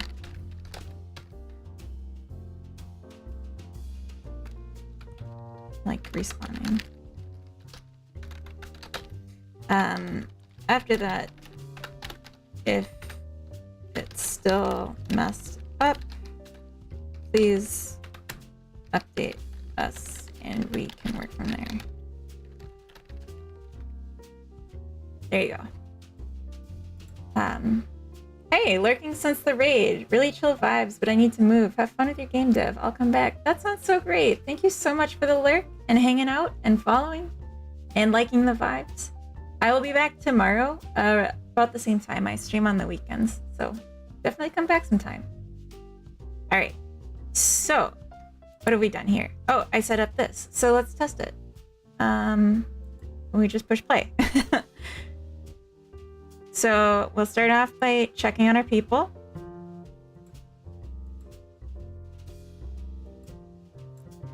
And dang.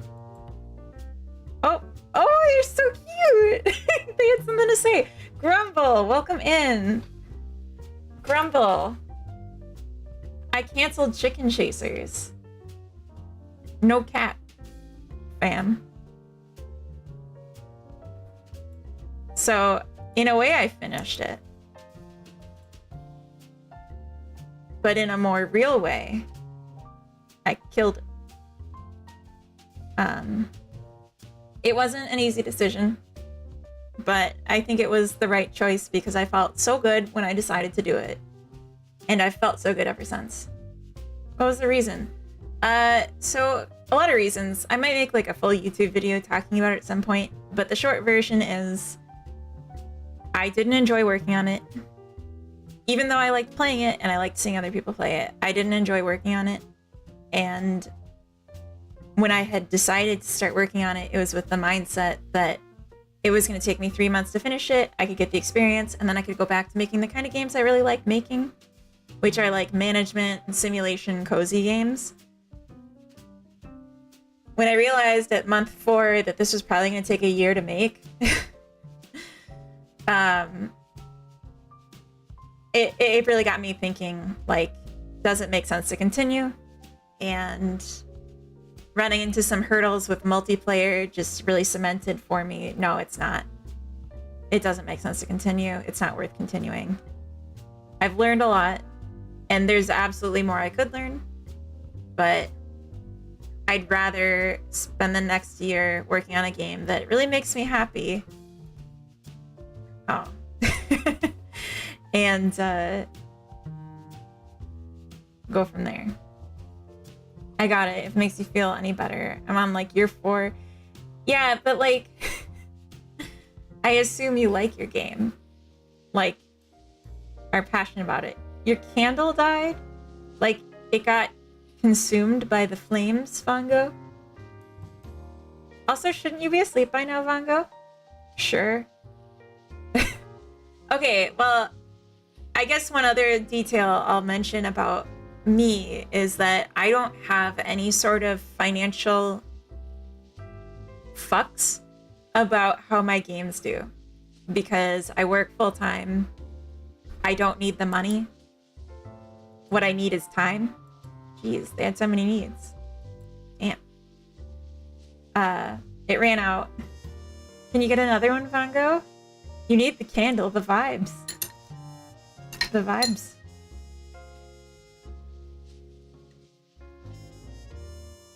Yeah, I don't care about making money from games, so I'd rather work on a game that makes me happy. Time is really what I lack too. Oh no. 4 years of the same game, that's a sure when it comes to enjoyment. Oh god, okay. But you're so close to done, Grumble. That's another thing. I mean, it's sunk cost, sure, but like, what? You have like another month? I'm overtired. I got up at 3 p.m. today. Oh my gosh, your sleep schedule is ridiculous. Not till I go to the store. Oh, so you don't have any with you. That's what I keep telling myself. Oh no. I still have a problem updating my post. Okay, I'll take a look. Okay, let's see. Okay,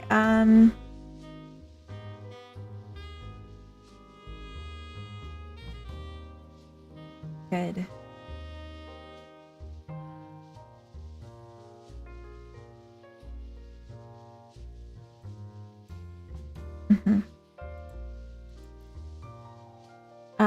Should you check if velocity is on, or should you, I think you should check when you're doing the velocity for gravity if the character is on ground, like you do for the jump. You say if is on floor, then you do a jump.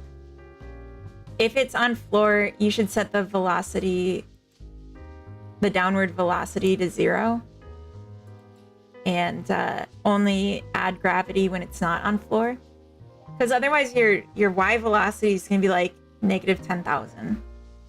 You know. Let's see.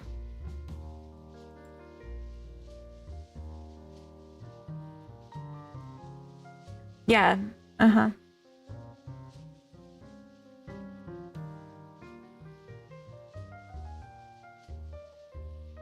Yeah, it's because your negative velocity is getting really high. It's... Oh.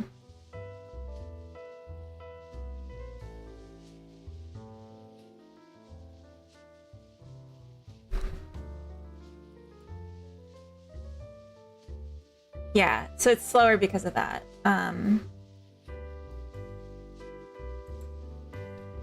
Only apply gravity if not is on floor. Set velocity 0 when is on floor. Okay. Yeah, try that. I joke I like it. Just working on anything for a long time gets difficult sometimes. My attitude towards it is an oscillating bell curve. Yeah, I feel that. I don't have the attention span for long games. I want to just get that instant gratification of a jam. That's like been something I've been working on. That has a need. It's still getting printed. I need to find that.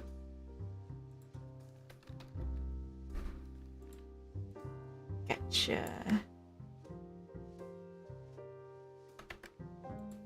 I think I should just put this where this was. Okay. So do that first. Set the needs and then we'll set this visible.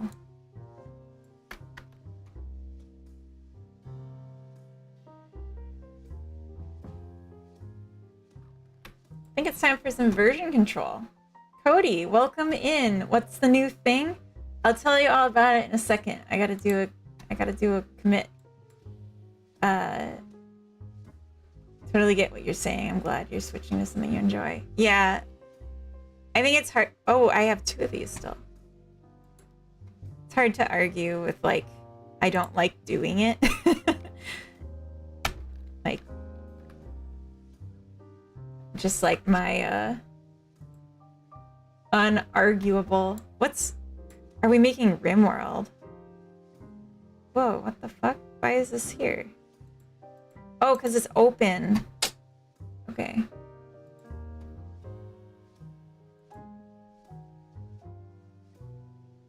Okay.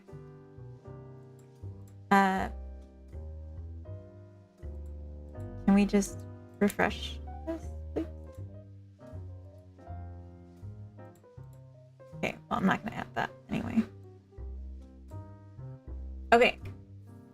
So I don't know anything about RimWorld, but probably not, because I do know enough to say probably not. So we're making a cafe game, a cozy management game, where you decorate a cafe and each day NPCs arrive in your cafe based on stats about the cafe and their experiences based on other stats about the cafe. And if they have a good experience, they're more likely to come back, and they all have personalities and preferences and different looks that make you be like, oh, I really like that one. Let's learn more about what they like and try to please them. And then also you can interact with them, and the more you interact with them, the more they like you as well, because they appreciate the attention. And that's the game so far. We're making a prototype, and it should take me about 3 months to make the prototype, which is terrifying, but that's what it is, because if I'm making a game I like, it takes time. And when that's done, we'll start on another prototype, and we'll give this one some time to see how it does. That's what I'm doing. That's the plan, Stan. And should be good. Okay, I don't want this part changed.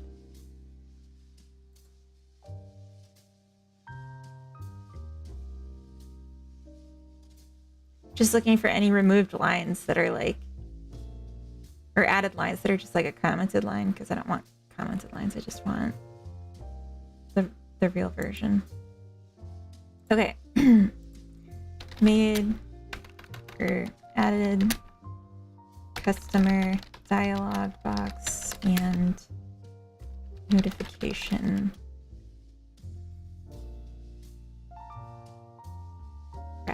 I was gonna say thingy, but we can do better than that. For now, I'll just leave the dialog box display logic the way it is and not worry about line counts until I see it being a problem. In fact, I want to set the max line count to 3 again, because I think that was a good amount. Love that. You do? I can no longer jump. Okay, let's see.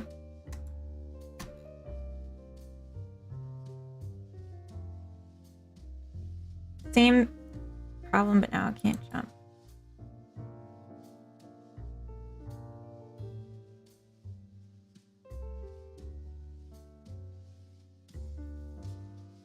Oh.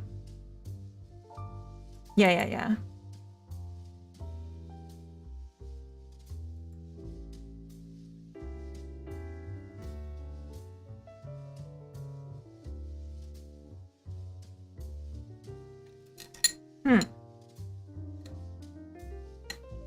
So going back up to your jump logic,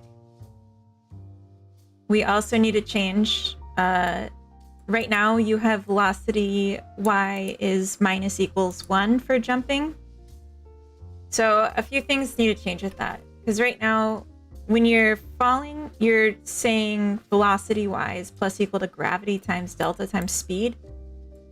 And when you're jumping, you're not having like a jump strength or anything like that. You're just adding 1. In fact, for velocity x in both directions, you're not considering speed either. You even have a speed here, and it doesn't look like you used it. You used it for the old move, but you're not using it for the new one. So, okay, on jumping, set velocity is equal to 1, not, or, oh, it's minus 1, isn't it? It's hard because I'm not used to doing 2D, but it's negative to go up, right, for y, not velocity minus equals 1. Also consider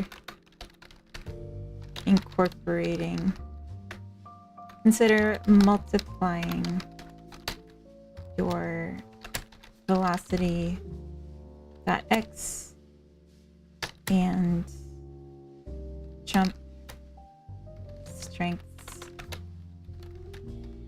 by variables like speed and jump strength. Which reminds me, when you're doing like a minus equals for this instead of just setting it. So I would say do the same there.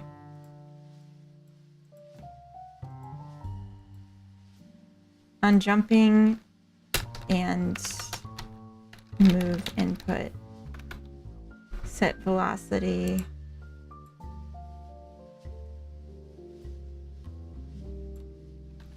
explicitly, not additively. So this, not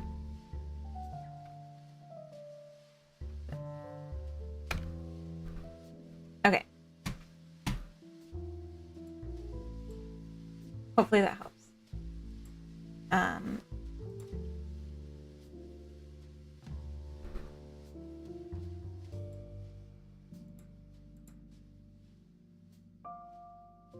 Okay, so I kind of finished this. I added an extra line for visibility, so we'll do that. Added extra line for dialogue.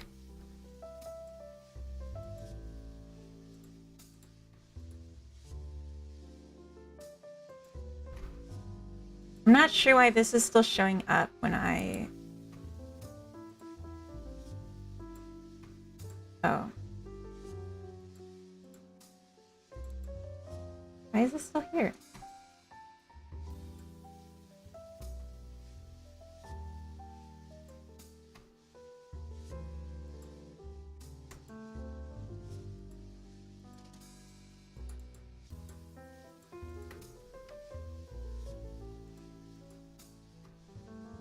It's a little worried that was going to break something, but I guess not. Okay, so this is just changing the active scene.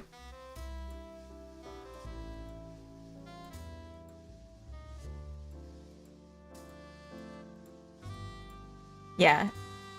I wrote 2 personalities for the characters And that was my plan for the prototype, to just have 2 personalities for like all 27 possible permutations of preference. And the personalities are just like my personality, but like different parts of it. Is this one going to Steam? This one's going to itch as a prototype, and depending on how it does, Steam. But I want to give it a chance to be. I want to give it a chance to fail before I commit to Steam, basically.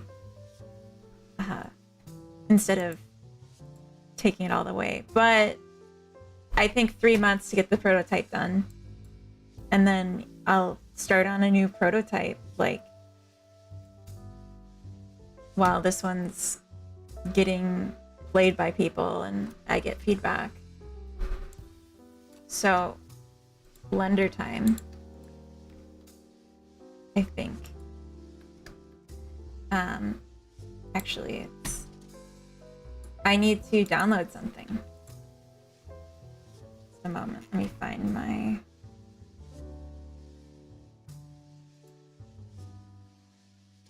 Yeah. So I found these, and they're free. So what I was thinking about doing is downloading them and then bringing them into Blender and just like messing with them, recoloring, creating options, basically.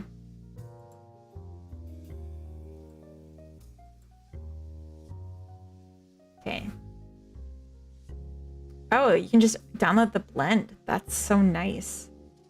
Let's do that then.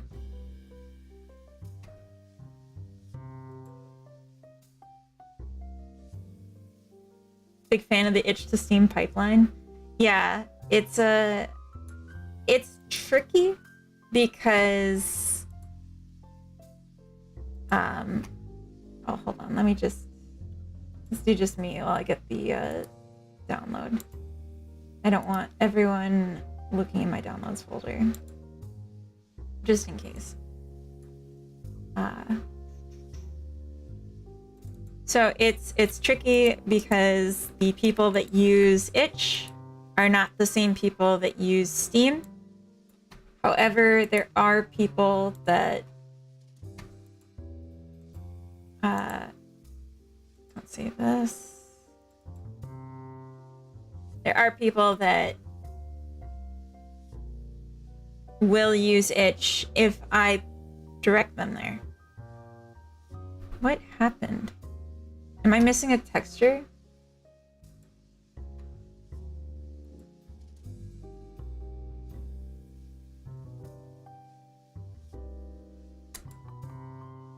I am.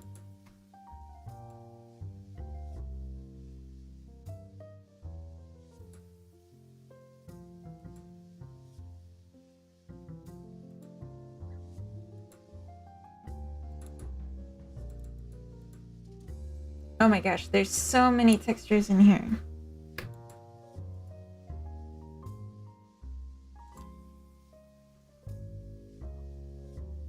I'm gonna close out of this. And bunny asset fab.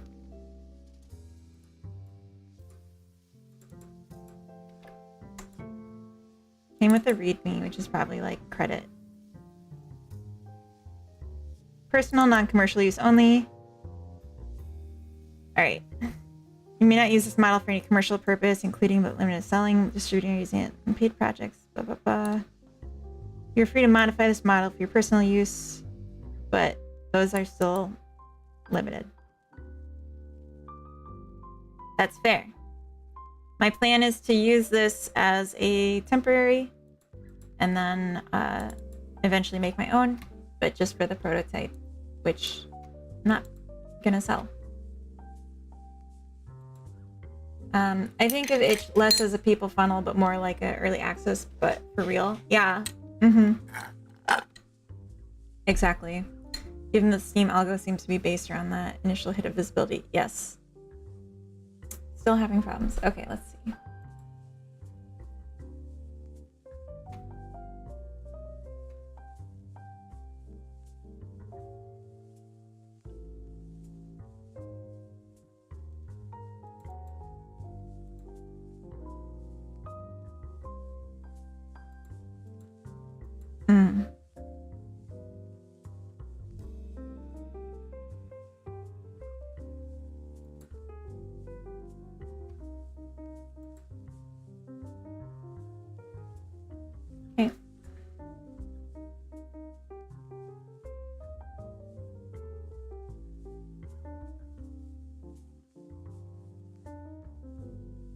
Have you tried increasing your speed? And your gravity?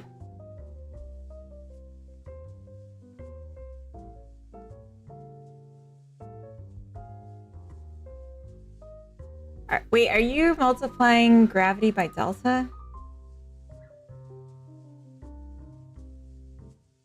Yeah. Okay. And what's your speed?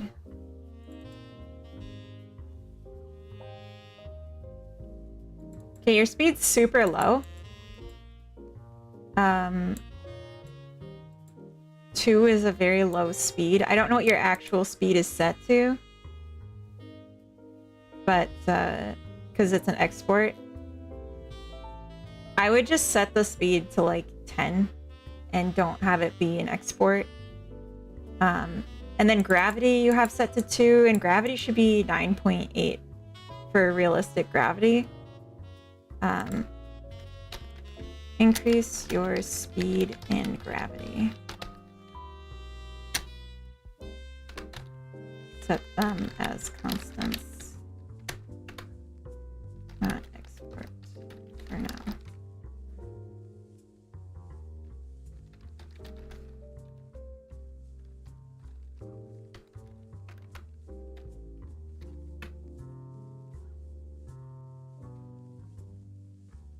Still slides. Yeah, I didn't see sliding. I just saw it not moving, but I don't know when you're inputting.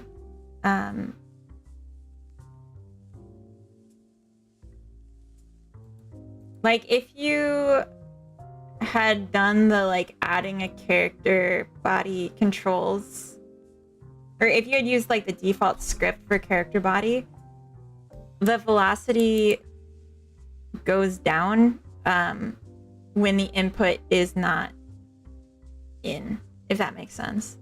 So like if the input event is action left, then or right, if it's neither of those, the velocity should trend back to 0, if that makes sense.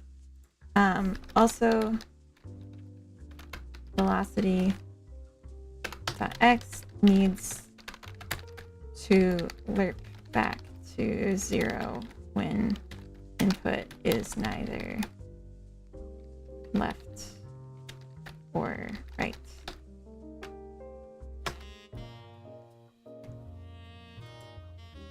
Okay. So we lost these. Ragnar Lothbrock, welcome in. Thank you for the follow. I need to add these textures back on. Oh, these were cubes. That's good to know.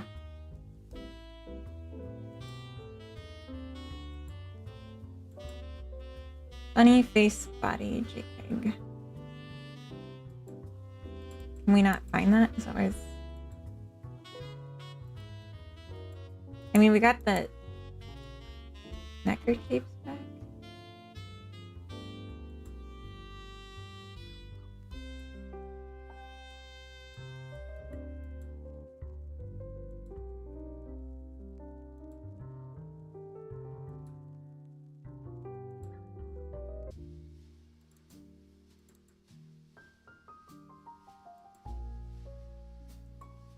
Oh. Okay. Oh, I did the wrong one.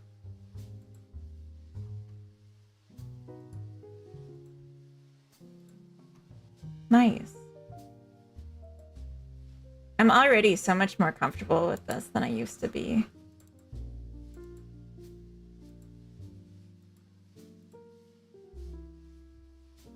They're so cute.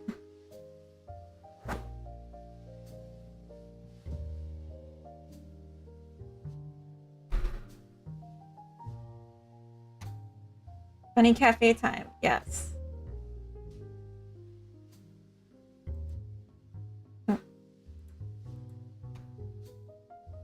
Oh, I thought shall all be said again, but I think it just jumped for a second.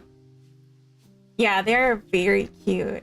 So there's like a texture for the face interested to see it.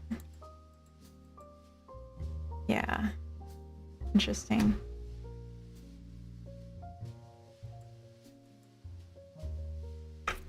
So adorable with the colors. I wonder if I could just make copies of it where I recolor them without ruining it, though.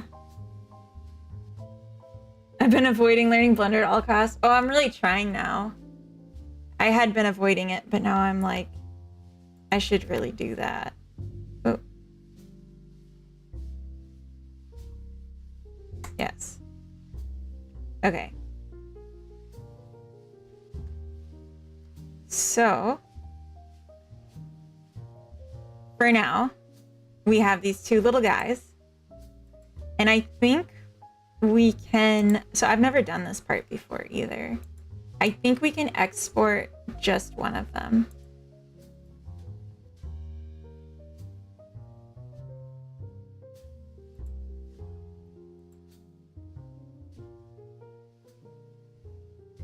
Maybe not. And they're not rigged. That's another thing. Can you hue rotate the scarf textures? Yeah, I think I should be able to do that. That could be a good, easy way to make them visibly different. I'm just thinking maybe as a first step, getting them to sit at all.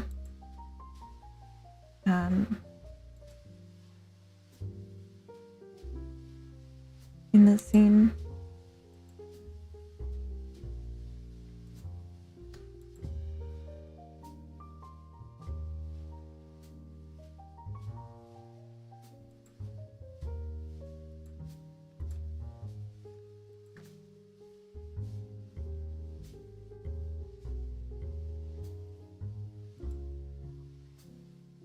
Because, yeah, they don't have skeletons. They don't...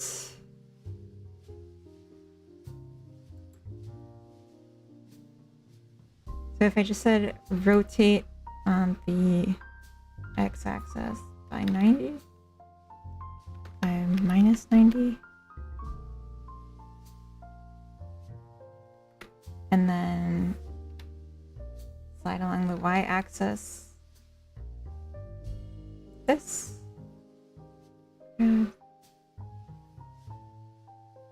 Z-axis this. Oh my god, they're so cute.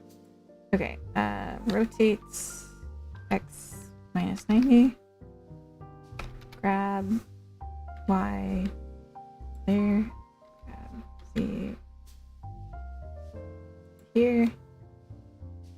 I don't think it's exactly the same, but it's pretty good. And then grab the whole thing for both of them.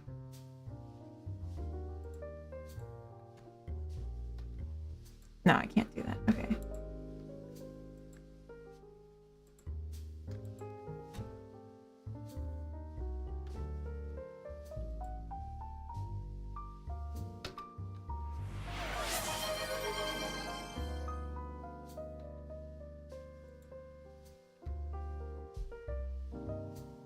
Here we go. Thank you for the hydrate.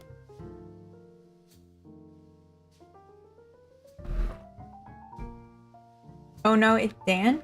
What? I don't know what that means. I don't know what that means. Alright, it's still not good enough because I need to be able to animate them. But I just wanted to see if I can do that.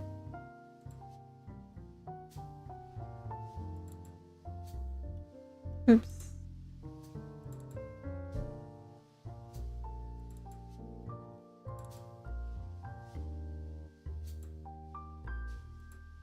Okay. We're going into ads. Lieutenant Dan. Oh, he's got no legs. I see. But we like Lieutenant Dan. Alright, I'm going to take the ad break opportunity to go to the bathroom, as I often do. Oh my god, it's so big.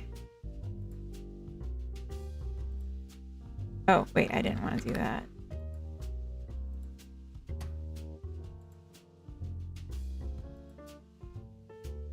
It's way too big.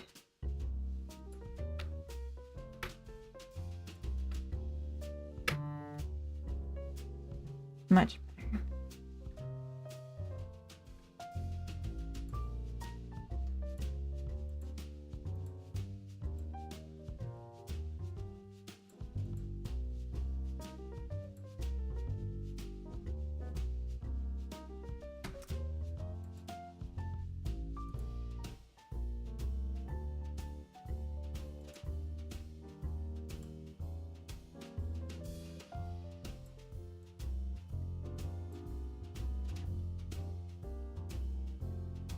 Okay.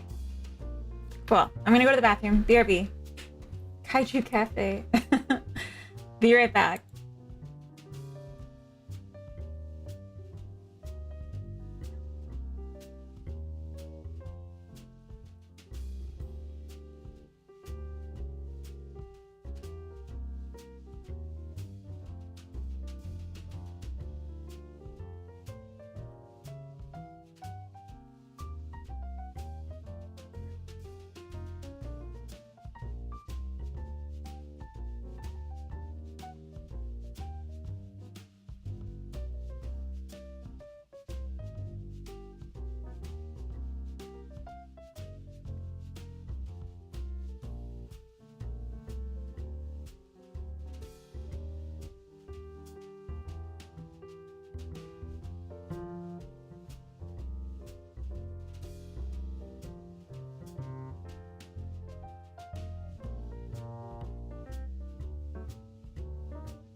Welcome back. Welcome from ads. Fowler says, hello, I am Courage. From YouTube to Twitch. Welcome in, Fowler. I will warn you that I have seen how you talk in Covino's streams, and I'm going to be keeping an eye on you. So be polite and we can all hang out. Could I interest you in a prototype? What do you have in mind, Cody? Godzilla's enormous cloak. Wait. I see.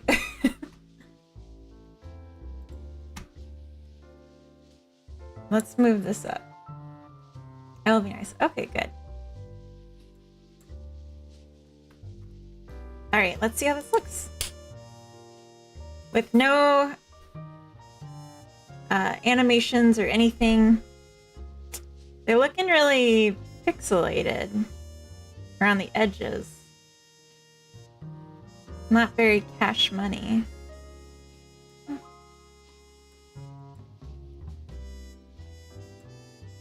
I just noticed that their handkerchief is not textured anymore.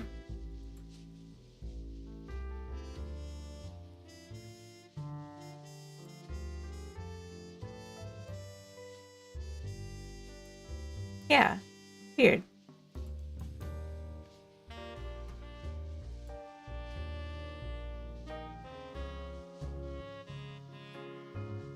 You updated the post. All right, let's take a look.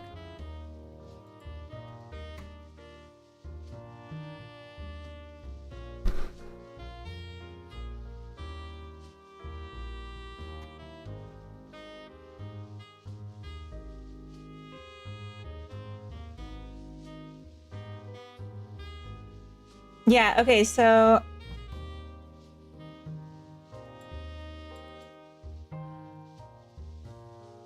what did you change?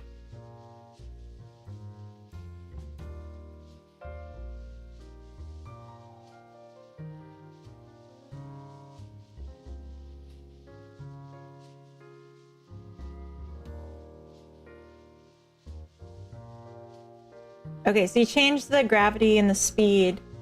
Did that part fix it for you? Hello, what project are you making? That bunny is cute. Dark sky full of stars. Welcome in. I can't take credit for the bunny. I just downloaded it off of Fab, and it's a free asset just for my prototype. I'm making the speed was better. Okay, good. That makes sense. That makes sense. I'm making a cozy management game where you run a cafe and you can decorate it and interact with NPCs, and they have different personalities and preferences. So you can decorate it to appeal to your favorite NPCs. And it's very new. I just started less than a week ago making a prototype. It'll probably be about 3 months before it's ready to publish, to start getting opinions, basically. But I'm still open if you have feedback before then. I'm just not going to be making it playable until that point. Maybe like a 3-day paper prototype to play with the design before you go into 3-month prototyping adventure. Oh. What? Why? I'm confused, Cody. Like, beyond the planning I've already done of writing out the interactions on paper? Brewster Sim. Like, I've written out the game concept, like it's fleshed out. I just need to make it now and see if other people like it. Speed was better. Also included video for reference. Yes. But you didn't, it doesn't look like the velocity gets sent back to 0. That's what I'm looking at, for the X velocity. And that's what causes the slide. Like, if I'm reading this correctly, velocity X is set to 1 or 1.5, but it's never set to 0 for velocity X. So we need to do that.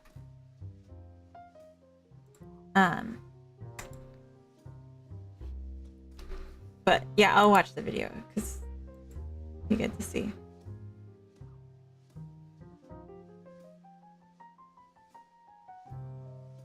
Okay. Yes, so you're not stopping the velocity. That's exactly what I expected. But thank you for the video. That is helpful to know when your inputs are happening. Okay, so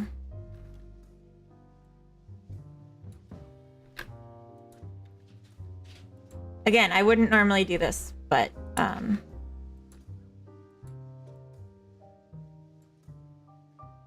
just interested in this one. So what I'm doing here is I'm adding an indent. So if event is action press left, sub indent if event is action press run, sub indent. So like you set velocity X to the first value, and then you check if it's run, and then you set it to the second value. And then elif it's right. And then a sub indent if it's run. So basically what this does is it says, if it's left, since both of these checked for left, we're just going to start checking for left once. We do it once initially, and if it's left, then we also check for run. We set the velocity X to this. In fact, what I think I'll do, also hi Nora, welcome in.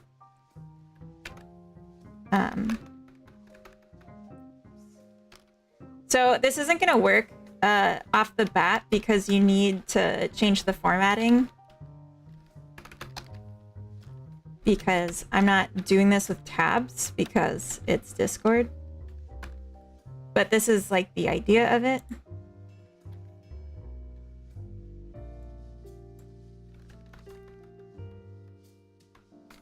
So yeah, we're checking for right, and if it's right, then we'll either run or we will walk. Peace.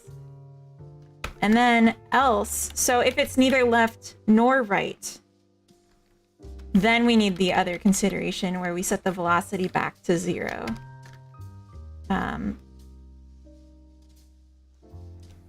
Velocity dot x is equal to, I'm not sure exactly the syntax here, but I think it's something like lerp velocity dot x to 0. And I don't know, how would you get the delta? 0.1, we'll just say 0.02. But you might need to play with this number. Oops.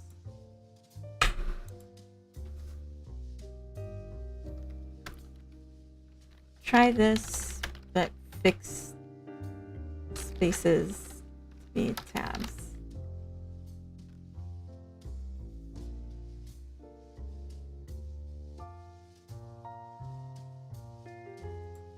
So basically, it's bringing the current velocity back towards 0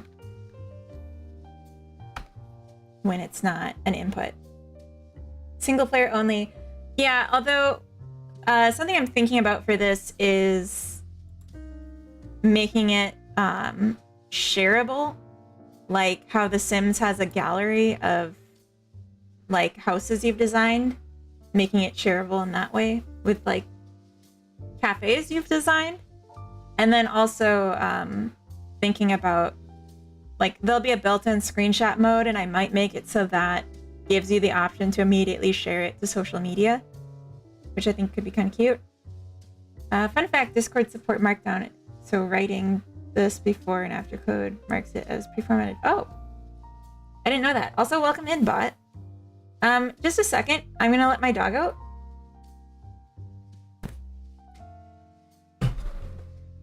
Okay, BRB.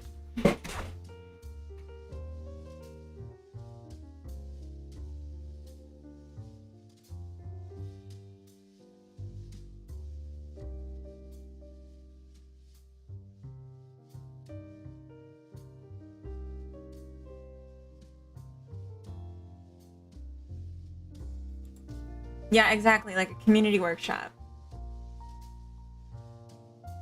But right now I'm making the prototype. It's gonna be in Steam, or on itch, so I'm not doing anything with multiplayer until I'm working in Steam. Yeah, to take the stuff you wrote out, turn it into a little physical model. You can have Coda try, for example, or try how it feels in practice for yourself. Yeah, I don't feel like that's necessary for this, Cody. And I'm not saying it's like never necessary.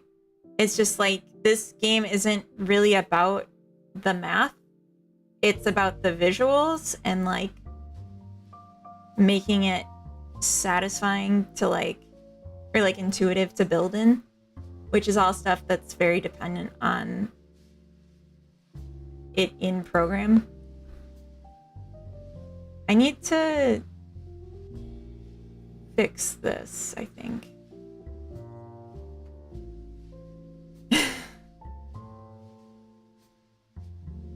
Puppeting and doing the voices. If you want to hear me do voices, I'll do voices.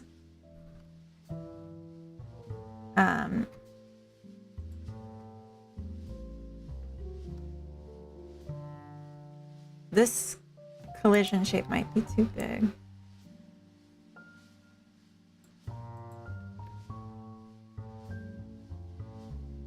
Yeah, here we go. So I'm thinking about how I want to do this when it comes to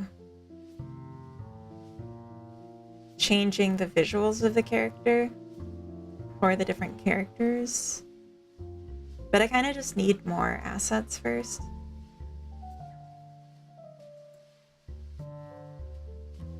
I'm just seeing really quick if I can improve the yeah.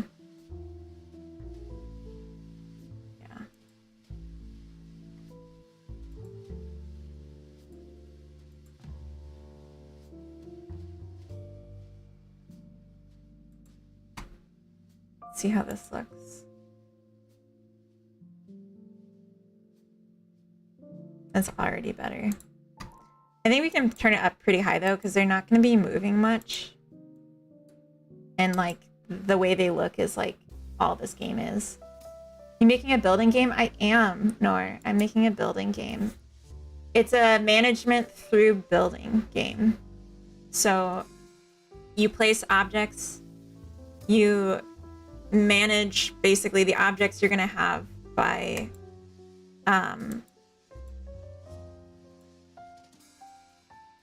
like a budget, and then as you earn money you can change what kind of stuff is decorating your space.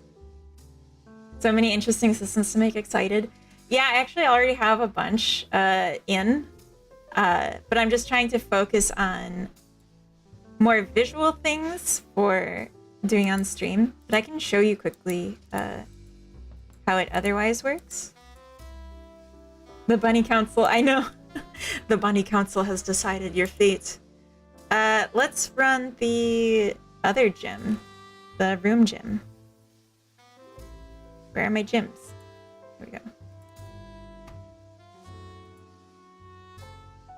Check out Bon Appetit on Discord for yummy breakfast. Okay.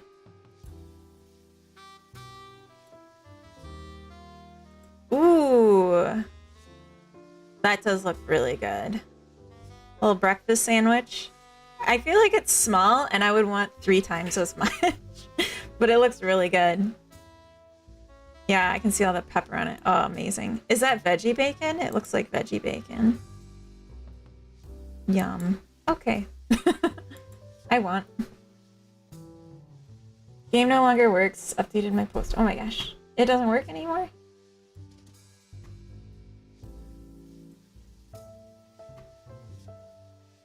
We have a different problem.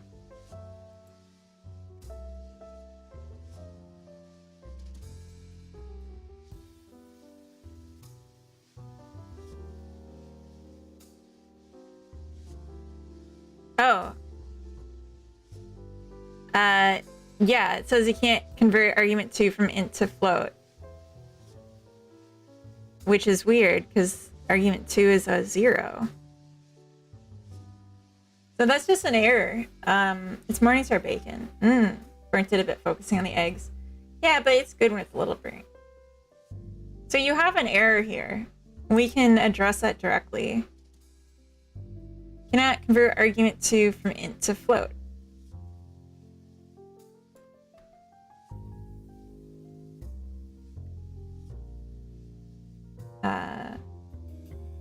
It's odd because it's 0.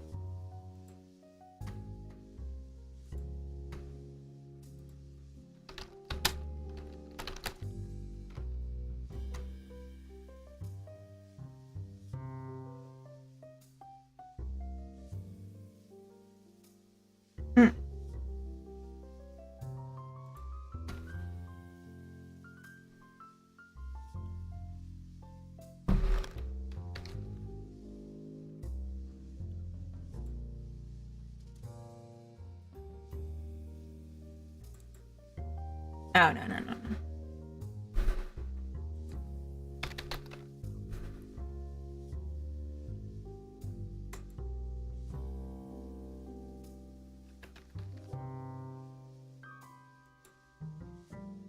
From variant to variant, weight variant. Lerp interpolates between two values by the factor defined in weight. To perform interpolation, weight should be between 0 and 1. Values outside this range are allowed and can be used to perform extrapolation. Both from and to must be the same type. Supported types are int, float, blah, blah, blah, blah, blah. It's interesting that it was interpreting the 0 as an int, though.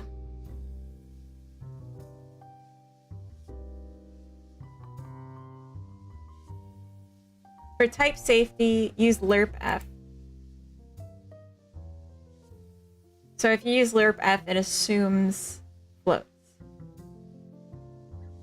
which probably is what you need. Swap lerp for lerp_f.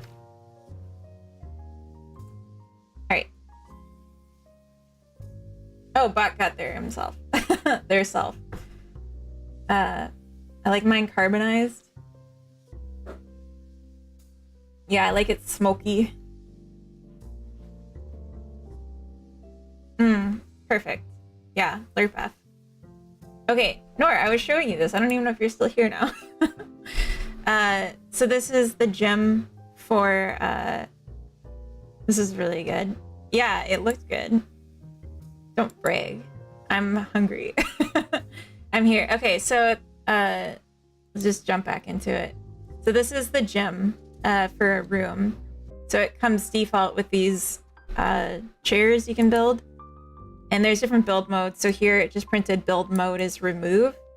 So now if I click on them, it removes them from the scene. Now build mode is place. If I click C, now we got a chair. And I can change it with 2 to be a pink chair, 3 is a green chair, 1's back to beige. So if I just put in some green chairs, the game is gonna update this to say green. And now it spawned a bunny on the chair. And the bunny's gonna have an opinion. I love the use of green in here because it's like recognizing what the dominant color in the room is.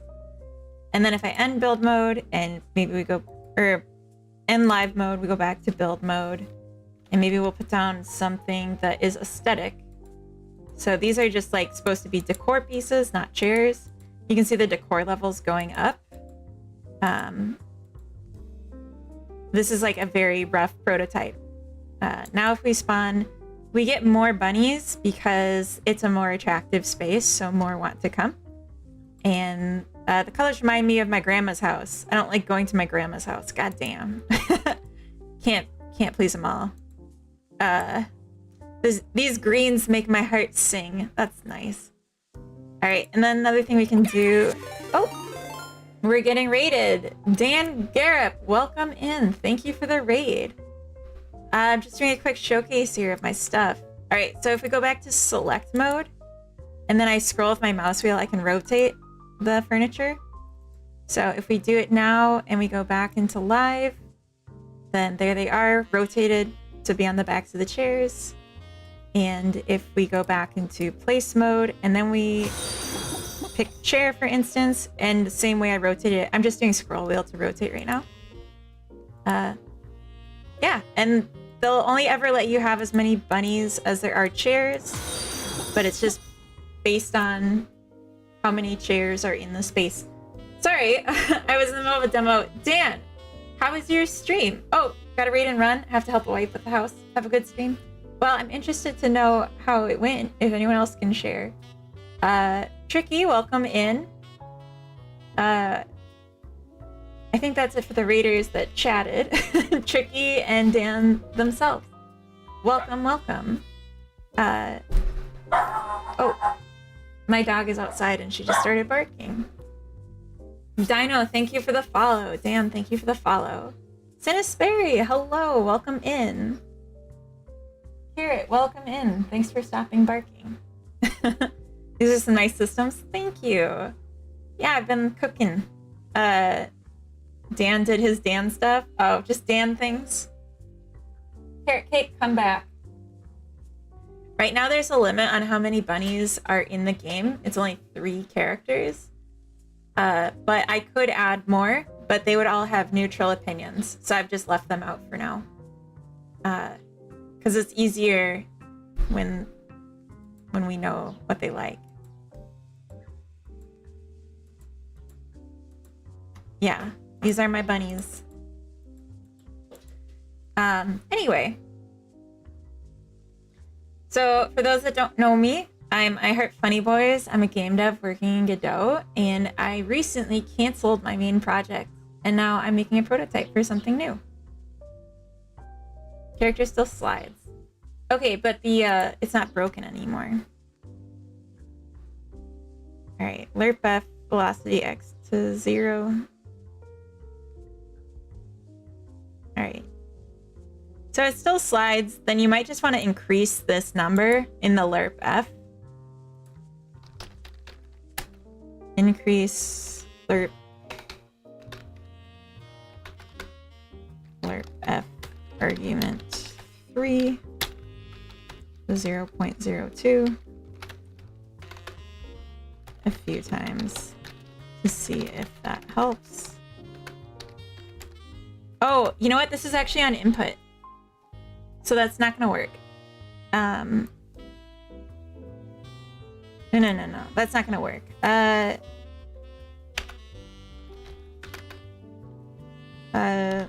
Let's move the lerp F into the physics process without a check and set 0.02 to delta. Sorry about that. Yeah, the input only gets called when there's an input, so it's not going to be every clock cycle, which is what the lerp F is supposed to work by. Senor Pantalone, welcome in. You canceled the chickens? I did.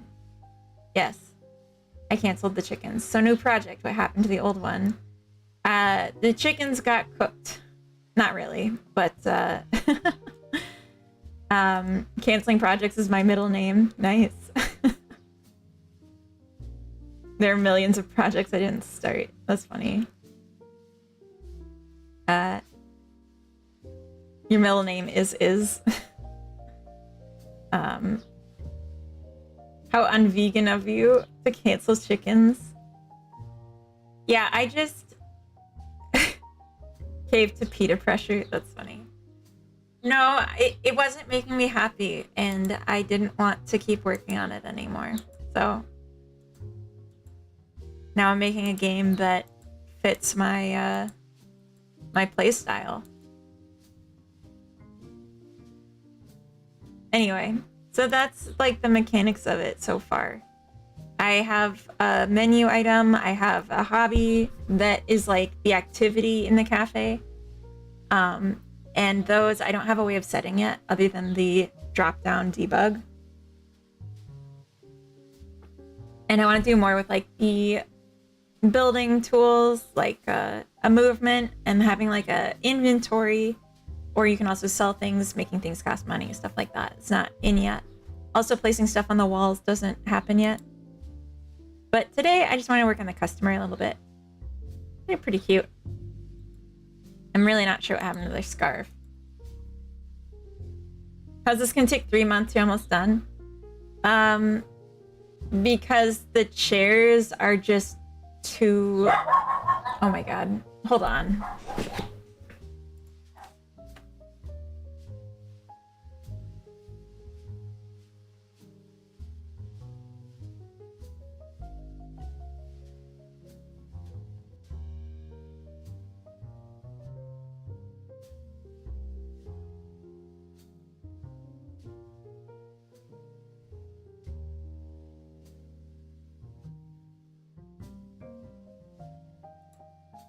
Okay.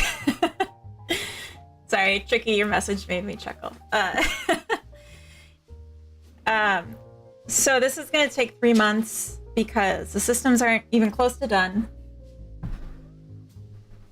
I still need to test if like it passes my initial sniff test of fun, And then the game's a cozy game, so art is super important for it. And the chairs can't just be like one chair that is two rectangular meshes. They gotta be like actual stylized furniture. And like a lot of content needs to go into this. I'm just trying to get the systems all working together right now, and I only have like a third of them in at this point. But yeah, Tricky, to your question, can you make someone else finish the chicken game? It wasn't a bad idea. So the plan with Chicken Chasers as of now is that it's going to stay on Steam as an open playtest. And people can still play what I have so far. I'm just not continuing to build on it. And I'm keeping it that way and giving myself space and time away from it. And then I'm either going to wrap it up and publish what I have right now as a free game. I'm going to add a little bit more and make it a really cheap game, like cheaper than it was going to be. Or I am going to give it to someone else to finish. It's just in purgatory right now while I get a little space and think about what I want to do next. But like, it's not going to just sit there forever. I just need time. Rip Carrot, never to be seen again. That was a damn good waffle bacon egg thingy thing. Yeah, it looked really good. Each chair was crafted individually. I hope not. That would be so much work.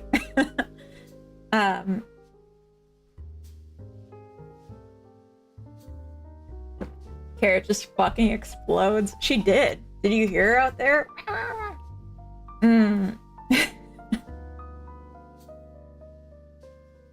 They gave you tears in my eyes. Wait, why?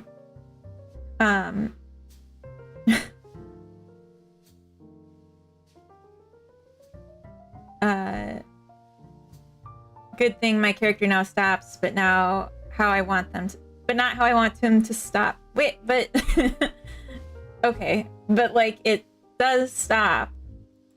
Did you describe how you want it to stop? Because I don't know how you want it to stop.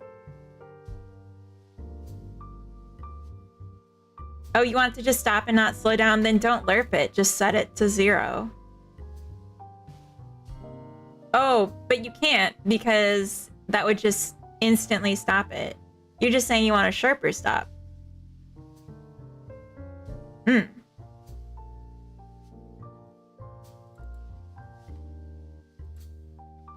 If you want it to stop faster, then set the lerp to lerp arg 3 from delta to delta times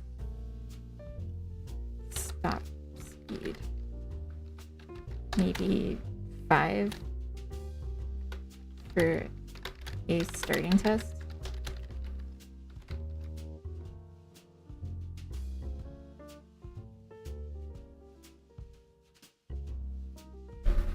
Chicken Chasers in Purgatory sounds like a sequel. I'm gonna screenshot those. Wait, screenshot what? Oh, the comments? I'm confused. Because it was quite funny. Oh, I see. Okay. Hey, TV9, welcome in. You just sneaking in here with that dumpy. Did you see? I got even more emotes, TV9. I got a new one this morning of a pleading face. A pleading face Godot. I can't use it and show you because it didn't update for me. Thank you for the giant bunny. Yeah, I'm working with a bunny asset right now. Oh, there it is. Yeah, isn't it so cute? Looks so cute, all big. Vango says hi, Tricky. Vango says hi. Oh, it's so cute. I drew that this morning on a redeem.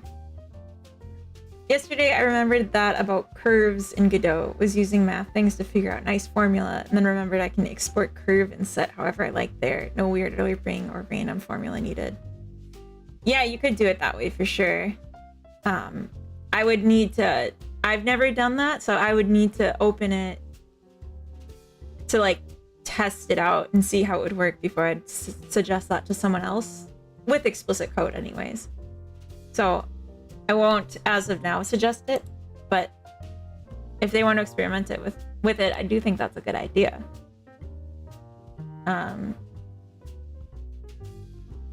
But yeah, it's good to also just like play around with the values. Saying this for like everyone's benefit, like just because it works doesn't mean that it's like understood why it works, and that's something worth understanding. All right, I'm just removing the things that I wasn't really using.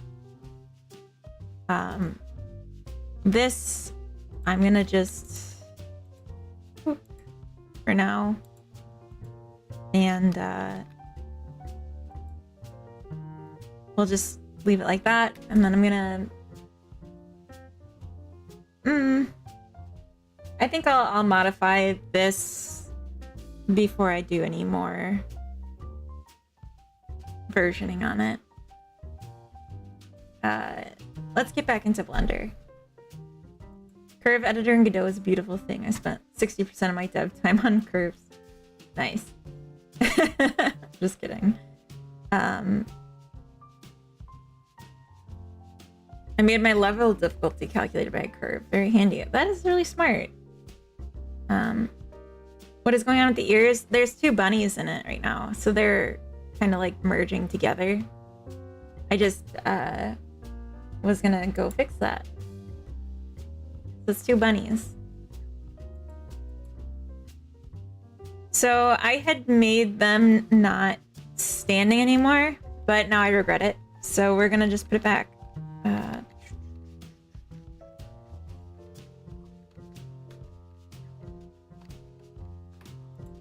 Here we go. I'm wondering if there's a way that I can merge them, like all these pieces to each other. Is that like a thing? It's gotta be. Maybe like parent one to everything else or something. Because I just want there to be one mesh to hide instead of all of them.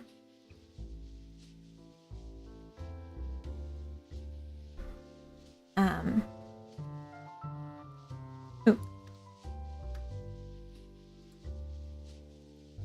And then I also need to give it a skeleton. I want to leave you to do your own stuff, but I also like help. It's no worries. I'll stop if I feel like I need to. We make everything else a child of the body.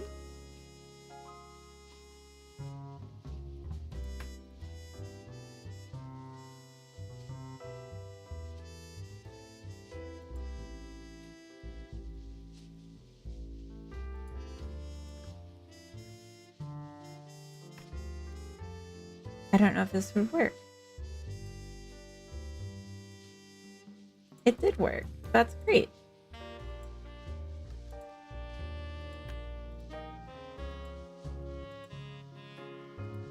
Oh.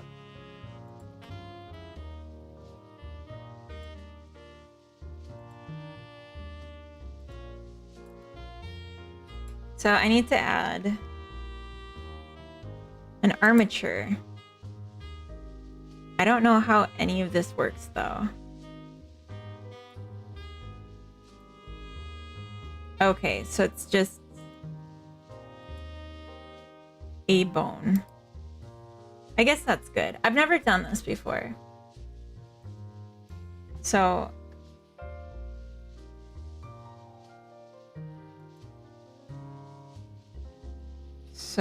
it's my first day. I guess maybe just do it like I did before. No.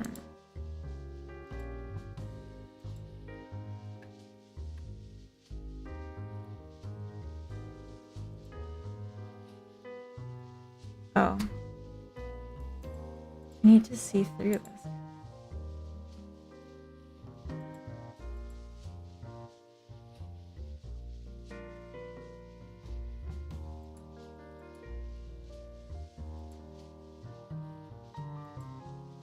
There we go. Bunny, my Neo one, welcome in. You can join the meshes into one or parent them. Okay, I like the idea of parenting it for now. And then doing the weights will be a little easier. All right, I want to take a peek really quick at what this is. Well, the input, it only does it once, then stops. I don't want that. Okay, that's an easy fix. Are you sure you want me to tell you? Or do you want to just...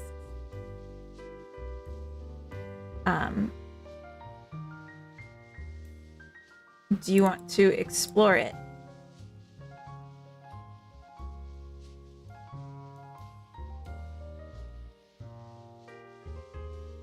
Because I bet you know why it's only going once.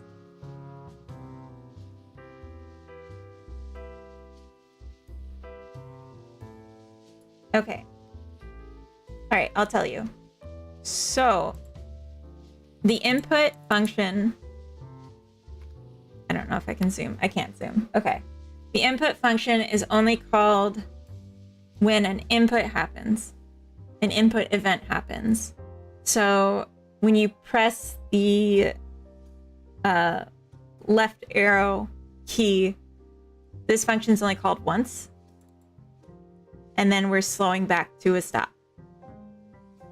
So what we actually need to happen is for this input to be either... what happens in this input we want to have called every process frame. So what you have right now is that your physics process happens here with no consideration of input because you wanted to extend it.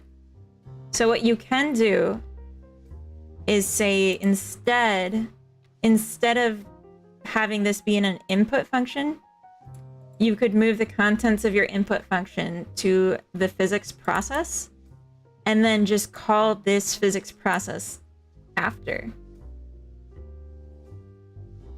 So let's just say change the underscore input function to underscore physics process delta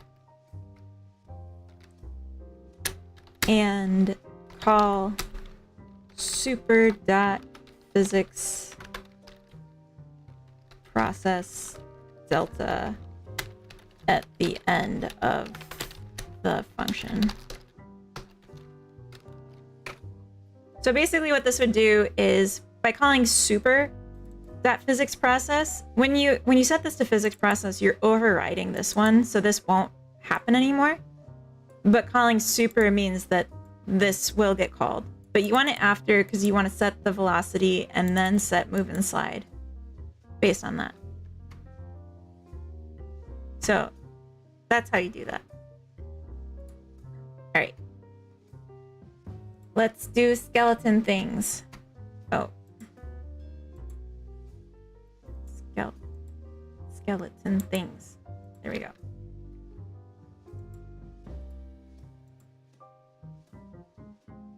So when I've seen this before, actually, let's bring this at the Z. Oh, wait. Can't I?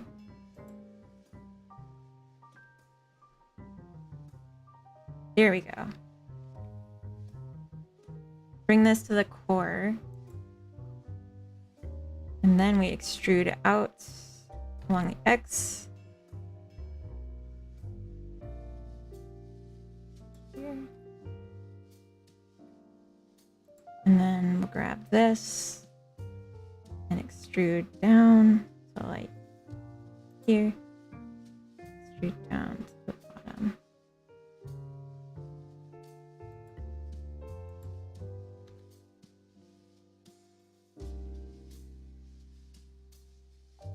There we go.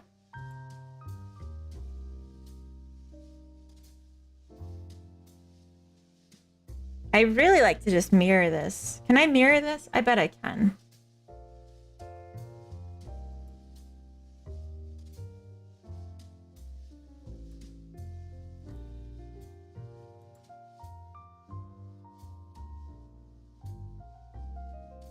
Okay, we do symmetrize it.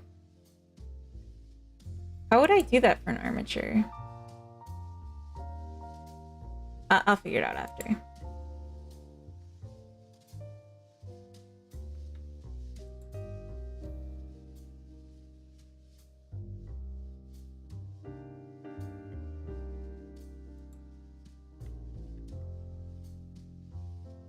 Okay.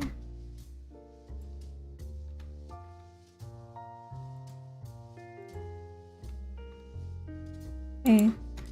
Good. And then we'll do the clavicle.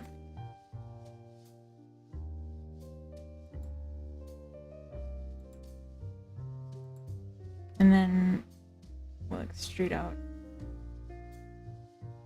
to here. I'm gonna actually move this there.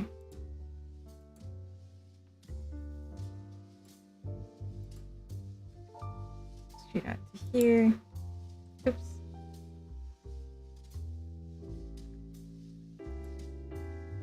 And then we'll extrude up through the head.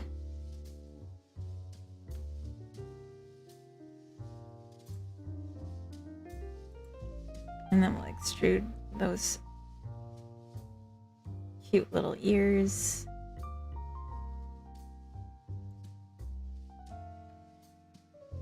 And we'll do a few spots so we can make it jiggle. Just don't tell Covino. Brainoid, oh, hello. When did you get here?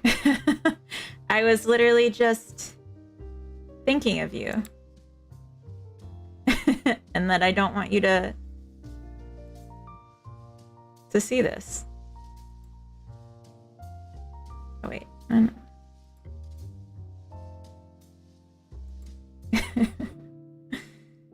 Clayman, welcome in. Can't escape the Conrads, can I? What? That's not very nice. As long as the bone names end in -r or .r or right, you can select armature symmetrize to create update the mirror bones. Okay. Select skeleton in edit mode, then on the right side, select tool, enable x-axis mirror. Okay. Gonna go shower. No, gonna take a bath. Really like those blinkers. Wait. Oh, yeah. Okay, so I'll just need to name them. I saw someone mention me in the chat. I've been trying to find them to reply. Just realized they must have been over on YouTube. That's okay. That was Cody. That's funny. Sooner or later, everyone's gonna be called Conrad. That's fair, I think. Okay, so this is eyebrows. So I want to grab it along the Y. Bring it forward. Grab Y forward. Oops. Oh, I did extend this. And then... Wait.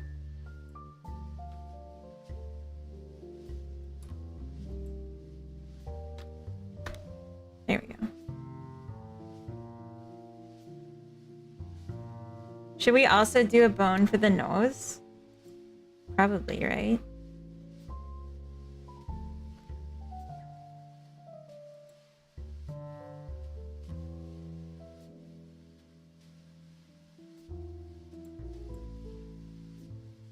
That's cute. I'm getting good at this.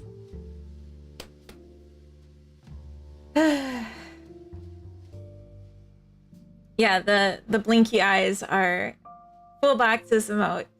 But I just gotta say, like, I redeem those eyes. That's not just any eyes, those are I Heart eyes. So, you know, I'm pretty special and everyone should pay attention to me. Grab on the Y, bring this in. Nice. Hey, Fullbox, welcome in. I was just stealing your compliment.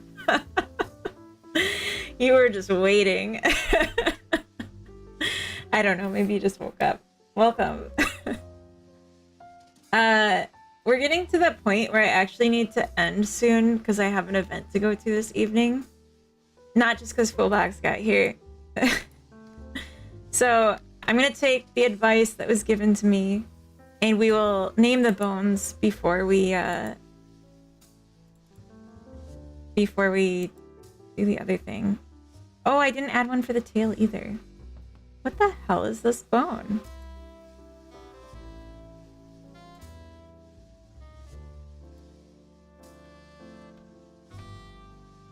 Interesting.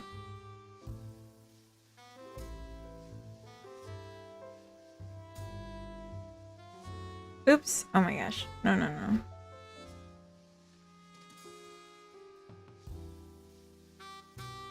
There we go.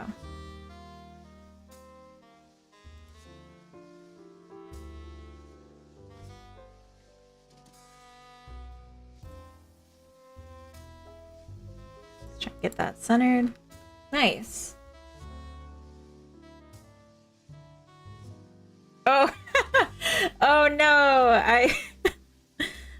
I disabled the chicken chasers command, but it's still on a timer.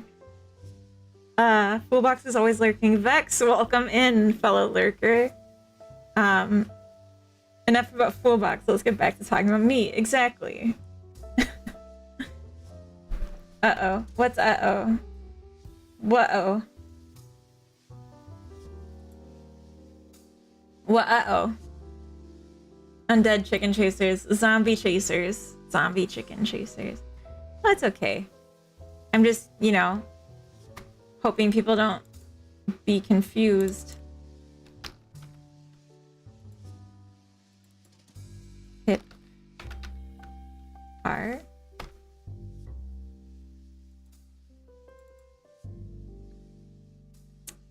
Spine. 1.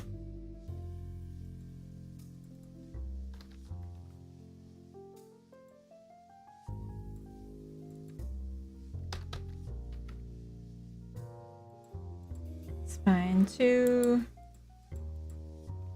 Spine 3.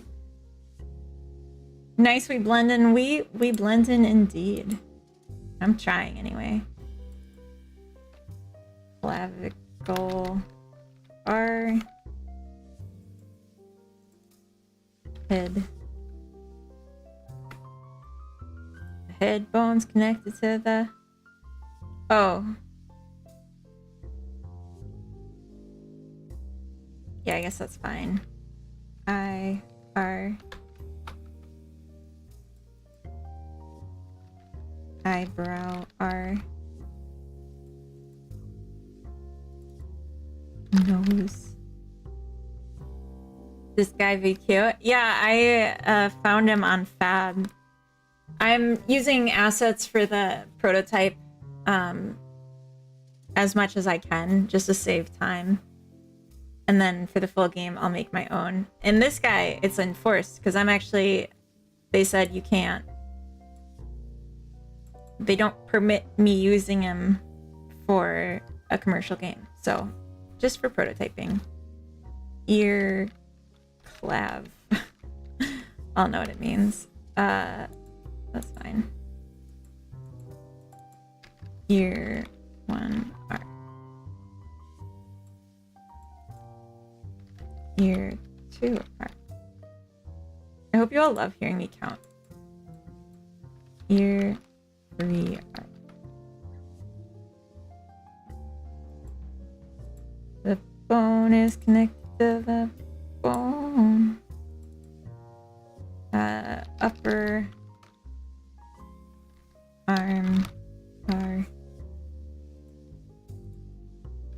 lower arm arc. And then we gotta do legs, leg day, upper leg arc, lower leg arc. I have a cute bunny 3D model from a jam game we made with Spacey. Ooh. After I literally just boned this whole thing. The 1 and then the 2 and 3. Wait, what? Did I miss the underscores? Where? Oh, I see. Oh, oops. Thank you. Not trying to look ridiculous. I was taking a nap. That was your first mistake. I'm just kidding. Take naps when you need to. Thought it looked like Mezu model, hence my bunny. Yeah, I know, it does. It looks a lot like it. I mean, it's just a cute little bunny. Just a cute little guy. All right. How do I add? Is it here? Oh, I guess we gotta see.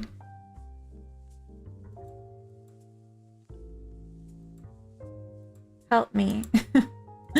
Someone help me.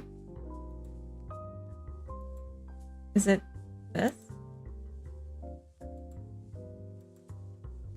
Select bones, armature, symmetrize. Oh, you got it working. That's awesome. Select bone. The root bone? All bones? Armature. In the top menu in edit mode. Oh, in edit mode, sorry.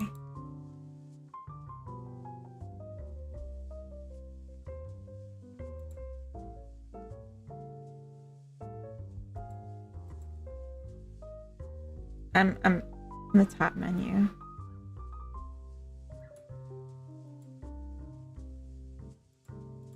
Options?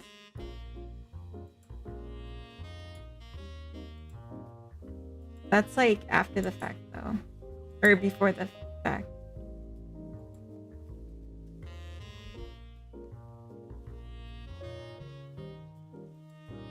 Armature. Oh, I see. Sorry. I've never done this.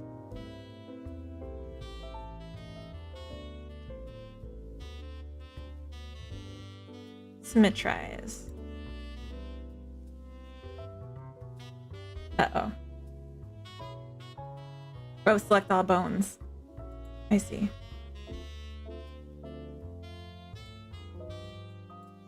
There we go. Thank you. That's beautiful. How did it know to do it on the Y axis? That's incredible.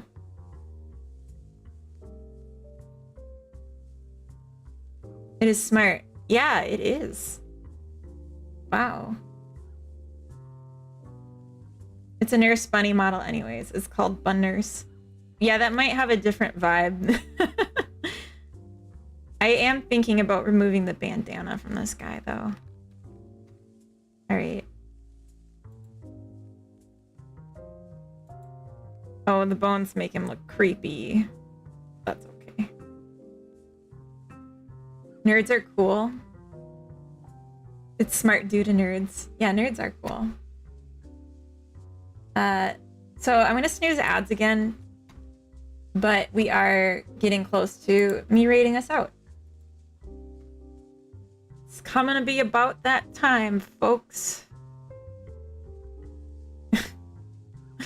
I don't know why I said it like that, but it is coming to be about that time, folks. All right, let's do the smart thing that I almost forgot to do. Parent. Oh. Leave edit mode. Bunny is connected to the armature. Do some automatic weights.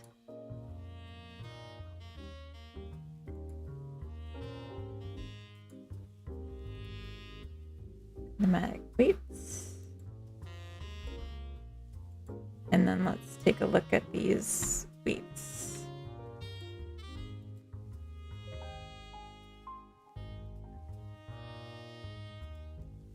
Okay. Maybe I should have pulled the limbs apart so this was more... Nerds are cool unless they're on Twitter. Unless they own Twitter. I don't consider that person a nerd. I consider them a poser. Thanks for the stream. Alright, let's see what you got. Oh my god. Yeah, that's a very different vibe. Brainoid, I like it, but it's kind of creepy. Those eyes.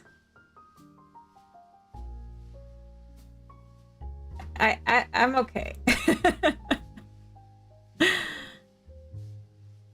It's funny, but like, I'm okay.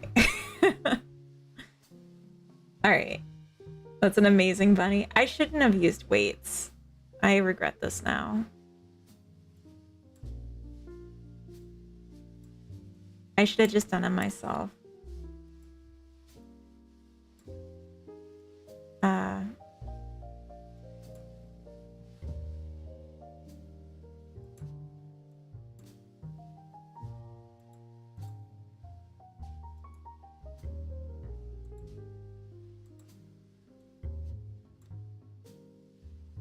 Oh, I did it wrong. I did the opposite. Oops. Oh, it still doesn't work. Alright, that's frustrating. I'm gonna have to do this later because I'm getting mad. Real Monster Cafe game would go hard too. Heals you at the stairs. That's not what I'm going for here. Can I just... Oh.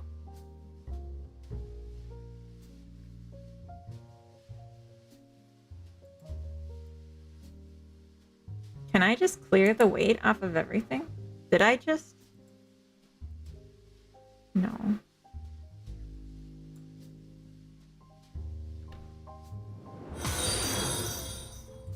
I'm not sure how to do this. Elite Labyrinth. Welcome and thank you for the follow. American McGee's Animal Crossing. What?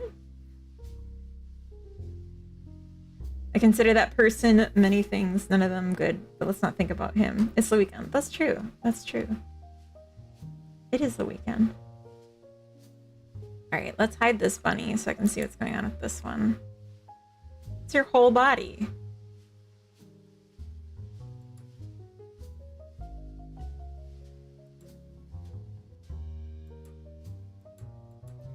Okay, I'm not gonna mess with this right now. I'll figure this out later. Let's raid out. I'm dying. I need to eat. And we'll worry about that later. But let's export what we have. I guess. Maybe I shouldn't. I just want this version in the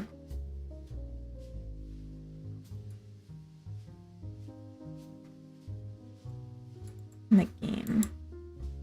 There we go.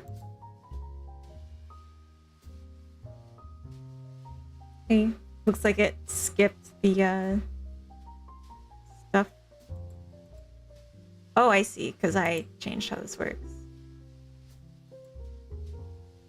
Okay.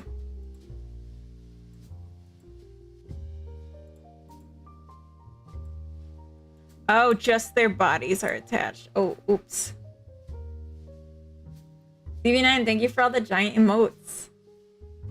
Google American McGee's Alice in Wonderland, but don't die. Okay, well, I'm gonna do that after stream then.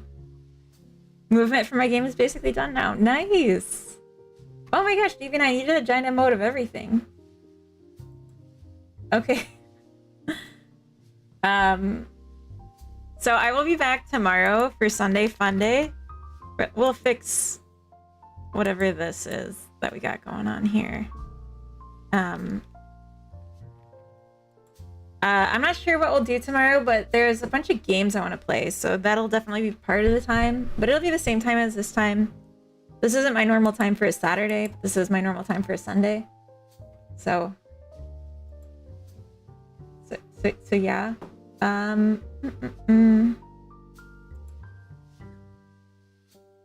Let's see who we want to raid. Then I need to eat some real food. Oh, Grumble is streaming? Grumble came here just to get me to raid him. Hemslow, how are you doing on this fine Saturday? Zug Addict fan, we were about to raid out. I'm so sorry, but I'm doing good. Connie, welcome in and welcome goodbye. Thanks for the stream, of course. Enjoy your event, thank you. All right, we're gonna go see Grumble of Pugs, and they're fantastic pugs. All right, off we go.